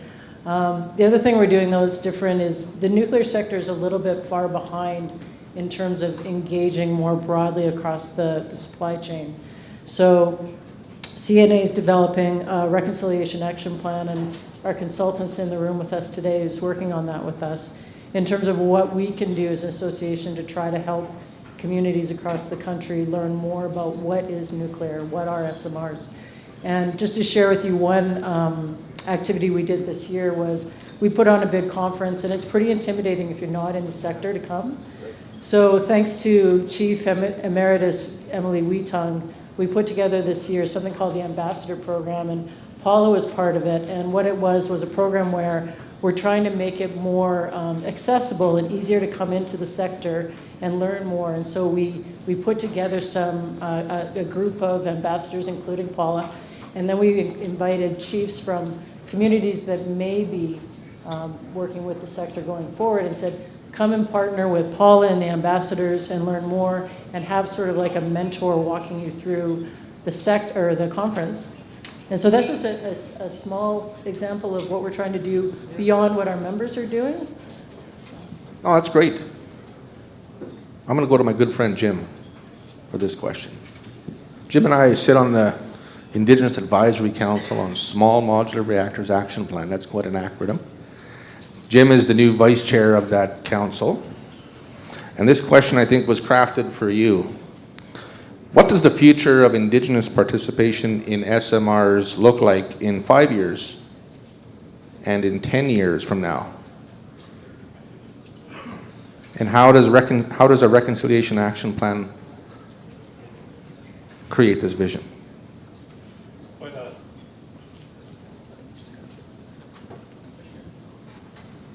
Sorry. Again, I think that's quite a question. Like I said, me and my organization, my team, energy team, Paula here is a part of it. We've been involved in the nuclear file for the past 3.5, close to 4 years. In New Brunswick, like I said, we're a small province, but we are a nuclear province. And like I said, one thing I can say that our province has enough foresight to think about the future and this future of SMRs. So probably 5 years ago that the government stepped up and looked at SMRs as a potential opportunity to replace nuclear and, or like I said, Gen 3 nuclear to new technology of the Gen 4 SMRs. And like I said, an opportunity arrived where New Brunswick Power set a supply chain kind of event for the First Nation communities in New Brunswick, and from that meeting we had 2 companies that were participating, Moltex and Dark Clean Energy. Like I said, we had a presentation. Like I said, there are opportunities for First Nations. But like I said, afterwards I got to thinking, I approached one of the companies, Moltex, and I said, do you realize that our First Nation communities want more than just supply chain opportunities? Like I said, we'd like to have equity in your company. And like I said, that discussion, they thought about it. And it started the seed of, like I said, our clean energy also having, like I said, that seed that wouldn't be great if we could get all 15 First Nations supporting SMRs in New Brunswick. And I'm happy to say that all 15 First Nation communities support SMRs in New Brunswick. No province in Canada is going to ever be able to say that. All First Nations Very good. support that. So, again, our leadership and our tribal council realizes, like I said, there's not a lot of opportunities. According my chief from Nadawanek, Chief George, also, like I said, always makes comments on 5 of the poorest postal codes are come from our communities, northern New Brunswick. And so, like I said, we're looking at opportunities that are responsible development that will, like I said, create a meaningful environment for our communities to participate. And like I said, create that revenue sharing so that, like I said, we can do multiple, participate in supply chain, work for these companies, run these companies. So like I said, that's our trajectory, is that we want to be involved, we want to work with partners. And from the beginning, we told Moltex and ARC is that if you have the First Nation communities as partners, equity partners, these communities are going to be fighting for you tooth and nail as you go through the process to, like I said, develop your technology or fight to do the regulatory process. Because a lot of this takes time, and like I said, time is money, and you need to, like I said, as a business, cut your costs so that you can make sure your project is feasible and it's doable. So like I said, we're happy to say that our tribal council is in equity discussions with these companies because we realize the potential that, like I said, that sole source revenue is kind of key, and that in New Brunswick, like I said, as a smaller province and being an older province, older demographics, our communities are the opposite. Our communities are young. Like I said, we have a lot of young people, 60% under the age of 25. So we say we're the future workforce. So there's a lot of dynamics in the partnerships that we want to create. And like I said, with any business, like I said, partners have strong points and partners have weak points. We have to work together to, like I said, address all of this so that we have strong partnerships. Excellent. So I couldn't have answered that better myself in terms of the challenge both for human talent.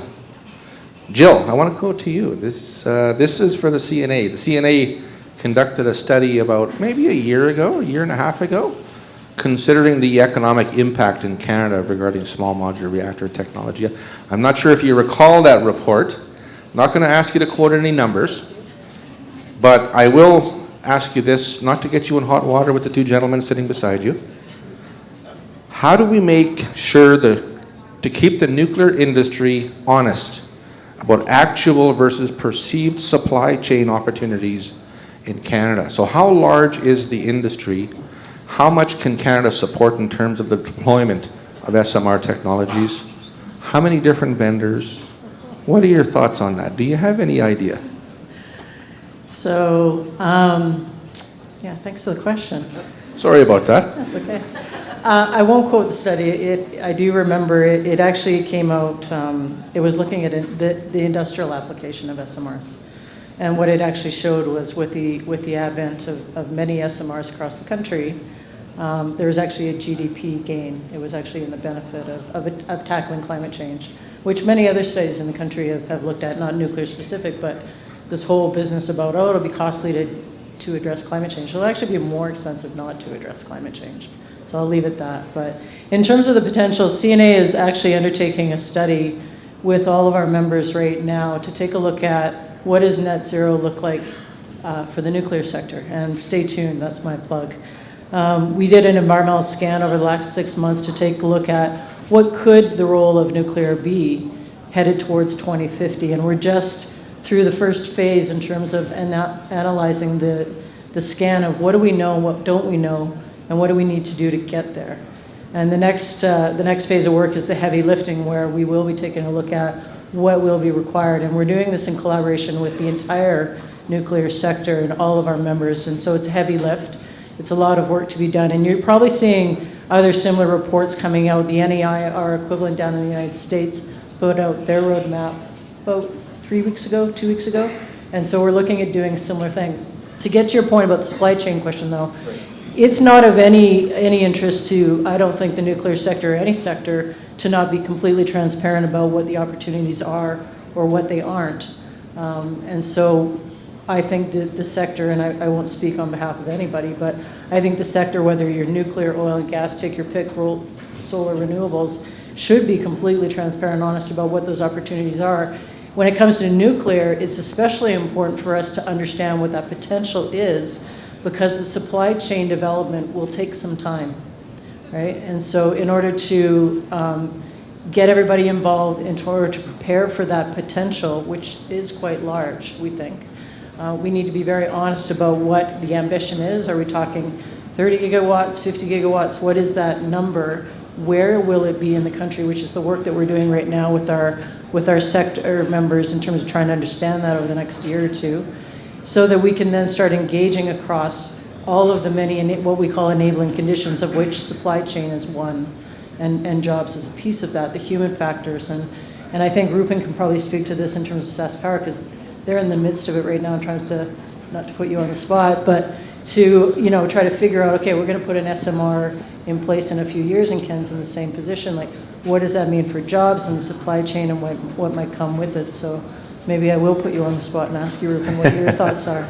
Absolutely. Before he goes there, I was talking to the city councillor from Estevan, and these jobs, I think, and it has a lot of angst to it in terms of the energy transition. Northern Canada relies on diesel, and so those jobs are going to be replaced by hopefully something else that has involvement of deployment of SMRs. Rupen, what's your thoughts in terms of that energy transition, in terms of the workforce, and how are we going to make that a reality for SAS Power, and customers in the province. Yeah, thanks. I was just having this conversation earlier at lunch. We were talking about, the need to engage the post-secondary system, not just here in Saskatchewan, but across Canada. And this speaks to your point about the supply chain and what is realistic or what is not. Between Ontario, I think your ISO released a report, again, not to steal your talking points, but 18 gigawatts of power is what they will need out to 2050. Saskatchewan will need a minimum of 5 additional gigawatts. That's essentially the size of our entire grid between now and 2050. We'll have to build it twice over. Alberta, I think, is at 10 gigawatts of power. And if you're thinking about non-emitting baseload generation, even if you incorporate a healthy dose of renewables, and I know all of our jurisdictions are already on track to do so, that's a lot of nuclear power. And we're working in cooperation with our colleagues in OPG and the Tennessee Valley Authority on the deployment of our first GE Hitachi technology here in Saskatchewan. Again, we're currently in the process of doing engagement on that question. We'll make an application for the Impact Assessment Agency and the Canadian Nuclear Safety Commission at the end of this year. That will be our application. And I think that process, at least based on what we understand, will take us out to 2029 before we're ready to construct. But we need to do everything we can to build our training, to put in place retraining programs for our existing workforce, but certainly to train the workforce of the future with respect to nuclear in this province going forward. And so we've already started that engagement with the post-secondary institutions across the province and are hoping that programming will come on soon. I made the comment at lunchtime, and I'm only saying it because I think it might come out. I said, I think we might be 6 months behind on that. But certainly I think we need to move as fast as we can, working in partnership with post-secondary institutions. Just to give you one more factoid on this. Sorry. One GE Hitachi 300 will be the largest construction project in the province's history. So the amount of supply chain, labor, operational workforce that you are required to deploy that technology will be significant. And between ourselves and Ontario, we're both doing a massive build out. And I think you're going to need both sides of the country firing to get the job done. Excellent. Ken, do you want to touch on that question? Sure, yeah. And maybe I think of supply chain as two different pieces. One is the actual construction, and so that's skilled trades, it's the project management, all the things you need to do to build, and these are big construction jobs. The second part of it is afterwards, operating all the intellectual property that you develop, the other innovations that happen around a nuclear plant, which is really interesting when you wrap in university and colleges research, these types of things. And that's why, you never want to be in a rush, because part of what we always talk about is take your time, but we are competing with others. And I was over in the UK, they want to have their first SMR, same technologies, or more GEH from one other, late 20s, early 30s. You go to the Americans going fast. So some of this is a little bit of onus on us to say, can we move things forward as a country and as nations at a speed that does exactly what Jim just described. Be part of developing a long-term sustainable supply chain and skill base afterwards that comes from this. And Guy, I know you're working on programs where the feds might fund Indigenous, young Indigenous people coming into the workforce into this area. These things are interesting because I think if you get the intellectual property and you have our school system supporting this, lots of neat things happen around a nuclear plant that have nothing to do with nuclear. It'll be property or things that are just done that will be applicable to medical isotopes, to hospitals, to other things like this. And this is where I think we're in a really, really good spot if we do it right, if we do it with partners and treat it like a partnership, that the actual supply chain has a much bigger ripple effect if we can move smart and fast enough. That's wonderful. Give him a round of applause for that one.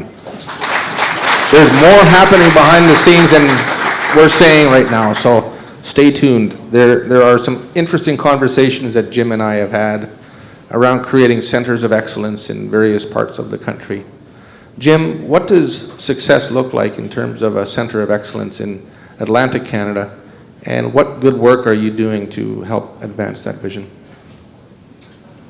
Well, like I said, it's just reality here in Canada and elsewhere in the world is that there's a severe shortage of skilled labor, trades, and like I said, we've been talking about, like I said, this where in First Nation communities, like I said, there's an opportunity for young kids to, like I said, participate and be the workforce of the future. So like I said, we need to work with governments, the private sector, the unions, to, like I said, how do we fast track and get our kids into training, have on-the-job training, do the mentoring that they feel comfortable in. And like I said, part of the discussion we've had is to maybe look at doing pilot projects in communities where you build a trades facility, like a campus, where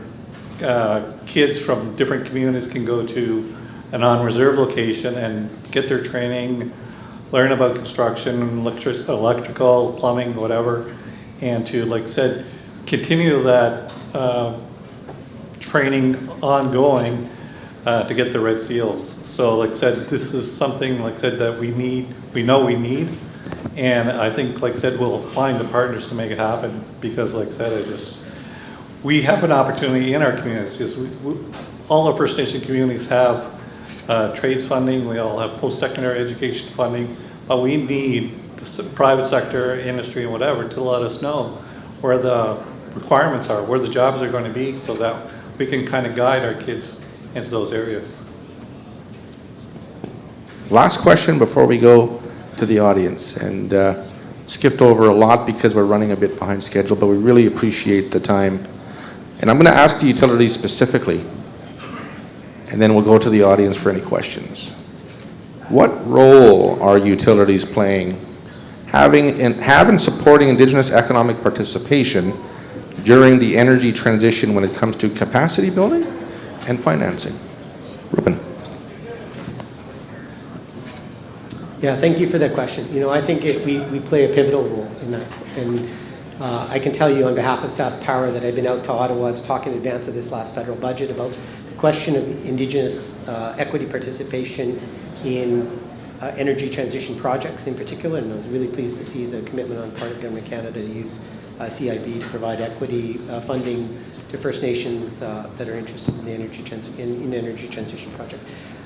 You know, certainly I think as part of the work that we've been doing in SAS Power, at least since 2012, 13, 14, on the procurement front, that has played a really important role. So in 2013, 14, as a company, we made a decided shift in terms of engaging in what we call supplier development, working with businesses in the province to ensure that they had could meet the specifications of all of the generating apparatus that we need in our own company. And as part of that, we've been able to activate Indigenous supply chain in the province of Saskatchewan. We're really proud of what we've accomplished to date. We have more work to do, but this year about $63.5 million of our in-province procurement, which is about 15.5% of our in-province procurement, went to Indigenous suppliers in the province of Saskatchewan. That capacity building, that development, really leverages, I believe, Indigenous nations for success going forward with respect to renewables and nuclear. I think we're seeing that. We have 16 Indigenous nations in Saskatchewan that are currently either delivering or will be delivering up to 250 megawatts of power. That is historic in the context of this province, and I think it's just the tip of the iceberg. So I think that utilities play an important role as catalysts. Give him a round of applause, because SAS Power really has started to walk the walk about allocating mandatory Indigenous participation on renewable energy and other major projects into the future. So thank you. Ken. Yeah, just again, I'll just build on that. I think on the capacity, again, tend to think of it in two pieces. The first part is the actual building the capacity to begin with. You know, all of us do things where you start off and go, I don't really know how to do it. And you only get good at something when someone typically takes the first step to help you do it.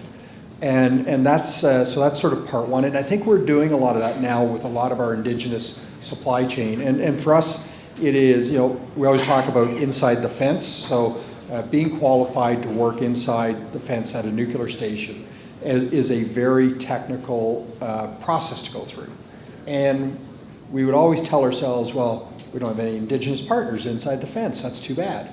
And it's only when we took the time, maybe again, to listen a bit more and start to say, okay, how do we start to work on the qualifications of companies, that now we can start to have successful companies inside, which is where we spend 80% of our money. I mean, that's sort of the importance of it from an operating station standpoint. So it's building the capacity to be successful, and you have to be willing to do it. And I always chuckle again, when I get a little bit internally around, but they might not be successful. I say, well, we have partners that have been inside the nuclear station for 30 years. They mess up projects. That's just part of it. Not everything goes right. Not everything goes perfect every time. And I think that's the leap we have to all take, is say, let's build the technical and skill capacity of our partners who are, Jim, I strive to get to the point where every Ontario community says yes to nuclear. We're ways away, but that, because that's part of it, is build the capacity to understand and the capacity to be successful, and then we'll have amazing partners for the next 50 years. That's wonderful. Jim.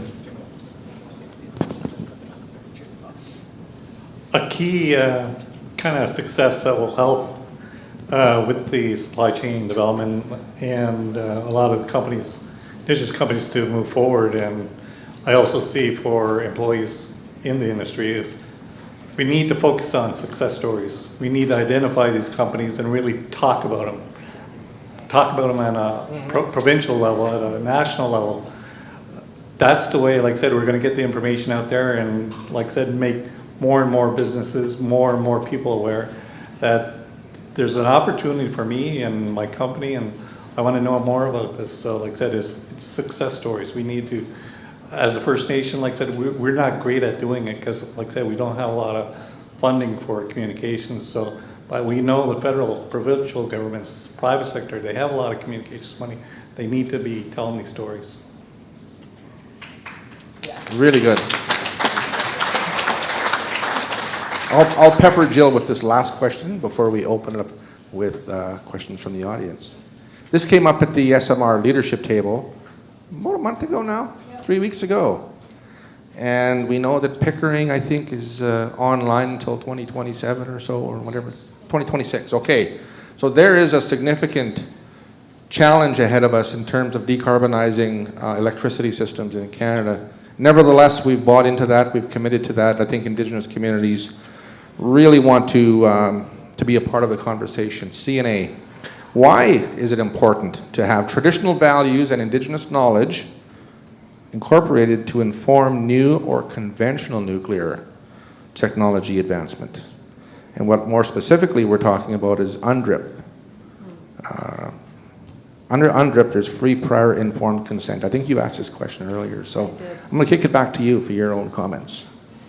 So what was the question? The question, I probably wrote this befuddled question. Okay. I think I know why is it important to have traditional values or Indigenous knowledge incorporated to inform either new nuclear or conventional nuclear technology to advance? Yeah, I think I'll broaden this out to any industrial development, because I think it applies to whatever you're going to build in the country. So for those of you that don't know what UNDRIP is, the United Nations Declaration on Rights of Indigenous Peoples, and FPIC is acronym for Free, Prior, and Informed Consent, and it fits within, comes out of UNDRIP. I think, for just my personal perspective, not CNA's, if I may, I've been in this space of the energy sector for about 25 years, starting in Alberta as a regulator, and have been working with Indigenous peoples since the start of my career, up in the oil sands and along the Rocky Mountains doing coal and all that. And I will say, Indigenous or non-Indigenous, when it comes to developing projects, I think it's absolutely critical that everybody that wants to be at the table and wants to be heard has that opportunity. So to the point about what is meaningful engagement, it's early, it's continuous, it's ongoing, and it's genuine. So all that to say, I think all perspectives, Indigenous included and especially, need to be brought to the table when we're developing nuclear or any other project that's going to potentially impact the environment. And I say that being an environmental specialist. I'm not actually a nuclear person. I've only been in the job for about 18 months now. I'm actually an environmental sustainability specialist. And from my experience working with Indigenous peoples from across the world, not just in Canada, it's critical to be at the table and have different perspective. And I really like Ken's point about listening more and talking less. I think when you do these engagement activities and are trying to work on consent, you need to come to the table with ears open and your mouth closed a little bit more, and you'll only learn when you're listening, really. And so I think I'm talking around the topic, but I would say that Indigenous voices are absolutely critical. You're only going to get to a point of something that looks like consent when everybody has that open and transparent opportunity to be there. And in terms of Genuine, I'll go to a point that somebody made. At CNA in the last year, we put together our own Indigenous Relations Advisory Council. And one of the counselors was giving us some sage advice on a call about a month ago, which is if a proponent is coming to a community because they have to be there, that's the wrong reason. They should be coming to the community to engage because it's the right thing to do, because they want to know if there's an interest in being involved. And so it has to be genuine when you go and engage. That's fantastic. I think it came up earlier today if some of the gentlemen were not here. I know Jim was here, but we had a pipe ceremony this morning and started it off in the right way. And I think our little organization, small but mighty organization, is building some steam in creating partnerships like this and trust. And the respect for our protocols and our ways, and the Indigenous worldview sometimes is not as valued, I think, in terms of what we do to develop projects in Canada. So I think that really answers a lot of the questions that have been really asked from the audience today. I'm going to kick it back to the audience, if you don't mind. Maybe a couple of questions from each of them. Is there any questions from the audience, from anyone for any of the panelists? Tanzay, my name is Shiloh Chief. I'm from Ministic Lake Cree Nation, and I got a question for the panel. Indigenous people take care of the land and people first, versus the approach of companies taking SMO discussions. We are being told that SMOs are going to be the next revolution, but the conversations are being framed in an only positive light. How can we make the pros and cons conversations more balanced to build trust with communities to make informed decisions? Great question. Who wants to take that? Because, again, we've been cautioned, don't be a cheerleader for small modular reactor technology. We have to really go at this with eyes wide open. Jim, do you want to take that question? Sure. Well, I can add my point of view. Again, in New Brunswick, like I said, we are a nuclear province, but there's a divide. Southern part of New Brunswick supports SMRs, while northern New Brunswick probably does not, because, like I said, it's information, communications, awareness. We need to do a better job to get that information out there. But like I said, SMRs are the new generation of nuclear. We know that technology has advanced in a lot of different fields. It's advancing in nuclear as well. The thing is, we have to look at it as an opportunity. I can say that one of the companies that we're dealing with, Moltex, part of their technology that they're also developing, is to recycle used nuclear fuel, to use that as their energy to keep producing energy. Because, like I said, I think Ken can probably correct me, but the used fuel, there's 75 to 80% of the energy still locked in. So they're developing these technologies to unlock the rest of that technology and utilize the energy that's in that fuel. So like I said, that's part of the new technology that we're looking at, and we're really happy to be behind, and we want to, like I said, invest in that kind of technology.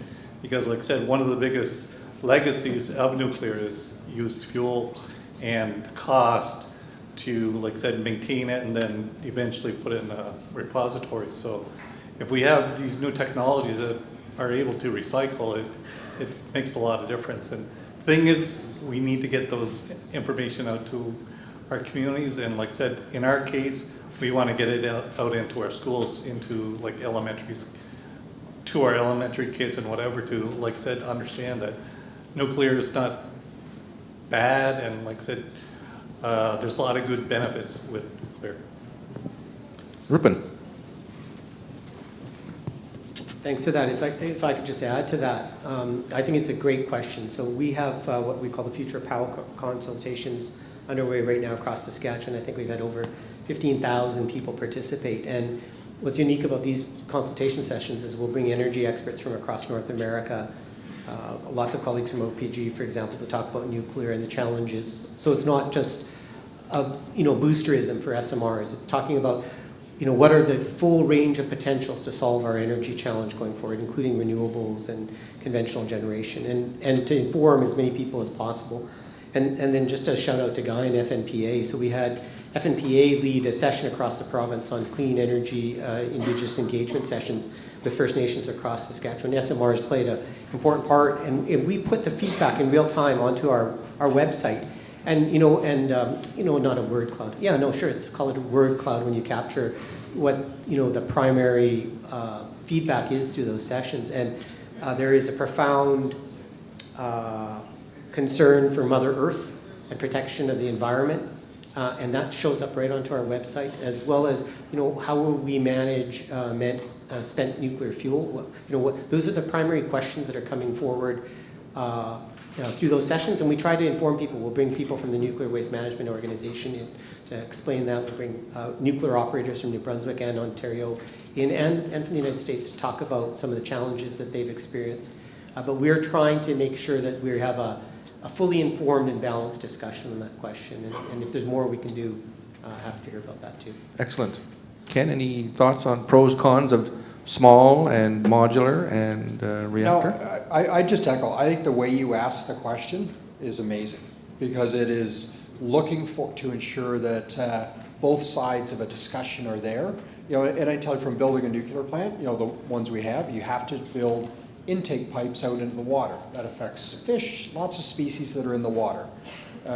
We have, in Ontario's case, swallows, which are bank swallows, which are along. That impact habitat. It impacts a bunch of things, and that's a guy at the beginning why I sort of said, if we can listen to, I think, the people who are the best guardians of the earth and the communities we're in, we'll do things that are almost the least disruptive and do it the right way. There's always going to be an impact, and I say this I love solar as a technology.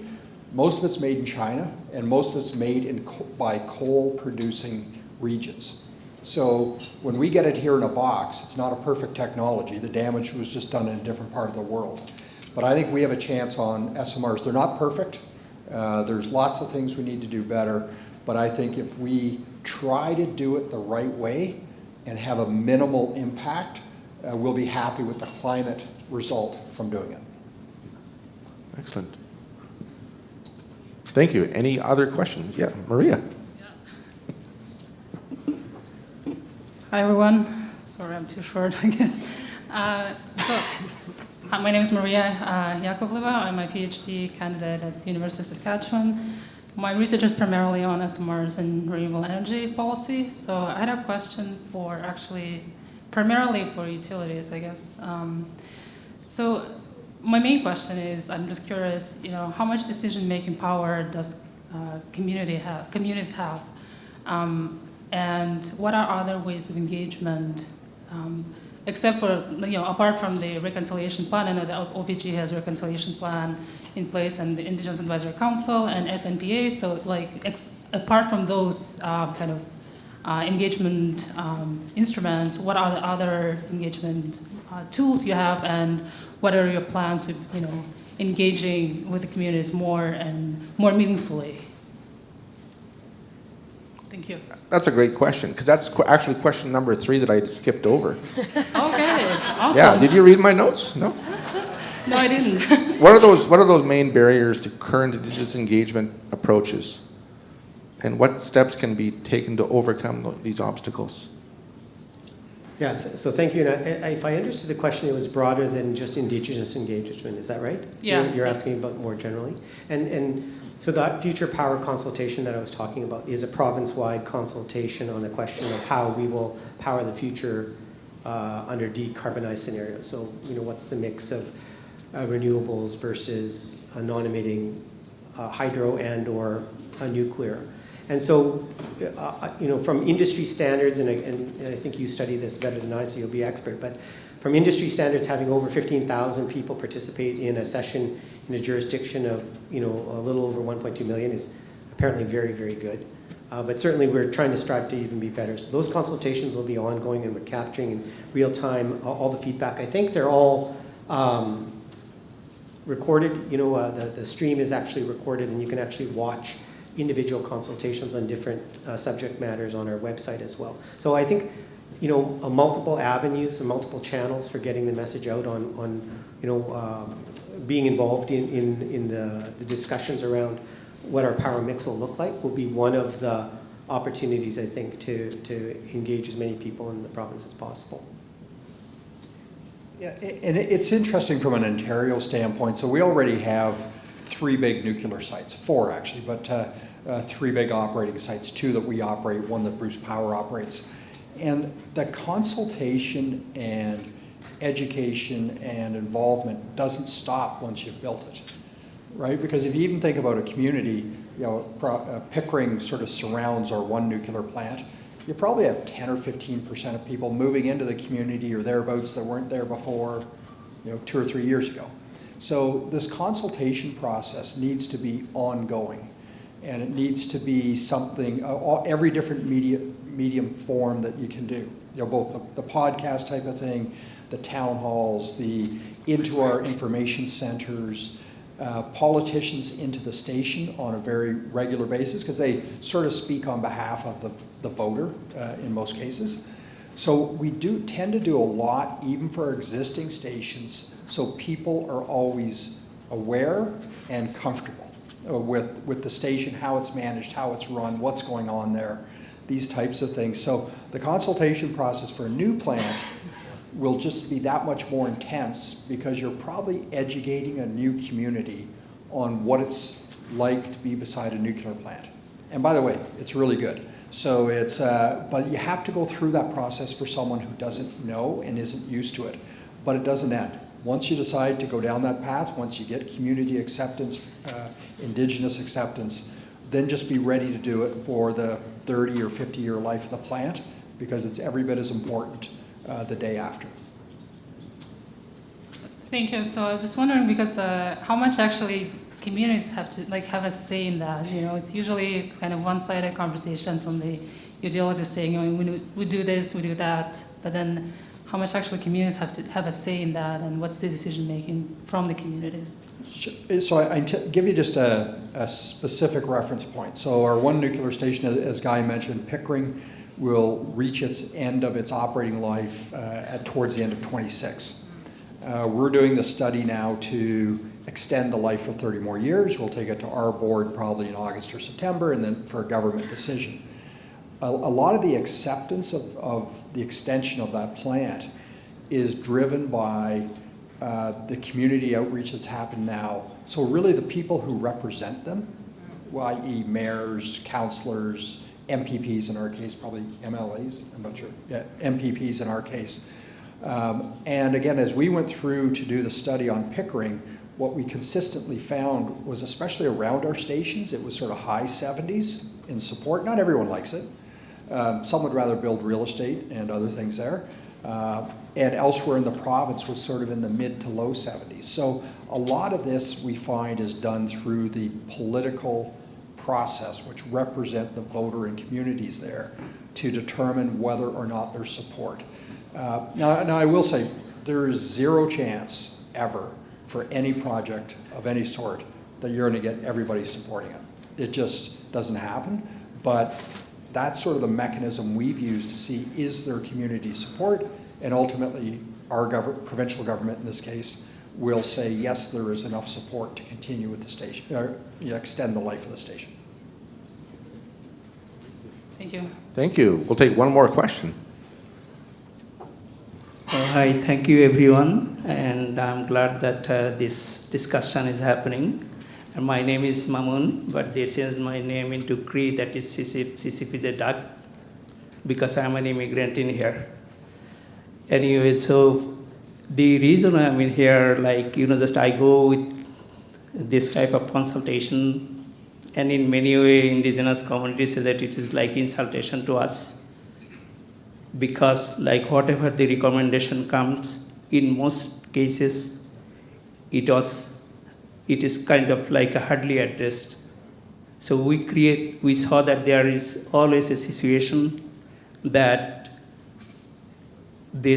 we heard report is created, then there is no way that this recommendation will be addressed, or there is no timeline that when they are going to, like, just address those recommendations.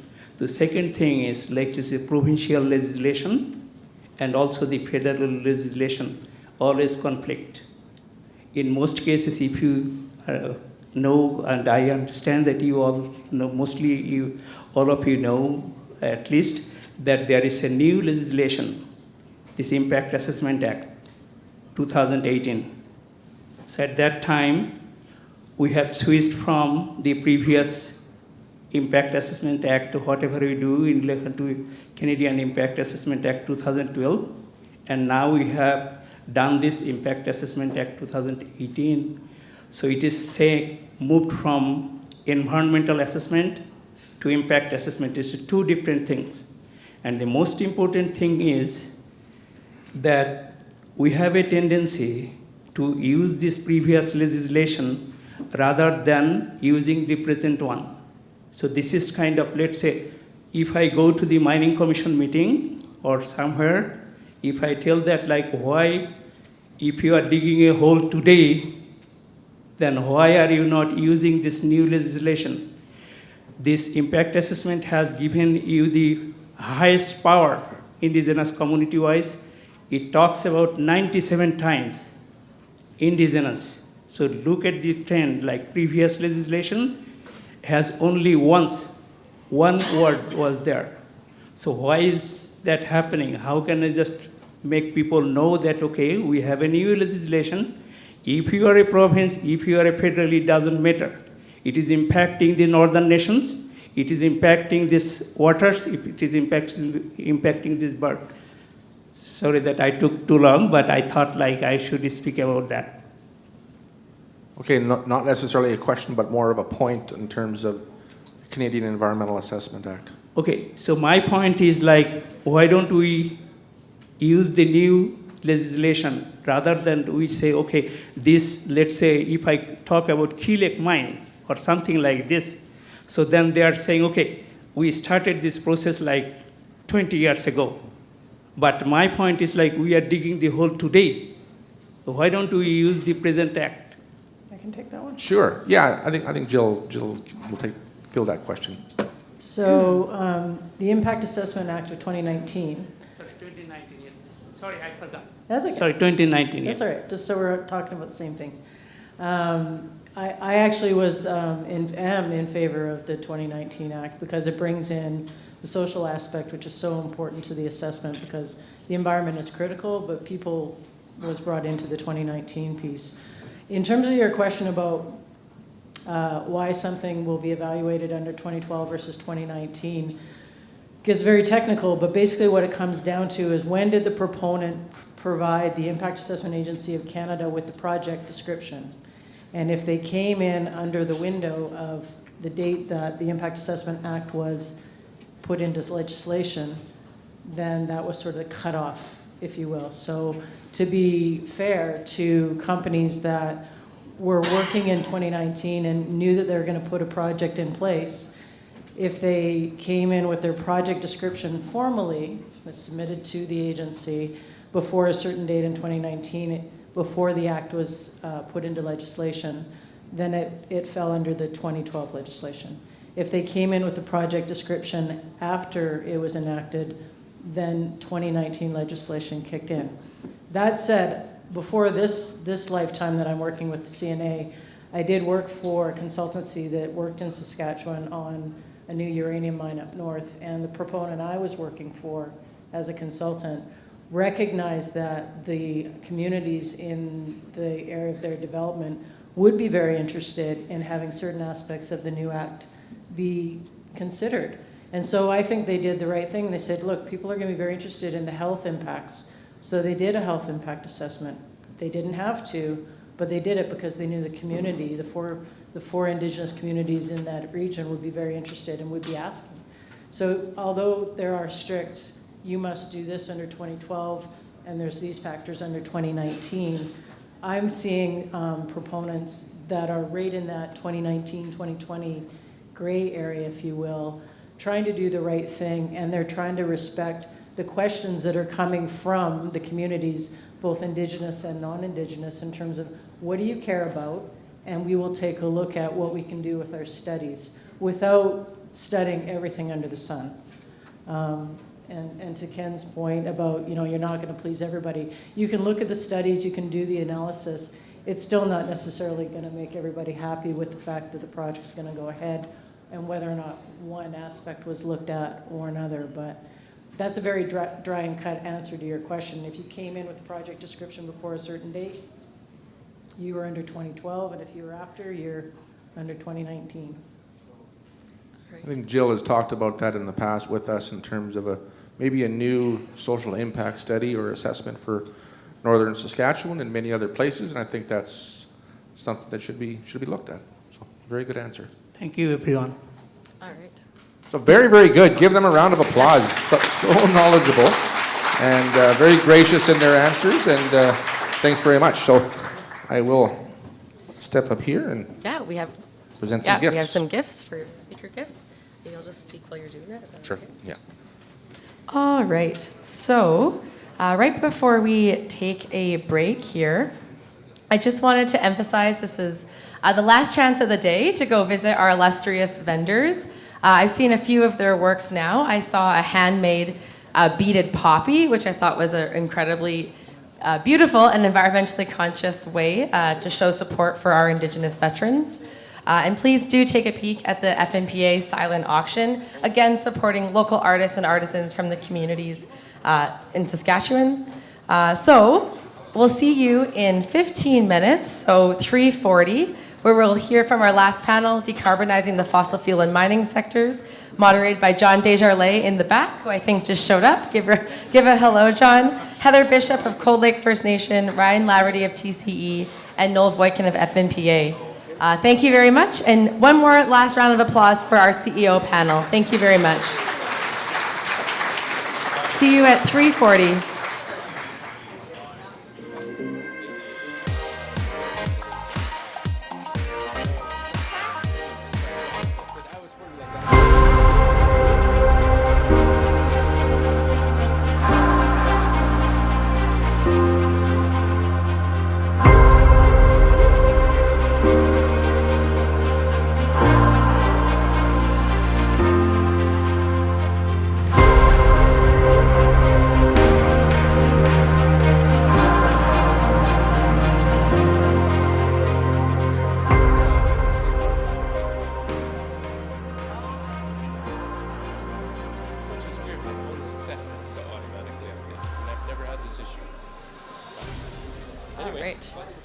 All right, folks, we'll get started here and introduce our last panel, the details of the forum.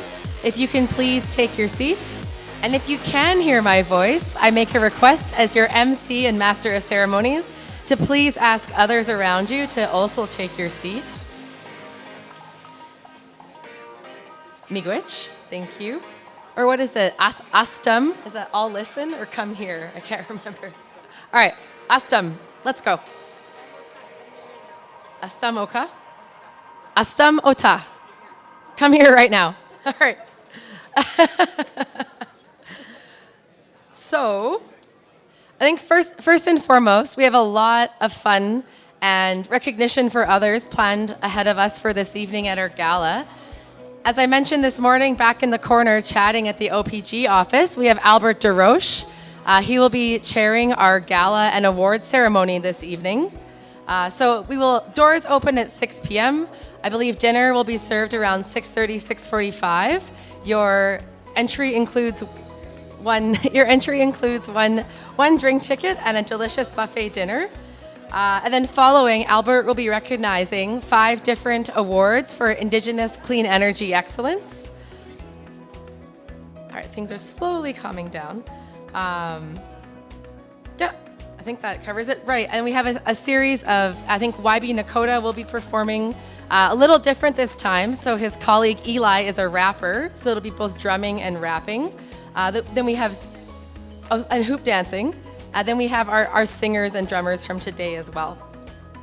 So another group of individuals I'd like to recognize is our volunteers at the back.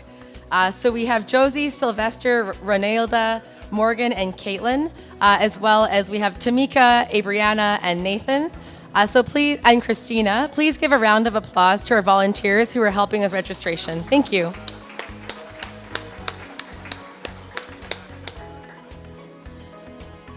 So next, I'd like to introduce our final panel, decarbonizing the, oh, you know what? There is one more item I have omitted, and it is a terawatt sponsor, which is the Hudson Bay Company.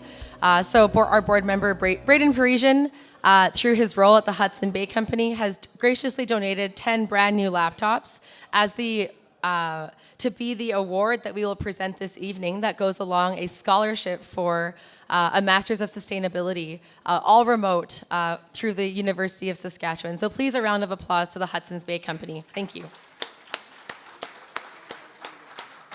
All right. Folks on the right, we'll be getting going soon. So first, I'd like to introduce John Desjardins. I've been mentioning him as a local celebrity, but he is the Executive Director of the Indigenous Resource Network and past President of the Association of Professional Engineers and Geoscientists of Saskatchewan. John is Nihio, Cree Métis from Cumberland House, Saskatchewan. He has culminated several awards over his career, recognizing his civil service and servant leadership. So thank you, John, for joining us as our moderator. Pleasure's mine. You're the one name I didn't practice. Yeah. So joining John on the podium is Heather Bishop of Cold Lake First Nation, and she is the Economic Development Director. I feel very fortunate, actually, to have learned so much from Heather in my short time of knowing her. She truly asks the most pertinent questions. They are laser focused. If there is a tiny hole in your story, she will find it with her line of reasoning. And it's been an absolute pleasure to learn and listen from her in the past, I don't even know, 2 years of working and knowing you. Joining Heather is Ryan Laverty of TC Energy, a friend and ally and business partner of First Nations Power Authority. He is the Director of Canadian Energy Origination and Development, a team responsible for delivering on the company's customer-focused low-carbon growth strategy. And most, I guess, relevant to this group would be he's responsible for the decarbonization strategy for Keystone. And finally, last but not least, we have our very own Noel Voikin, former CEO of Northwest Territories Power and senior advisor at Fnpa. He is also a former executive at Cameco. He's held numerous positions. He's probably one of Guy Lowenchild's right-hand people, and he's an absolute pleasure to work with. So please join me in welcoming our panelists for decarbonizing the fossil fuel and mining sectors, power requirements from heavy industry. Thank you. Thank you, Alex. So let me preface this panel saying it's an opportunity. It was an exciting opportunity for me to participate, certainly as moderator for this, to discuss what heavy industry is doing in the mining sector, in the oil and gas sector in terms of their efforts to decarbonize, and also what that means for Indigenous people. So very interested in hearing from the panelists, and we're going to have a great conversation. We're going to have a good time up here. So with that, we'll start with our first question. And of course, we love to celebrate those wins. We want to talk about those wins, the things that are important for industry, that are important for Indigenous people. So what are some of the successful collaborations between Indigenous communities and the heavy industry? Who'd like to go first? I can go. So thank you for inviting me to participate today. I'm really excited to be here. We've been members of First Nations Power Authority for quite a number of years now, and got to know a lot of really great people, and always thankful for the support that Guy and his staff give the First Nations that are part of your group. We wouldn't be where we're at today without your help. So thank you, everyone, and thank you to the elder for the prayer this morning. I'm happy to be here. Just a little bit of background, I guess, on Cold Lake First Nations. We're located in Treaty 6 in northeast Alberta, just north of Lloydminster, so about 4 hours away from here. Our traditional lands, though, span Alberta and Saskatchewan. Our history goes back a long ways. We were displaced, our families were displaced when the Cold Lake Air Weapons Range was established in 1952 by the National Defense Organization, and that was with a promise of returning to our lands after 20 years. That didn't happen. Fast forward a number of years, there's been a lot of industrial development, mainly oil and gas in our area, but a few other sectors as well. We've managed to adapt and still pursue our livelihood, even without access to the lands that we called home. We have been successful working in the oil and gas sector for the last 25 years. We have a large group of companies, probably 20 to 30 companies under our banner, Fnpa Dene, and that's our flagship group of companies. But most of our companies work directly for oil and gas in energy-related services. And then we have a number of commercial and hospitality sector companies that support our workforce as well, including a hotel on the reserve and a casino. But all of our businesses, even though we've been very successful in building and growing them and employing our people and creating livelihoods, we do like to boast about the strong Indigenous workforce that we've been able to build over the many years. In excess of about 1,200 workers right now in our workforce, and we average between 70% and 90% Indigenous. So we like to talk about that because there's not too many comparable stories like that. Even in the Fort McMurray area of the oil sands, the Indigenous employment numbers are really not that high, even though there's a lot of Indigenous business that happens up there. So we're really proud of those histories, and I would say that's our biggest win is the livelihood that we've been able to support for our people. And through that is a lot of partnerships that we've built with some of the oil and gas producers in our area.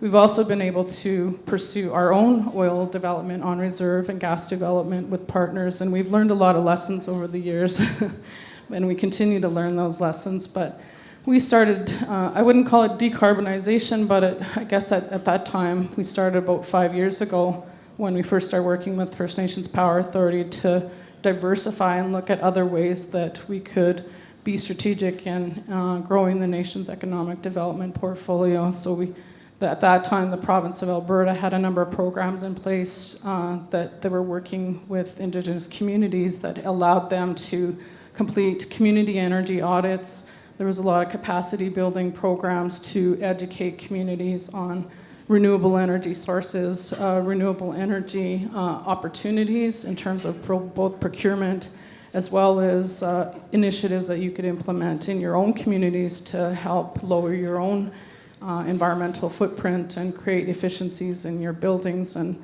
add solar and wind and explore all those different technologies that were available. So we sort of grew through that process, and that's how we were first introduced to Fnpa. They completed a community energy audit for us, or plan, where we did that, took a stock of everything that we generated on reserve, and then we kind of grew that into a net zero strategy. We did feasibility work for wind, solar, geothermal, hydro, really got to understand all the different technologies, and then eventually we found a development partner and went after some government procurement opportunities. We had some limited success, I'd say, from that experience. But then we did go on to actually build our own merchant project with our development partner, which is a 37 megawatt solar project in the Medicine Hat area. And it was the first project in Alberta to actually be approved for battery storage. So we applied to Emissions Reduction Alberta and received a $10 million grant that helped support the nation's equity in the project, but also supported the development of battery storage, and that was a new technology at the time, and hopefully we'll start to see more of those kinds of things happening on the landscape. And then we've also been afforded an opportunity to leverage our relationship with one of the key energy producers in our region, Synovus Energy. They've been really open and collaborative with us in terms of how to balance that ESG scorecard.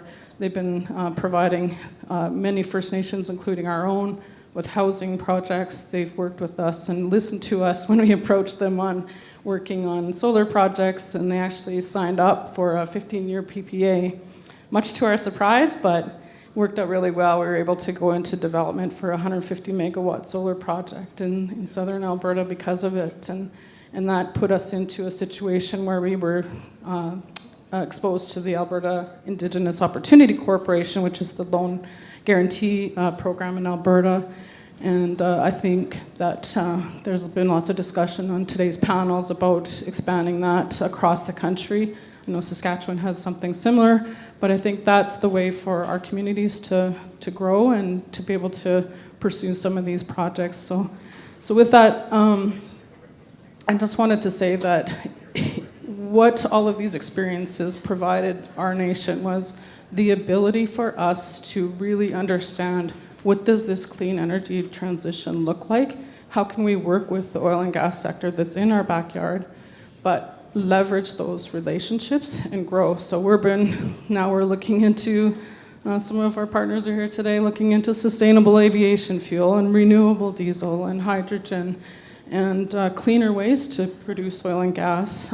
We're part of the Enbridge ownership group, where there's 23 Indigenous communities in Northeast Alberta that own 11% of the 9 pipelines in that part of the province. And so we're starting to get more exposure to these types of opportunities and more exposure to experts and partners and organizations and government that will help our communities be part of this transition.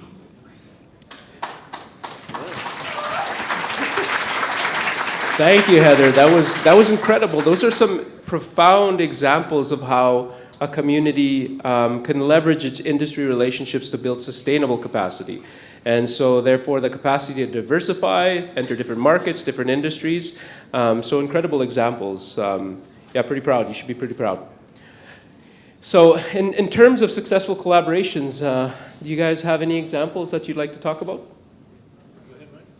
Yeah, actually, Heather, you spoke for the one that jumps out for me all the time, and giving credit as the pipeline company. I work in the power division in that pipeline company, but looking what Enbridge did do was, I thought, from an outsider looking in, a really good example of how to advance what we want to call economic reconciliation, but just consideration for the communities that company impacts, right? And so looking at that and saying, putting real dollars into communities through that equity participation stood out for me as a really compelling opportunity, and something that I think other companies can and will emulate. I won't speak specifically for where we're at in our journey in that way, but I know that we are very much involved in looking at how we can do something very similar. And I think, I don't know if Adam Anderson is here in the crowd, but I know, yeah, there he is over there. He's very much involved in looking at how TC Energy can replicate and do something that's thoughtful and also, I guess, value proposition, a strong value proposition for the communities we impact today. So, that one stands out. The other one, Chief Billy was here this morning talking about the Cascade Power Project. I saw that as another pretty important step to show that there's a real sort of economic benefit that can be afforded multiple communities, right? And looking at partnership, not just a one-off partnership, one corporate with one First Nation community, but that looking at it as a consolidated opportunity set that can impact more than just one. And I think we talk also about, I guess, what folks were talking this morning about how the enthusiasm, I guess, behind decarbonization, and I'm one of those guys who is enthusiastic about it, but it's important to understand that big corporations are looking to attract young people, looking for people to kind of join the organization, and those young people today are not looking for their mom and dad's pipeline company. They're looking for places where there can be opportunity to impact communities positively and not just impact a bottom line. So those are today's like thermal, more heavy industry examples, but I think those are a starting point for what we can then take and apply to the sort of low carbon space. And again, all these companies across, whether it's Cenovus, TC Energy, Enbridge, we're all looking at and we're all investing in low carbon space. That's the business unit that I work in. It's why we have the long-standing relationship with Fnpa that we do. My group's not looking at building more oil pipelines. We are 1/3, three sort of core businesses of TC Energy, oil pipelines, which is Keystone. I'll talk about more of that later. Natural gas pipelines, which span across Canada, the US, and Mexico, and then the power business, which fundamentally is our decarbonization business. And so, you look at 11%, 11 to 12%, participation or equity participation. You say, well, what's to stop us from going larger than that? Organizations like TC partner with other corporates all the time. And those are 50-50 partnerships. They can be 49%, 51%. There's nothing stopping us, and I think we are, and I know when Guy, we're working on things right now that are looking to advance a larger component of equity participation for First Nations partners, and TC being an enabler for that. So again, these are all great examples of good starting points and really material ones, but I think it's very good to see, and I guess it gives us a lot of hope that we're going to see more of these types of things happen, looking at how we leverage off operating assets into new investment opportunities. Can I add a couple of thoughts just around that too? So if I just listen to what Ryan said and what Heather said, I think the key theme that brings them together is the idea of trust. Trust, open, honest discussions, and to me, being a project guy, trust starts with a plan. So if I look, I think where a lot of companies are successful is they have a reconciliation action plan, and that reconciliation action plan isn't something that the company sits and develops in isolation. It's something that's developed in concert with the rights holder First Nations that they work with, or in the case of a utility, it may be all of the First Nations in a jurisdiction. So if I look, that's one of the key things that brings it together. And then I'll just throw in another couple of examples too. When I started my career, I came from the mining industry. I worked for a mining company that everyone in this organization would know. And this company has very good statistics in terms of employment and in terms of developing of contract opportunities with the Indigenous nations in their area, but I don't see equity opportunities, and that may be, but I would say this particular company is fairly progressive, and they'll observe very quickly because of the conversations that they'll have with their rights holders and move in that direction. So if I look out, Jim had mentioned when he was up on the stage, many of the First Nations no longer want just jobs and training, et cetera. They're looking for equity. So that, but I think to determine that for a particular First Nation, you need to sit down and have a conversation with them. Some First Nations may be in that spot, other First Nations may see employment in other areas. Some may have other needs and concerns that need to be addressed. So I think that's the key. Develop that plan together with those that are impacted.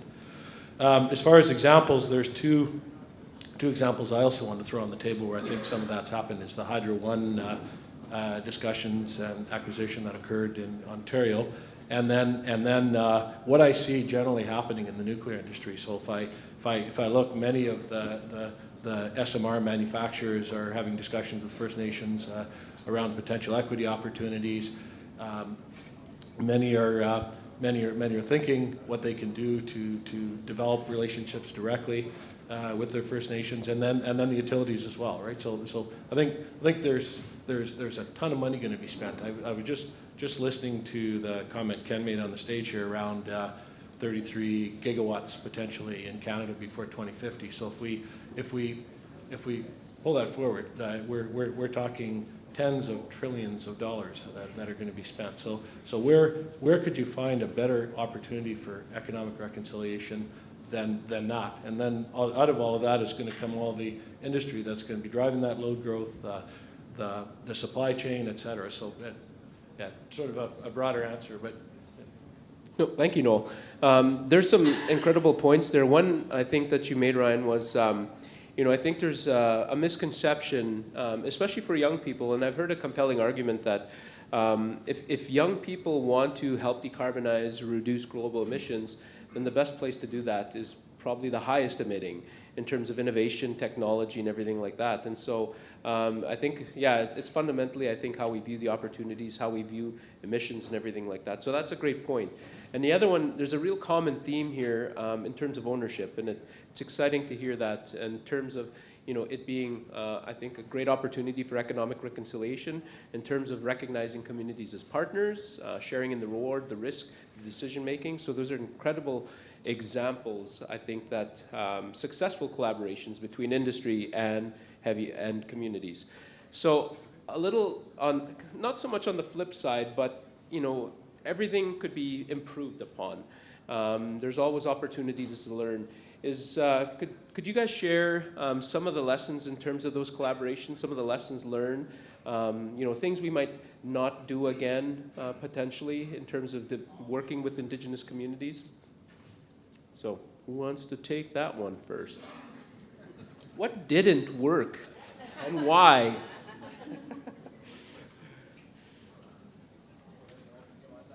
Oh, great. Yeah. Oh, thanks.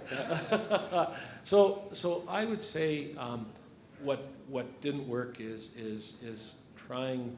Well, first off, talking about Indigenous nations when they weren't in the room. So if I look at what I've seen in some people's approach, their heart's in the right place again in terms of the corporate culture. But what they don't recognize is they need to have a counterparty in the room to negotiate a reconciliation action plan or a benefit sharing agreement. I mean, obviously, if you have an agreement, you need people in the room. But the point is, people come to the table with preconceived notions when they should be coming to the table with an open mind. Great. Yeah, absolutely. Nothing about us without us, right? So paternalism, and then inviting and engaging Indigenous people as true partners and people. So offering them that dignity and respect. That's a great example. So who would like to take a stab at that as well, too? What's not working, Ryan? Well, what hasn't? What hasn't? I won't put you too much into the seat. What hasn't? I feel like got eyes glaring into the back of my head from our Indigenous relations team over here because they may have some different opinions. But I think there are some projects that I think if we look at, that are currently in development, in construction by TC that have had its share of challenges, I'll call them. What's led to that? I mean, I'm not the best person, truly, to be able to speak to all the true frictions that we've experienced. But what I've come to, well, I guess my perspective, if I could give you one, is we have a lot of engagement. We have teams of people engaging on a day-to-day basis. I don't know that you necessarily get all the right answers all the time. And I think we're doing the best. I think we have an ambition to do our best to understand the needs of the communities that we're impacting. But I don't think that we always have gotten it 100% right. And that's the nature of being a human. I think you're going to have to live and learn by some of the mistakes that were made. And again, I won't get fully into details because truly I can't give you those. But what we're trying to do now, and it's one of the things that we've undertaken and are trying to do with new project development in our space particularly is engaging early. That's one of the things that we've heard a lot is the earlier the better, all right? And so at risk of realizing a further challenge in the future is we are hearing that, we've heard that, and we're actually engaging in some circumstances ahead of actually having a project, more on an ideation stage rather than at a point where we have this project, we're almost ready to take a final investment decision, and we need, a partner who may be right next door, or, maybe an impacted community. And not to say we would do it exactly at that time, but to give, like, in terms of the sequence of when we would engage, we would have engaged later, potentially, in previous projects than what we're doing right now, and working with the Fnpa team and some communities in the room, is thinking about how we start early, and could this work? And we will come up against some challenges as a collective team, meaning like a project may not go ahead. And we've talked about this with that group and said, hey, if this goes wrong, it's going to go wrong for all of us. But it's not going to go wrong for lack of effort, or lack of trying, or lack of ambition. We're going to have challenges in trying to get things done that we want to get done. But if we're all hearing each other about what we're trying to achieve collectively, then we're in it together right from the start. And we can pick a site, and we can pick a pick a technology, and we can do different things together.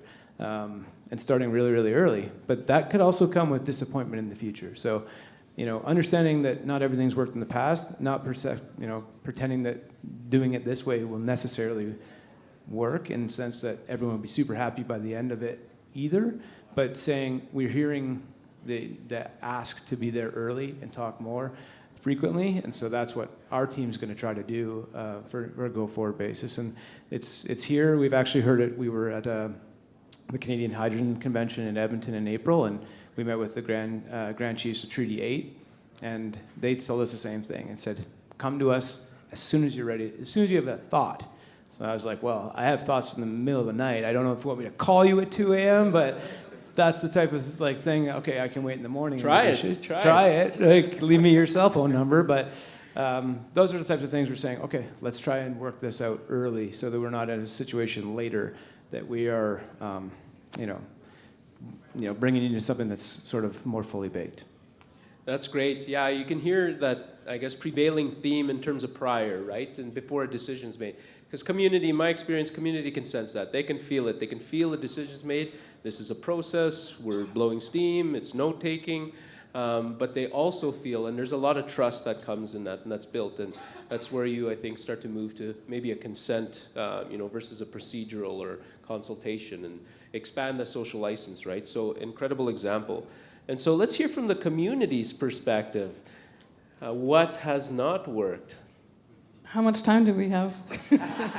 Pick your top one or maybe just one. I'll just answer this kind of more broadly in two categories. One, in traditional oil and gas, we haven't actually yet seen a lot of movement towards offering equity. Really, as you mentioned before, we've been in the energy services game. We've been providing services to them. We've been selling our services. We've been growing that capacity and growing that technical capability, partnering with companies that do that. But we haven't really had those hard equity discussions around sharing of the actual infrastructure, sharing of the revenue that comes from that infrastructure. And that revenue has been absolutely tremendous in our area. We've had 60 years of oil and gas development. Billions of dollars have flowed through our traditional territories. Billions of dollars have gone through royalties to the province, and none of that comes back to the First Nations. None of it. And I commend Blueberry River and the case that the Treaty 8 nations were able to settle in Northeast BC, because that's the exact situation that we have in Alberta and Saskatchewan, for that matter, where those provinces signed on to the NRTA in the 1930s and gave up transferred the subsurface rights to the provinces. And so our nations have been without, even though we never gave up those subsurface rights, so except on our reserve lands. So that's a different story. But I'd say that we're excited to see that potential shift and change, and us being part of the sharing of those revenues, because they're sharing in the enjoyment of developing those resources on our land. And so that paradigm shift needs to start changing, and hopefully that'll be supported at the federal level with policy, that'll be supported at the provincial level with the provinces, and then of course with industry. And we're excited to see that shift change, and we have a big project happening in our backyard. strictly focused on decarbonization of the oil and gas sector, the Pathways Alliance project, and it'll be a very interesting discussion how that project comes to fruition. And if it does, like some of the solutions that they've identified, has to go through that early engagement process with our nations. We need to be involved. We need to understand what is being planned for storing carbon underneath us, right? And putting that back into our Mother Earth and selling that to our elders, I think, is going to be a tremendous challenge for the companies, but something I think that's an important part of Canada's energy future. And we all need to be part of it, and hopefully those policies will support our nations to be part of that dialogue and to help set the stage for where that goes. And then we'll hopefully see that equity participation happening for our nations, and the sharing of the wealth and the sharing of the revenue to sort of repair some of the social inconsistencies that have resulted from the cyclic oil and gas development that's happened on our lands. But we look forward to those conversations going forward. I'd also say there's also a real shift right now too with the energy transition. We're getting approached by a lot of companies that want to work with First Nations, and they want to bring their technology, their ideas, and they want to take us along with them to provide those solutions to alternative sources of energy for the oil and gas sector. And so as exciting as it is, it's really inundating for a First Nation to be on the receiving end of that. And I've learned so much myself, just personally, but I'm only one person, and if you can imagine, every nation is probably going through the same thing right now. So it's important for us to all make sure that we can kind of lean on each other and lean on experts that are out there, because we don't have teams of engineers and scientists and economists and financial advisors and legal advisors.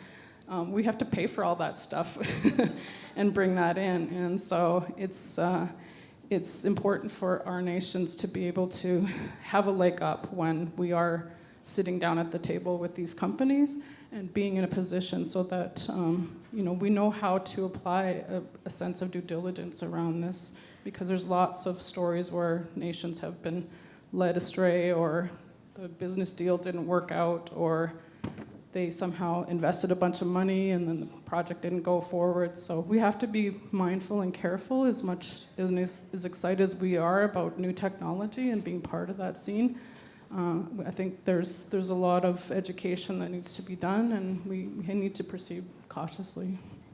Thank you. There's a lot there, and then we could spend days unpacking it. But some of the themes that I'm really interested in is you hear about, you can hear concern for the land, concern for the community and culture, but you can also hear a real practical, pragmatic view in terms of addressing some of the world issues in terms of energy and energy needs and oil and gas and things like that.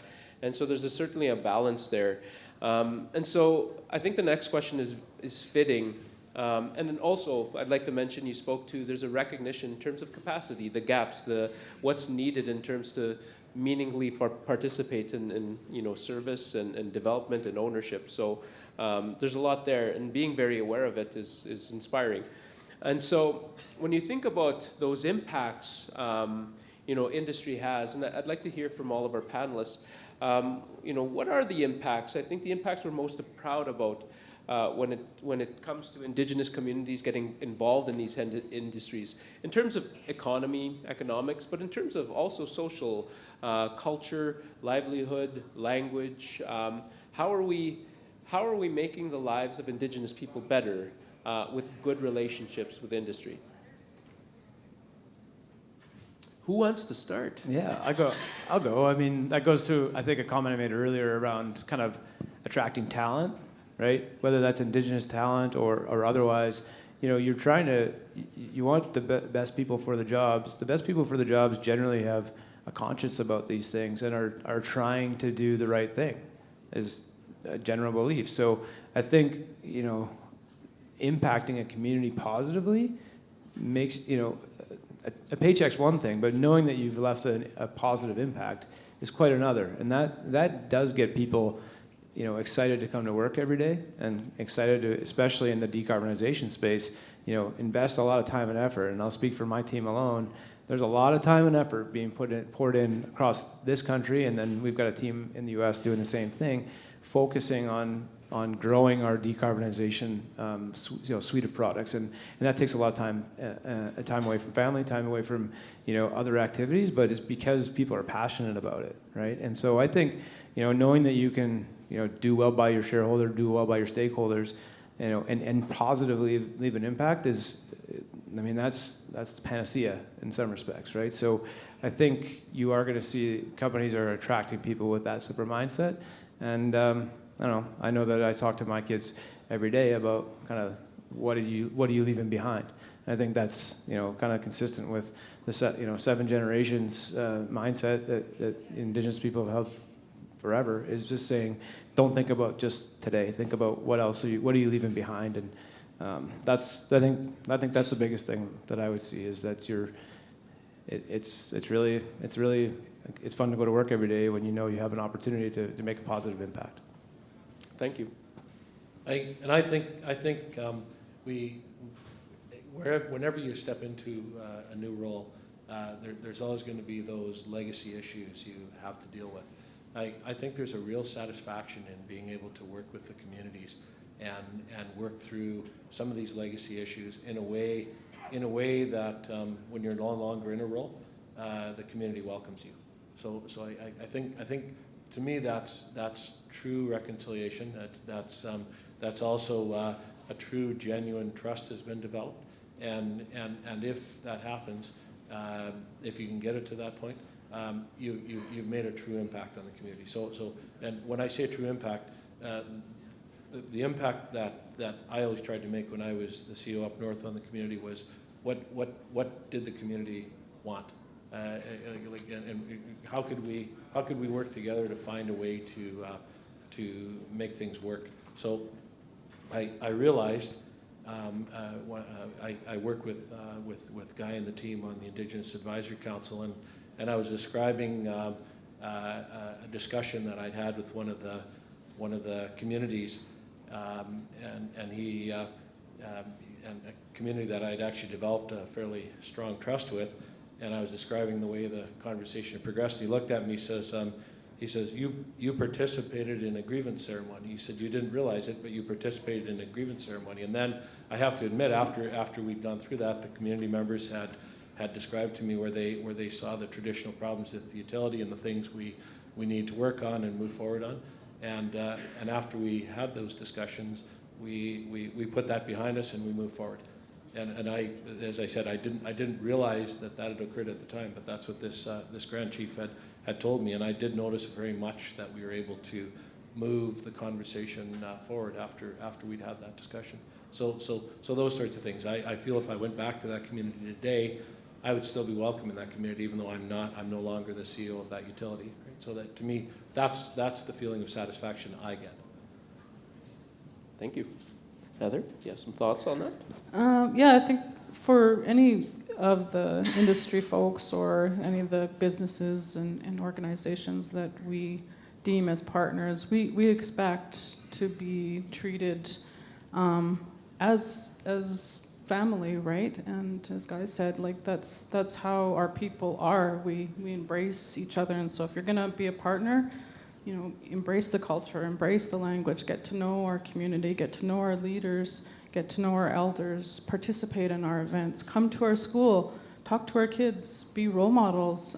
The role models don't all have to come from our own communities, they can come from outside, and there's a tremendous amount of expertise and very educated people out there that can share their experiences in the community and just involve yourself, embrace yourself. Don't be afraid of it, I guess is what I'm saying.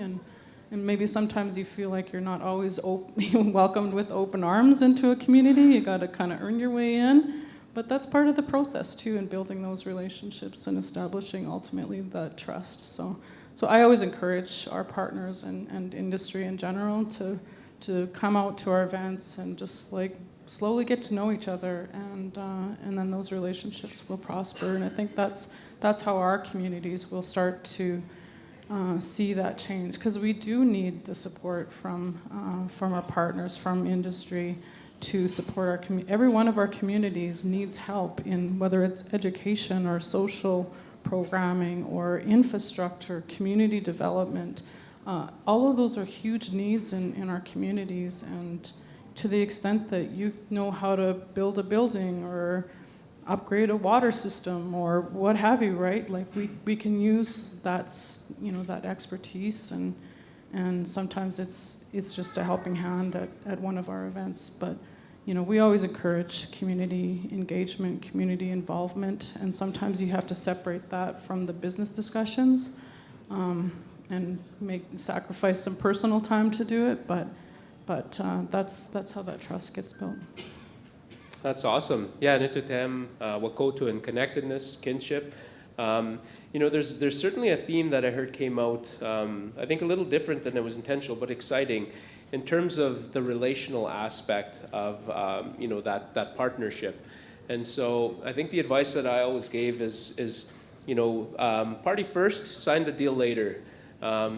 Business, I think business philosophy says you sign that deal. Once you know, then you could be friends. No, build a relationship first, and then get to know each other, build trust, disclosure, and then work on the deal afterwards. And so get a sense of whether or not you can get along. So that was a common theme. It's exciting to hear the investment in each other, the due diligence, I think that heard come out.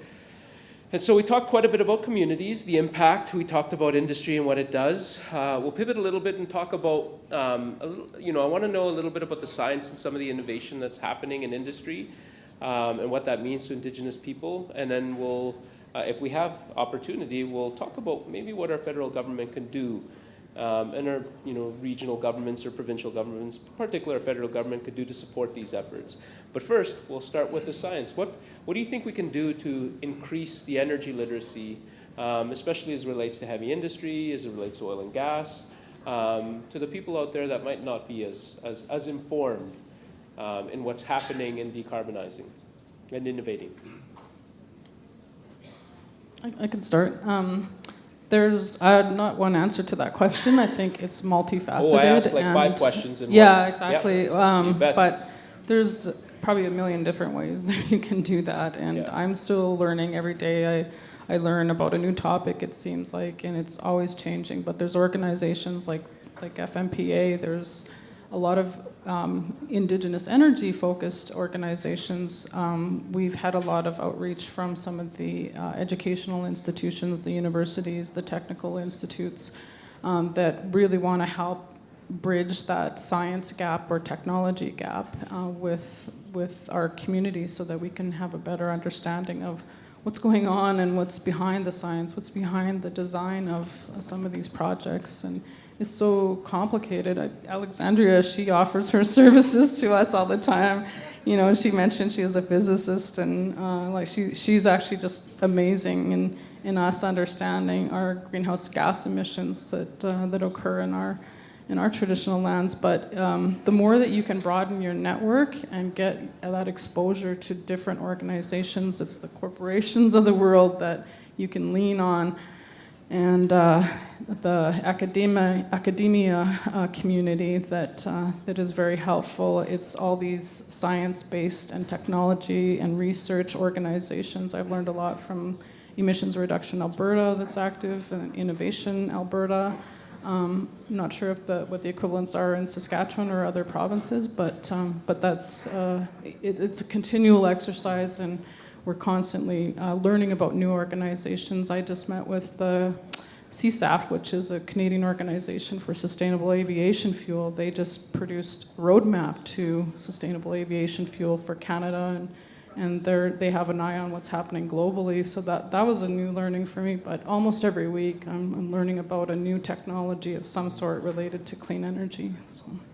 So what I heard is, don't be afraid to get to know the nerds and use the nerds. Got it.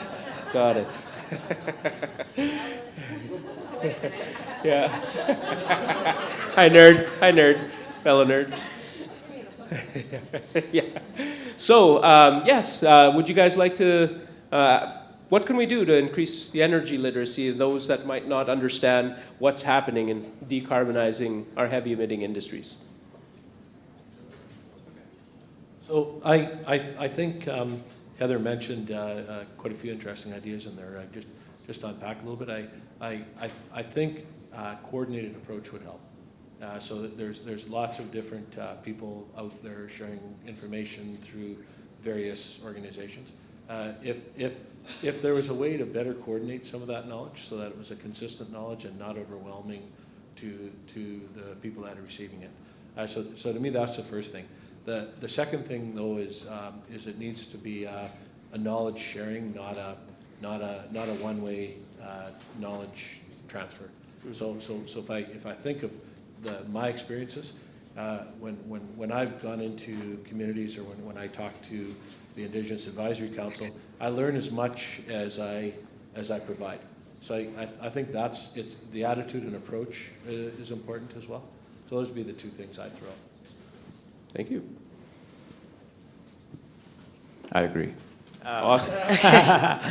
No, the one thing I wanted to add to that, to both those points, because I do actually agree with both, and I don't have an answer, but I would like to highlight particularly for two different, made in Saskatchewan opportunities, and highlighting Fnpa. I mean, we did a Power 101 session, and Joshua and Rebecca did a great job. And Joshua does this all the time with communities and schools, and says that's one of his favorite parts of his job. But you have a lot of knowledge through Fnpa, and I call now I think about renewable power, right? That's kind of a primary focus, not the only focus of Fnpa, but that's sort of like a table stakes, like a known technology that everyone can kind of wrap their heads around.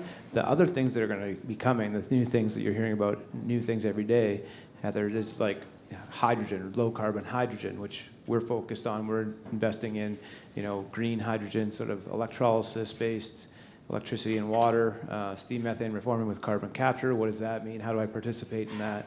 What is the impact of carbon sequestration downhole? Well, the other Made in Saskatchewan opportunity you have for that is right here at Boundary Dam and the CCS Knowledge Center, which we've leveraged as a company, right? Because there's only 30 CCS projects actually operating in the world, and one of them is right here in Saskatchewan. So I think those are near home opportunities to leverage, and then the rest is, I agree with you, leverage the nerds as much as possible, because they will give you information that you don't have now. Yeah, they like to talk. Could I add one more piece, John? Absolutely. The other key part, I missed a very significant third piece there. I think the other third piece is it needs to be Indigenous led. I know I've heard Guy mention on a number of occasions that he wants to look in the room and see people that look like him. I think that's absolutely critical. That we can have the nerds like myself that are helping supply that knowledge, but it shouldn't be led by people like me. It should be led by Indigenous people. Awesome. Some of us are nerdy too. You all got a little nerd in you. Of course. So.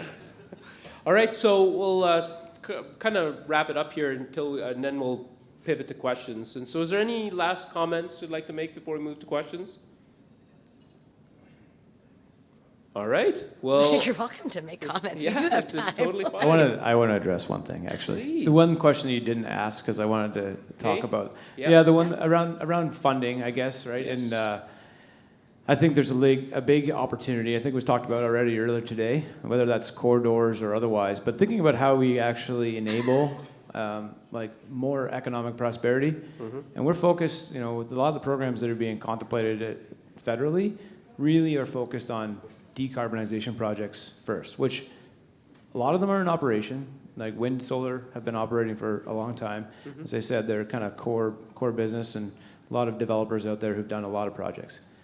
But there are a lot of classes that are available for investment, and I go back to the Enbridge example, where once you have a cash flowing asset, an operating asset gives you cash into your community, right? So that investment then could be redeployed.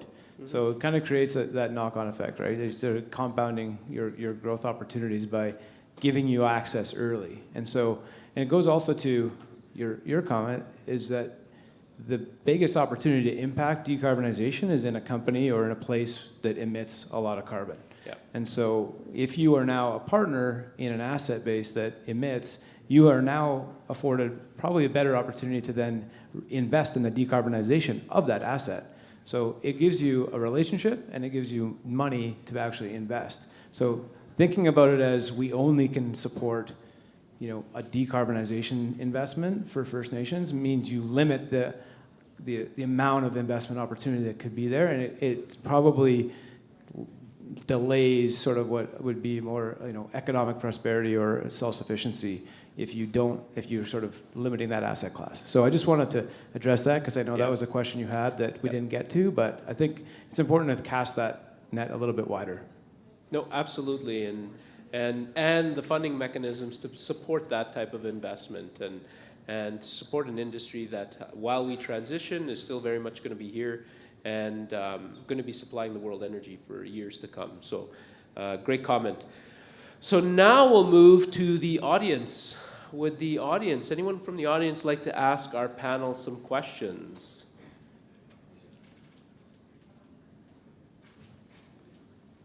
If not, we'll just keep offering comments. Oh, I think everyone wants beer. There we it's go. Beer time. Yeah, it's a beer o'clock. Thank you very much for all your comments. So one of the questions I had, and I think it picks up on the question of what policymakers can do, is, you know, what's your sense of how well policymakers understand some of the decarbonization challenges, and kind of what some of the opportunities are? And I'll give an example from mining and manufacturing. So what I understand is for some of the development that could take place in Northern Ontario in mining, if there was renewables integration to kind of have low carbon processing, they'd still need gas because of the need for firming, unless you could get batteries up there, for example, that could do the job. And you know, some of the manufacturers I work with in my work, they're putting in, you know, arc furnaces for steel, but there's not enough power in Ontario for the arc furnaces. And so there's a whole conversation in decarbonization, one about what's required to decarbonize heavy industry, but then also, you know, what kind of power is actually available and how long it takes to bring that in. And you know, for all of you looking at opportunities for an Indigenous community, or, you know, opportunities as a business to make these projects advance, you know, what do you think the big gaps in people in decision making, especially in government, understanding what you need to be successful? You can take that one, John. I There's can nothing take stopping it. you. Yes, Yeah. absolutely. You are allowed. I have some thoughts, but you guys are the panelists, so you guys jump in. You're part of it. All right. I think there's a lot of things we could do. We heard some things like, and I'll draw out from the discussions here. We heard nothing about us without us. We heard paternalism. We heard ownership. You know, it's really interesting being an Indigenous person in this space across, you know, the energy spectrum, across industries, and to look back, you know, not to be enriched in any one industry, but to look back at all the industries and how does that benefit Indigenous communities. And not just that. A global view, a regional, a national view on, you know, what emissions intensity, profile, and everything like that looks like from a carbon footprint perspective, but also from an energy perspective. Do we have the infrastructure to electrify? Do we have the power requirements? The world is growing, the world is electrifying, the world needs more energy, more and more energy every day. And do we have the policy? Have we depoliticized the energy question enough? And I don't think so. I don't think in Canada. I think it's the energy issues in terms of affordability, sovereignty, reconciliation. I think they're far too politicized, and we need to depoliticize that. What's best for all Canadians? What's best for Indigenous people? And you know, have that conversation. And I think Indigenous people can lead that. I think we can step back and say, yeah, let's talk about, you know, from a practical, holistic view, and we should. And organizations, I think, are doing that. So. I think we have time for one more, and then we'll round out the session. I was just going to throw out one piece there too. I think access to capital is one of the other key things. Huge. Absolutely. A good, affordable access to capital program from the federal government, in line with what we're doing in Alberta and Saskatchewan, and I think into Ontario. But yeah, more provinces, more federal support for good capital. It's a good thing. Let's get investment in economic reconciliation. Oh, I think we have a... Yeah. Hi. Yes, I can hear you. One Tribe Indigenous Carbon. We're majority owned by Wahpeton Dakota Nation. We are working in voluntary carbon offsets, and we're noticing that there's a lot of carbon offsetting going on in the decarbonization strategies, but we're also noticing that a lot of the offsets are being purchased by brokers and marketplaces. And so what we're trying to do, and what we'd like to figure out, is how to connect, instead of everybody to we have a lot of renewable energy producers here that are First Nations, so we need to kind of prioritize going to Indigenous producers, not just of renewable energy, but of carbon offsetting that works with these renewable energy projects. So how much is offsetting? Because some people confuse it, a little bit with compliance and voluntary. So if you could just elaborate a little bit more about how offsets can work for and with your decarbonization plans. Yeah, great question. I guess I'm the only emitter up here, so I'll take it. I also, I started my career in power and power trading, power marketing. I also started setting up carbon offset project in 2009 for TC Energy. So we were doing it for compliance reasons. And I guess the short answer to your question is we are very much focused on continuing to invest in and buy carbon offsets. There was a bit of a discussion around when we set our net zero by 2050 goal, what are the elements we're going to use to get there? Carbon offsets is one of 5 pillars of our decarbonization plan. And so renewable power, carbon capture, sequestration, modernization of our infrastructure, automation and AI. There's some different operational things we'll do to lower our carbon footprint and take us right down to net zero. And yeah, carbon offsets are part of it. I'd say that voluntary carbon is a place we haven't really invested time yet. And so I think it's a good time for us to, I'm glad you raised the question. We should talk after. But, I do see why the reason why brokers and intermediaries are stepping into it is to be able to enable projects to go ahead now, where large final emitters like TC or Cenovus or others may not be ready to make that decision today, right? And so that comes at a cost for large final emitters, but it allows new projects to get developed where you don't have to sit on capital. You can sell those to somebody and get paid today for projects you're developing, right? And then that becomes a large final emitter's problem in the future and not yours. So they play a role, and I think large final emitters, some are on it now, and probably there will be a wave of more activity in the future. Would be my view, but I think it's still, for a lot of them, it's almost too far out there, so to speak, to be really investing in that in a big way right now. So. Anyways, hopefully that's a reasonable answer to your question. Thank you, Ryan. I think that's... Yeah, does Heather want to make any more closing remarks? Any closing remarks? I haven't heard. I don't have any, no. Okay. Well, you always have smart things to say, so I love listening to you. She's saving it for another panel. All right, well, if there's nothing else, no other questions, I'd like to, let's have a round of applause for our panelists. Yeah, so thank you for joining us, and then I turn this over. Please do not drop the mic. Yes, we on behalf of Fnpa, I would like to present you with a gift as a token of our appreciation, and then have a few closing comments just for the folks in the audience. Thank you. So, Guy, can I get your help to give these, if that's okay? And this one was reserved. This one was especially reserved for John, specially made. And this is Heather's gift here. So we've covered a lot of ground today, and I think starting out with the power of co-management of the resources that we're talking about, from Chief Judy Desjardins and her kind of landmark leading public policy and sweeping changes that she's made. I think one remark I took away then from the Indigenous-led equity participation panel was Sandra Suter spoke on what partnership really means when you bring traditional knowledge to the table, how you can operate just better, frankly, by using traditional knowledge of the land to understand how the land has changed over time. And we heard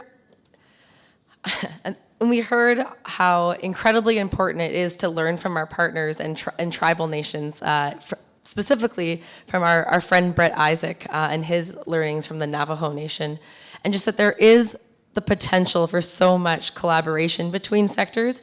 It is just a matter of developing the right relationships. And I think one thing I also took away today was seeing Rupen Pandya, the CEO of SAS Power, sit beside Ken Hartwick, the CEO of OPG. Like, these are enormous crown corporations that influence the lives of millions of Canadians, and they took time today to come to an Indigenous-led cleaner energy conference. And I've never seen that before in any other conference anywhere in the world. And to me, that's just a testament to Guy's leadership and just how far, I suppose, the folks like Fnpa and the different organizations have brought us. And then finally, of course, I mean, I wasn't wrong. I love learning from Heather every time I hear her speak. I think she's just so darn articulate. And then, of course, yeah, this panel was incredible with John moderating so eloquently and bringing his own flavor to the panel. So that, I suppose, concludes the summary of the day's events. And I would like to welcome you to please come. Oh, sorry, I do have one more announcement. I have Jeff Eustache was our last Terawatt sponsor from the Government of Canada. And I'd like Jeff to please stand so we can thank him for his sponsorship and representation of Natural Resources Canada. Thank you. He tried to sneak out of here, and I saw him stand up. Sorry, Jeff, to call you out with your jacket on. So please join us at 6 p.m.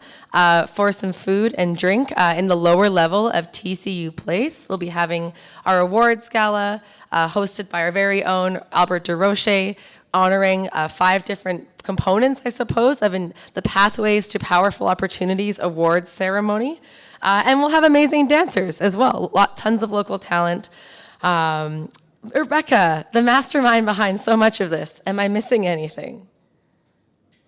Okay. Oh, be there by 6? Okay, yes, ma'am. And Guy Lonechild, am I missing anything else? Okay, sounds good. Well, again, I'm Alexandria Shrake. I would love to honestly meet each and every one of you that spent time with us today, and I'm incredibly honored to MC Fnpa's 7th Annual Indigenous Cleaner Energy Forum. Thank you. See you at 6.